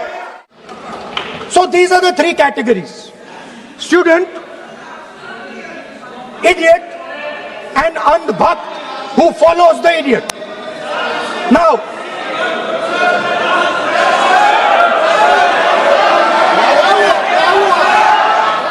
प्रश्न है कि खंड 2 से 5 विधेयकांग बने, जो सदस्य के पक्ष में हाँ गए, जो सदस्य विरोध में ना गए। मेरे विचार में निर्णय हाँ वालों के पक्ष हुआ। खंड 2 से 5 विधेयकांग बना। प्रश्न ये कि खंड 1 अधिनियम सूत्र और विधेयक का पूरा नाम विधेयकांग बने, जो सदस्य के पक्ष में हाँ गए, जो सदस्य विरोध में ना गए। मेरे विचार में निर्णय हाँ वालों के पक्ष हुआ। जिन लोगों ने विद्यार्थियों के भविष्य के साथ खिलवाड़ किया, वे जेलों में सड़ रहे हैं। हमने फास्ट कोर्ट बना। अध्यक्ष जी, जहां पर कांग्रेस शासित यूपीए ने पॉलिसी वैक्यूम करा, वहीं पर अगर मैं जेनजी की भाषा को बोरो करूं, then I will have to say Modi ji clocked it and provided a legislative solution. Time to slip into a short commercial break, but don't go anywhere. Coming up next, aspirants hold Mashal March in Jharkhand over exam irregularities in 14 Jharkhand public service exams. Aspirants demand CBI probe. चमकी चाट से क्या बना है? Sandwich, लस्सी और छाछ। हर घूंट में चमकी चाट। अब बताओ, स्वाद आया? असली स्वाद सिर्फ चमकी चाट। In the India Today Best Universities Survey, India's #1 ranked universities in various streams are JNU Delhi, Amity University, AIMS Delhi, IIT Delhi, and National Law School Bengaluru. Pure सूजी पास्ता उबालो, मिलाओ और खाओ, 8 मिनट में तैयार। क्या टेस्ट है, सबका राजा pure masala. We're going to hit them very hard. I mean, I can actually say that because in that there's very little they can do about it. It was a different group than we're dealing with. They've already apologized, but you know, we got to smack them a little bit.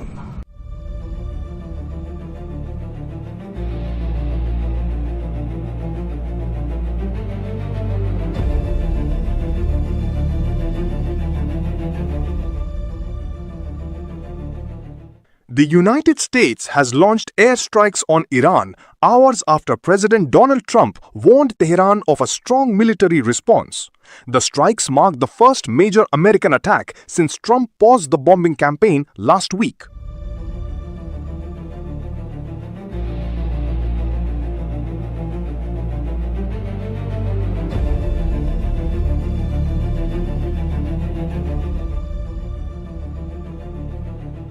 Trump had earlier vowed to hit Iran very hard after an Iranian missile attack on an American base in Jordan. Within hours, US forces launched retaliatory strikes, escalating tensions across the Middle East. We're going to hit them very hard. I mean, I can actually say that because in that there's very little they can do about it. It was a different group than we're dealing with. They've already apologized, but you know, we got to smack them a little bit. Yeah, I think more so that, yeah, because it was another smaller event. But no, they sent 8,000-mile-an-hour missiles at us, and fortunately we had our people operating the greatest equipment in the world, namely the Patriot system. Think of it, 5 missiles going 8,600 miles an hour, big ones, coming right at us, and all 5 were shot down. How about that, right? Pretty good. Only we. Nobody else could do that but us. Yeah.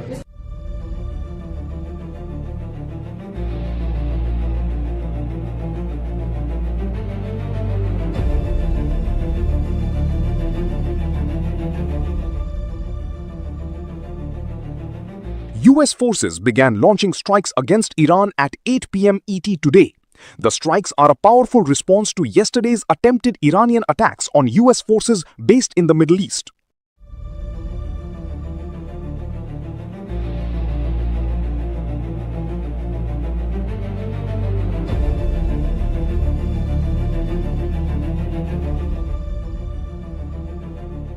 The escalation comes after Iran's Islamic Revolutionary Guard Corps claimed responsibility for a missile attack on a US airbase and command center in Jordan. The US military says all the missiles were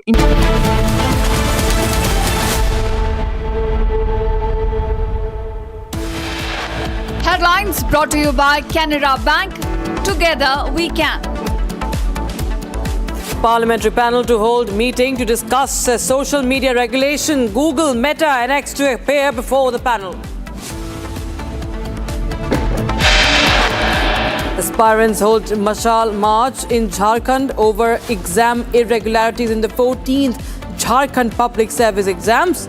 Aspirants demand CBI probe.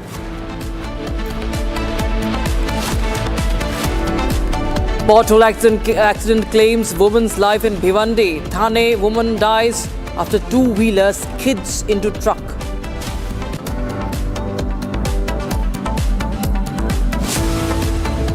Pakistan's failed Field Marshal Asim Munir's army opens fire on peaceful protesters in POJK's Rawalakot.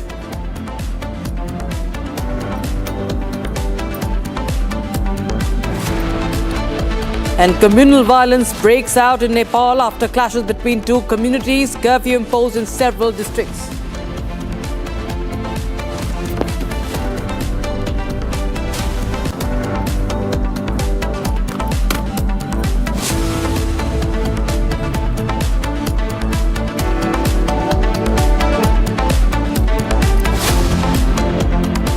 Good afternoon, you're watching Republic TV and I'm Rakshita Mishra with you. Let's start with what's happening in Jharkhand, viewers. It's a massive student agitation that we are now witnessing in Jharkhand, and it has now entered its 10th straight day. The protesters are demanding the resignation of Jharkhand Chief Minister Hemant Soren. Congress, meanwhile, remains a mute spectator while they were out in the open to support the CJP-led protest in Delhi. Now, double standards of this CJP and the opposition parties are yet again exposed. This time in Jharkhand, we see that there are demands for resignation over the incessant irregularities in recruitment tests, state recruitment tests, and there have been paper leaks also. All right, we have Veerbhadra joining us live on the broadcast from Ranchi. Virbhadra, हम बताएं कि क्या कुछ अभी सामने आ रहा है, जो कि 10 दिन हो गए हैं और जो ये प्रोटेस्ट, ये जो विरोध प्रदर्शन है वो और भी बड़ा होता जा रहा है। यहाँ तक कि हम देख रहे हैं कि जो विपक्षी दल हैं, जो अगर हम कांग्रेस की बात करें, वो अभी तक चुप्पी साधे हुई हैं।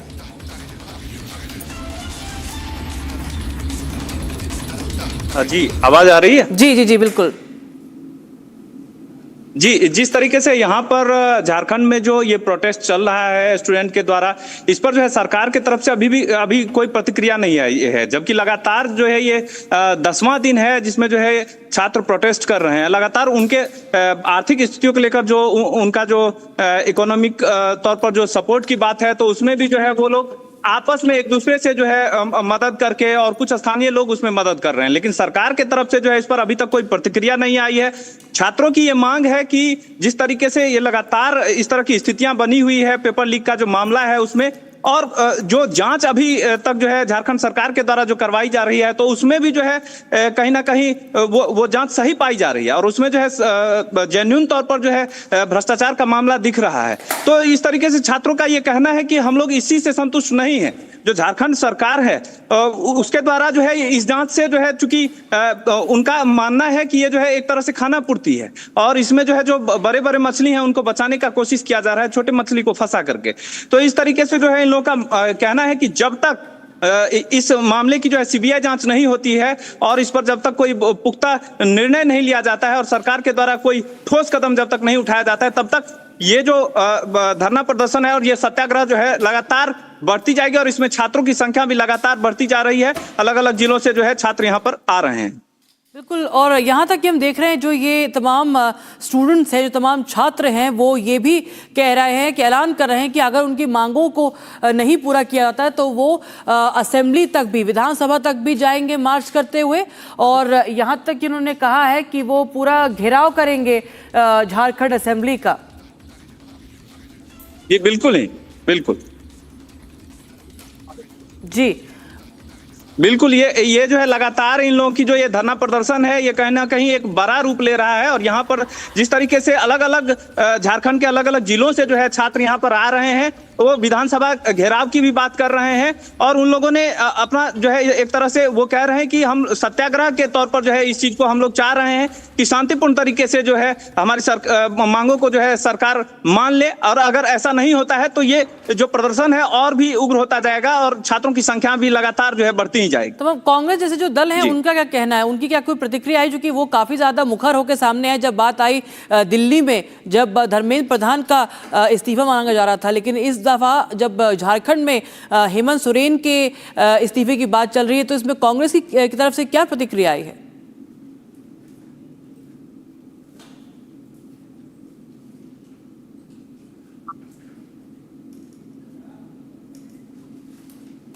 All right, there seems to be some problem with that audio, but in the meantime, we thank Veerbhadra for joining us. We will continue to get more details at Republic TV, the only channel who's getting you all the latest coming in from Jharkhand and raising those questions and exposing the double standards of the different political parties, viewers who've backed anarchy, but when it comes to the real cause for the students, is then when they stay silent.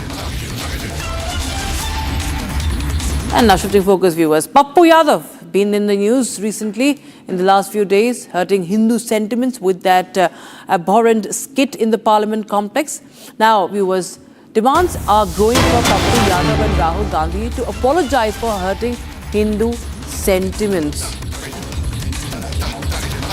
Now, Hindu groups are raising questions and they are saying that anybody who, it is unacceptable that the sentiments of the Hindus are played with. There's massive outrage now and demands for apologies from Sadhu Yadav and Rahul Gandhi. There's a complaint also against them, and now Hindu groups are coming together and raising the questions, raising a demand for apology from Pappu Yadav and Rahul Gandhi for hurting the sentiments of the Hindus with this is the so-called skit which they did in the name of sending a message across on Ram Mandir donation row. Dressed in saffron, we see Sadhu Yadav there, runs away with the money that is donated. These are the same who never, of course, visited the Ram temple. All right, we have some more breaking news coming in right now from the Mumbai viewers, and halfway through the counting, it's Prashant Kishore who's leading by 9,581 votes. Prashant Kishore maintaining 9,581 vote lead after 17 rounds in Bankipur, and this is the latest update we're getting in right now. That's the update we have right now from Bihar. And Prashant Kishore is right now leading this by poll, Bankipur. Prakash is joining us on the phone line for more. Prakash, as we see that the counting is still underway, we see halfway through the counting that Prashant Kishore is leading from Bankipur. Well, 17 rounds has gone, counting done. Prashant Kishore is leading by more than 9,500 votes, and if this is the trend, Prashant Kishore is surely to win by more than 20. And Prashant Kishore is surely to win by more than 20,000 votes because the minority are still to be counted, and this is in a way referendum for the BJP, and Prashant Kishore had set a narrative of one Kutta Billi candidate, meaning thereby he alleges that the BJP leaders have said that they will field any Kutta Billi and that candidate will win. So, liked by the voters. And second, it is a by-election. He got the advantage of the by-election because it does not have any bearings on the government. So Prashant Kishore has been traveling in every part of the past 4 years, and the people thought that let's try him. And the narrative was set that he's an educated person against the BJP candidate who was a very weak and docile candidate who could not speak as well. So BJP got complacent, and the high-headed attitude of the BJP also was kept under control and check by the voters of the Bakipur, which is said to be the stronghold of the BJP, and it is the urban voter.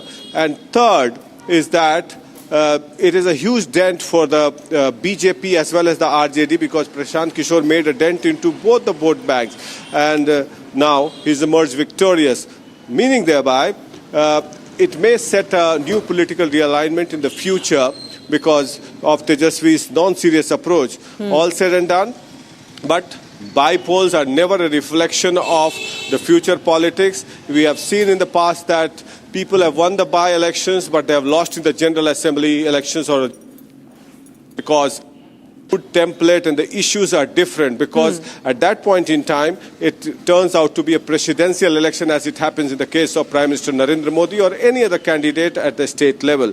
So landscape. Right, Prashant. All right, Prashant, there's some network problem, but thank you so much for putting it out there, the update and the significance of this, as Prashant Kishore there denting the vote banks of BJP, RJD both, and right now he could be just on his way to the first win for the Jan Suraj party in Bihar with Now we have breaking news coming in. Pakistan has blocked access to a foreign media's reportage from POJK. There you have Pakistan's playbook of blacking out its own atrocities. Is that it is now denying access to global media following the reporting on the elections, the fake elections and the human rights violations in POJK.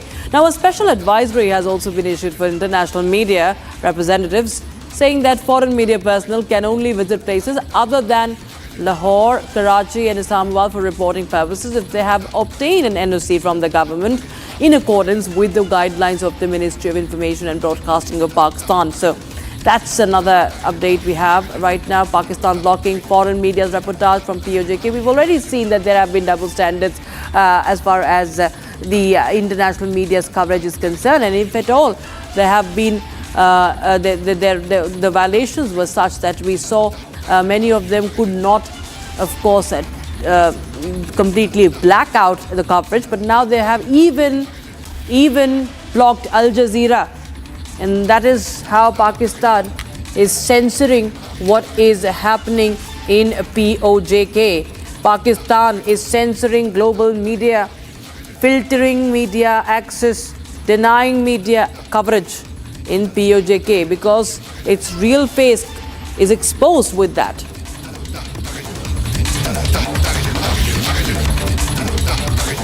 All right, now it was a suicide bombing occurred on outside a station in Swat district of Kabul, that is in Khyber Pakhtunkhwa of Pakistan. The attacker targeted a crowd at an anti-militancy protest, a peace rally.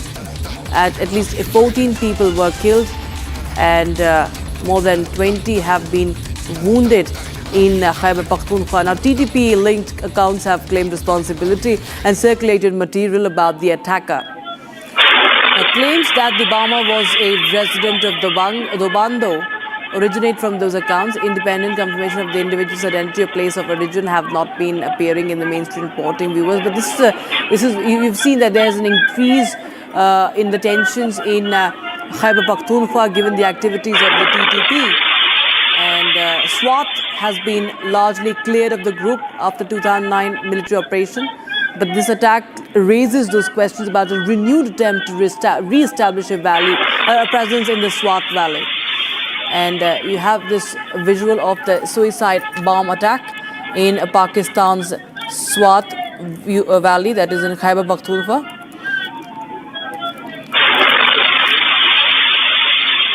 This happened outside a police station in Swat. At least 14 have been killed. This is the moment when the suicide bomber attacked the peace rally in Khyber Pakhtunkhwa.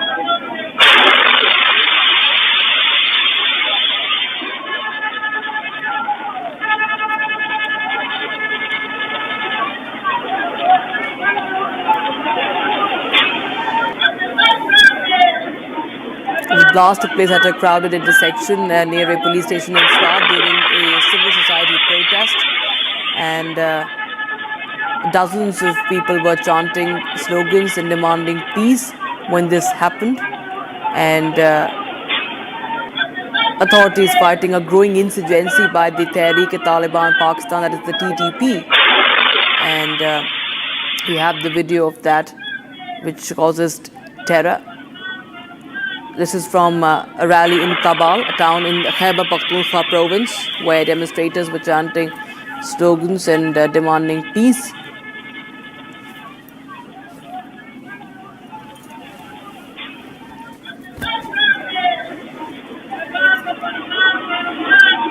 All right, my colleague Zeenat is joining us live on the broadcast for more. Zeenat, well, we see that the TTP's activities are only increasing now in Swat. We see a re-emergence of its presence in the Swat Valley, and this is a suicide bomb attack during a rally.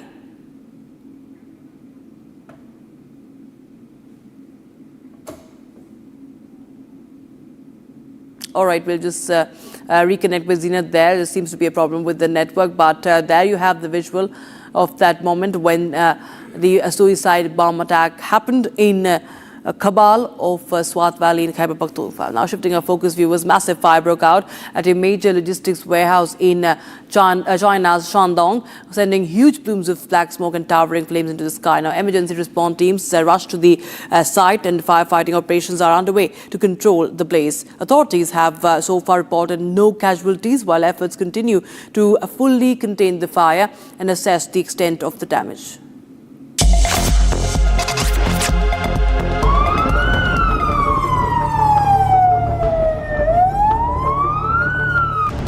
Massive flames engulf a major logistic warehouse in Shandong, China. Thick black smoke billowed into the sky as the intense blaze spread across the industrial facility.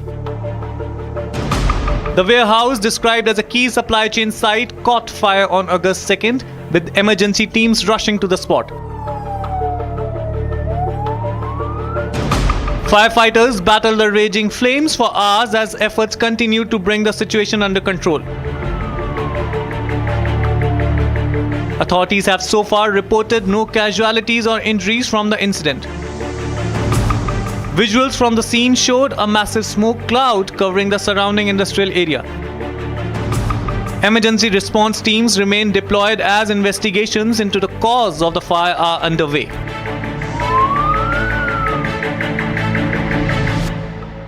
All right, viewers, now we have a super exclusive input coming in. Republic TV has spoken to Pappu Yadav on the controversy that has erupted over his antics, anti-Hindu skit in the Parliament complex. And now we have also accessed the medical report of the attacker, because he was attacked during the press conference last evening, and his the medical report of the attacker confirms alcohol intoxication. The medical legal case report of Sumit, the man accused of attacking MP Pappu Yadav, has confirmed that he was under the influence of alcohol at the time of the incident. The MLC was prepared at the medical report was prepared at the RML hospital, expected to play a crucial role in establishing that Sumit allegedly attacked. Sumit did attack Pappu Yadav while he was intoxicated. Pappu Yadav's personal assistant has also submitted a complaint seeking the addition of an attempt to murder charge against Sumit. And my colleague Atul is joining us on the broadcast for more. Now, while the Delhi police has registered an FIR, we are understanding now that the attacker was in an inebriated state. Atul, what more details do you have with us? Well, we have accessed the MLC report of accused Sumit, and in the MLC report, the doctor has clearly written that he was in an inebriated condition. There were alcohol found in his blood. He was highly drunk, and when he attacked Pappu Yadav, he was drunk, and it has been mentioned in the MLC report. An FIR has been filed against him and his associate. Both came to at the house of Pappu Yadav, and they held sleepers. Pappu Yadav also claimed that the attacker was having a knife. However, the Delhi police has said that as of now they did not recover any knife from his possession. Based on the complaint which was filed by the PA by of Pappu Yadav, the Delhi police has lodged an FIR, but the MLC report has proven that he was highly drunk. He was in an inebriated condition. We have accessed this MLC report. All right. And any information as to who this individual is? Why did he go there? Has he recorded? Has there been any statement recorded? Is he associated with any group? What more details do you have about Sumit? Well, at the time of the incident, he was not able to speak to anyone because he was highly drunk. But yes, police have found that he was angry with Pappu Yadav because Pappu Yadav staged a protest inside Parliament, and Pappu Yadav was playing a role of sage, in which Pappu Yadav was claiming that he is a sage and he is stealing donation money of Ram Temple. He was staging a protest against the Chanda Chori issue. The attacker Sumit was angry because he was saying that Pappu Yadav, while staging a protest, was accusing the sadhu sants of this country, and therefore he wanted to attack him. All right, thanks so much, Atul, for joining us with details coming in on that story. Viewers, now this is the latest update that we have on the attack during the press conference that happened last evening on Pappu Yadav, and now we're getting to know more details about the medical report that has been filed or that has been now accessed by Republic TV. In fact, Manav, my colleague, also spoke to Pappu Yadav on the matter. Listen to what he said. सांसद पप्पू यादव के आवास पर मौजूद हूं और मेरे पीछे जो आप लॉन देख रहे हैं और जिस लॉन में मैं खड़ा हूं, यहीं पर भारी बवाल देखने को मिला। रविवार को मारपीट की नौबत आ गई। पप्पू यादव खुद बीच बचाव कर रहे थे, हाथ में उनके चाकू दिखाई दिया, जूते चप्पल तक यहां पर चल गए। क्या कुछ हुआ और अब आगे उस पर पप्पू यादव क्या सोचते हैं, ये सारी जानकारी देने के लिए खुद हमारे साथ सांसद जी जुड़ रहे हैं। इस लॉन में रविवार को हाई वोल्टेज ड्रामा हो रहा था, आपके हाथ में चाकू था, लोग चप्पल फेंक रहे हैं, आपने साधु का भेष बनाया तो लोग नाराज हो गए। अच्छा, एक बात बताइए, घर के भीतर हाई वोल्टेज ड्रामा क्या होगा? बाहर से मेरे घर के भीतर कोई लोग आके मारेंगे, कोई चप्पल फेंकेंगे घर के भीतर, ये कौन सी संस्कृति है? और इस देश में कुछ अब सोचा भी जा सकता है क्या?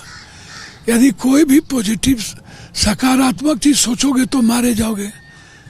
ये जो कल हमला किए, ये तो आदरणीय मुख्यमंत्री जी के साथ इनकी तस्वीर है, पाठक जी के साथ तस्वीर है, ये मंडल अध्यक्ष है, इनका क्या दोष? इनको तो कोई भेजा होगा। सारे कालनेमी संत कहते हैं कि पप्पू यादव को जिंदा जला देंगे, या जो मारेगा 51 लाख रुपया देंगे, कोई कह रहा है 50 लाख देंगे, कोई कह रहा है 11 लाख देंगे। तो मारो आप, हम क्या कर सकते हैं? लेकिन मेरे परिवार और मेरे बच्चे को बख्श दो। तो कौन लोग हैं जो पप्पू यादव की जान के दुश्मन बने हुए हैं? अच्छा, एक बात बताइए, हनुमान जी को नचाए, गुड्डी उड़ाए, शंकराचार्य जी पर हमला किए, केदारनाथ बद्रीनाथ में अभी सोना का मुकुट एक कालनेमी संत से पकड़ाया, चंपत राय 200 केजी सोना, चांदी सिंधी का और एक रामायण का सोना का सब गायब कर दिया। गोविंद गिरी। देखो पप्पू जी, देखो आप तर्क रखेंगे तो मैं तर्क पे बात करूंगा। वो तो तस्वीरें सामने आ चुकी हैं और ये तो मंदिर ट्रस्ट ने भी कहा कि जो चांदी थी वो मिल गई है। आपने साधु का भेष बनाया। भैया कहाँ मिल गई? बिल्कुल बाकायदा पत्र जारी किया गया था। तो समझ में नहीं आता।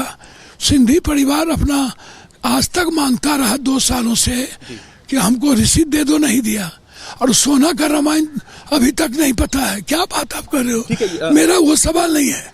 मेरा सवाल है कि सभी विपक्ष के नेता, राहुल जी, अखिलेश जी, प्रियंका गांधी, सभी नेता लगातार इस देश के आस्था के साथ खिलवाड़ करने वाले और जनता के विश्वासघात करने वालों की अब आवाज उठा रहे हैं कि प्रधानमंत्री, इतने तो सवाल था। मैंने उसको गोविंद गिरी के काल नियमित तरीके को मैं रूपांतरण किया। और मैंने कोई गुनाह तो मैंने किसी को गाली नहीं दी, मैं किसी संत का नाम नहीं लिया, ना मैंने संत के बारे में कहा। मैंने एक तरीका अपनाया कि मंदिर चोरी के पैसे कहाँ हैं, 3,300 करोड़ है तो कहाँ है। All right, we continue to bring you more details right now. It's time for a very, very short break, but don't go anywhere. We bring you what's happening in Jharkhand as the students continue to protest. The Mashal March in Ranchi and other areas of Jharkhand continue as they demand accountability over exam regularities in 14th Jharkhand Public Service Examination. They demand CBI probe and the resignation of Hemant Soren.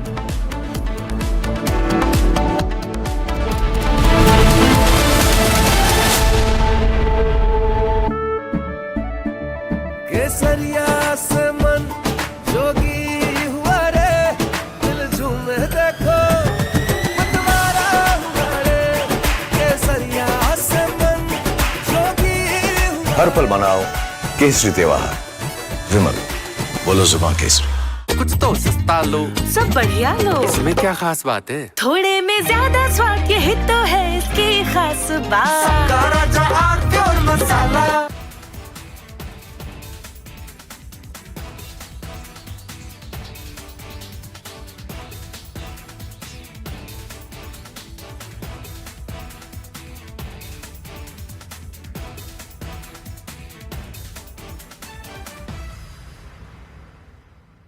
प्यास बुझाए, ठंडक लाए, सबको भाए जीरा से। MTH का जलजीरा जीरा से। जीरा से असली रिफ्रेशिंग, असली स्वाद, असली मजा। अगर मैं जेनजी की भाषा को बोरो करूं, then I will have to say Modi ji clocked it and provided a legislative solution. आपको समझना है तो आप घर जाके गूगल पे आप सर्च कर लेना है क्या नारा है। वो नारा देते थे वास्ते गुने हुई, और वो नारा देते थे इतने प्यार से, इतनी खूबसूरत तरीके से इस्तीफा मांगते थे। कहते थे जब आपसे इस्तीफा भी मांगते थे तो कहते थे कुचू पुचू इस्तीफा दे दो, आज हमारा जन्मदिन है। विपक्ष के आंदोलन को एक समराइज करना चाहूंगा मैं जेनजी के भाषा में। 37 दिन तक तो ये जंतर मंतर नहीं गए, तो इनको MIA हो गया। MIA क्या है? MIA missing in action. तो 37 दिन तक हमने कुछ नहीं किया, तो कुछ तो करना चाहिए। जंतर मंतर तो नहीं जा सकते, तो हम जाते हैं प्रधानमंत्री जी के आवास के सामने और वहां पर जाके आंदोलन करते हैं। So these are the three categories: student, idiot, and andhbhakt who follows the idiot. Now,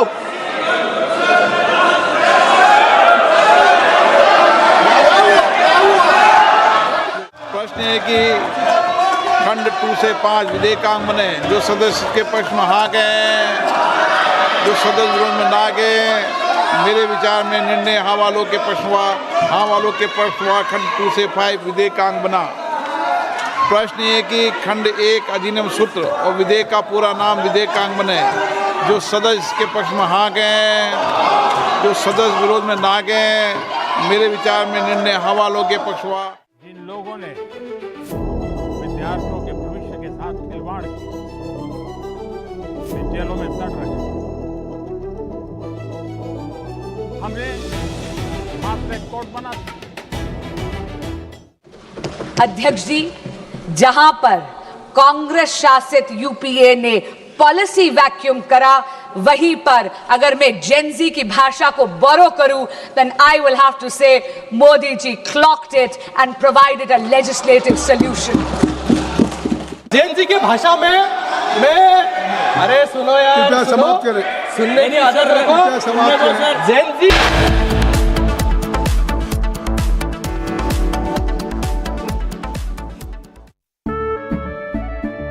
केसरिया से मन जोगी हुआ रे, दिल झूमे देखो मतवारा हुआ रे।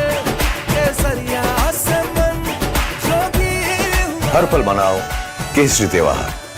विमल, बोलो जुबान केसरी। चमकी चाट से क्या बना है? सैंडविच, लस्सी और छाछ। हर घूंट में चमकी चाट, ड्राई फ्रूट और दही बड़े, चमकी चाट से स्वाद बढ़े। असली स्वाद सिर्फ चंकी चाट। I wake up wearing someone else again. Don't let it slip. I'm losing. I don't wanna be safe anymore. Underneath there's a Finding myself. That's my moment of Sarah.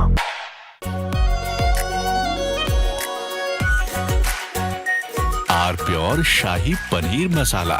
Delicious, healthy, every day. We're going to hit them very hard. I mean, I can actually say that because there's very little they can do about it. It was a different group than we're dealing with. They've already apologized. But, we got to smack them a little bit.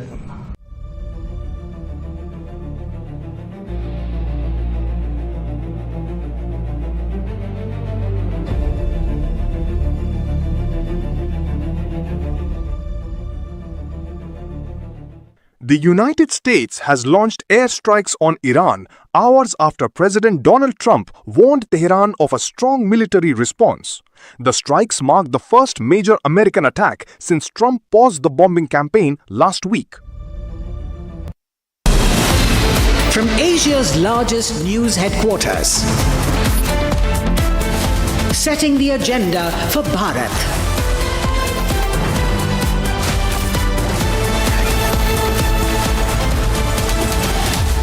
You're watching Republic.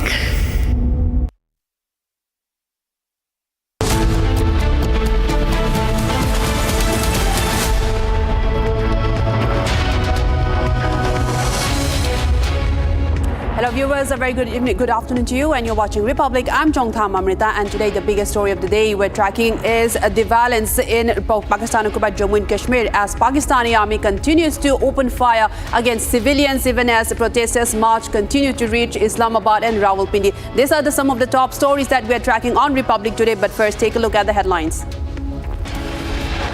Headlines brought to you by Canara Bank. Together we can. Parliamentary panel to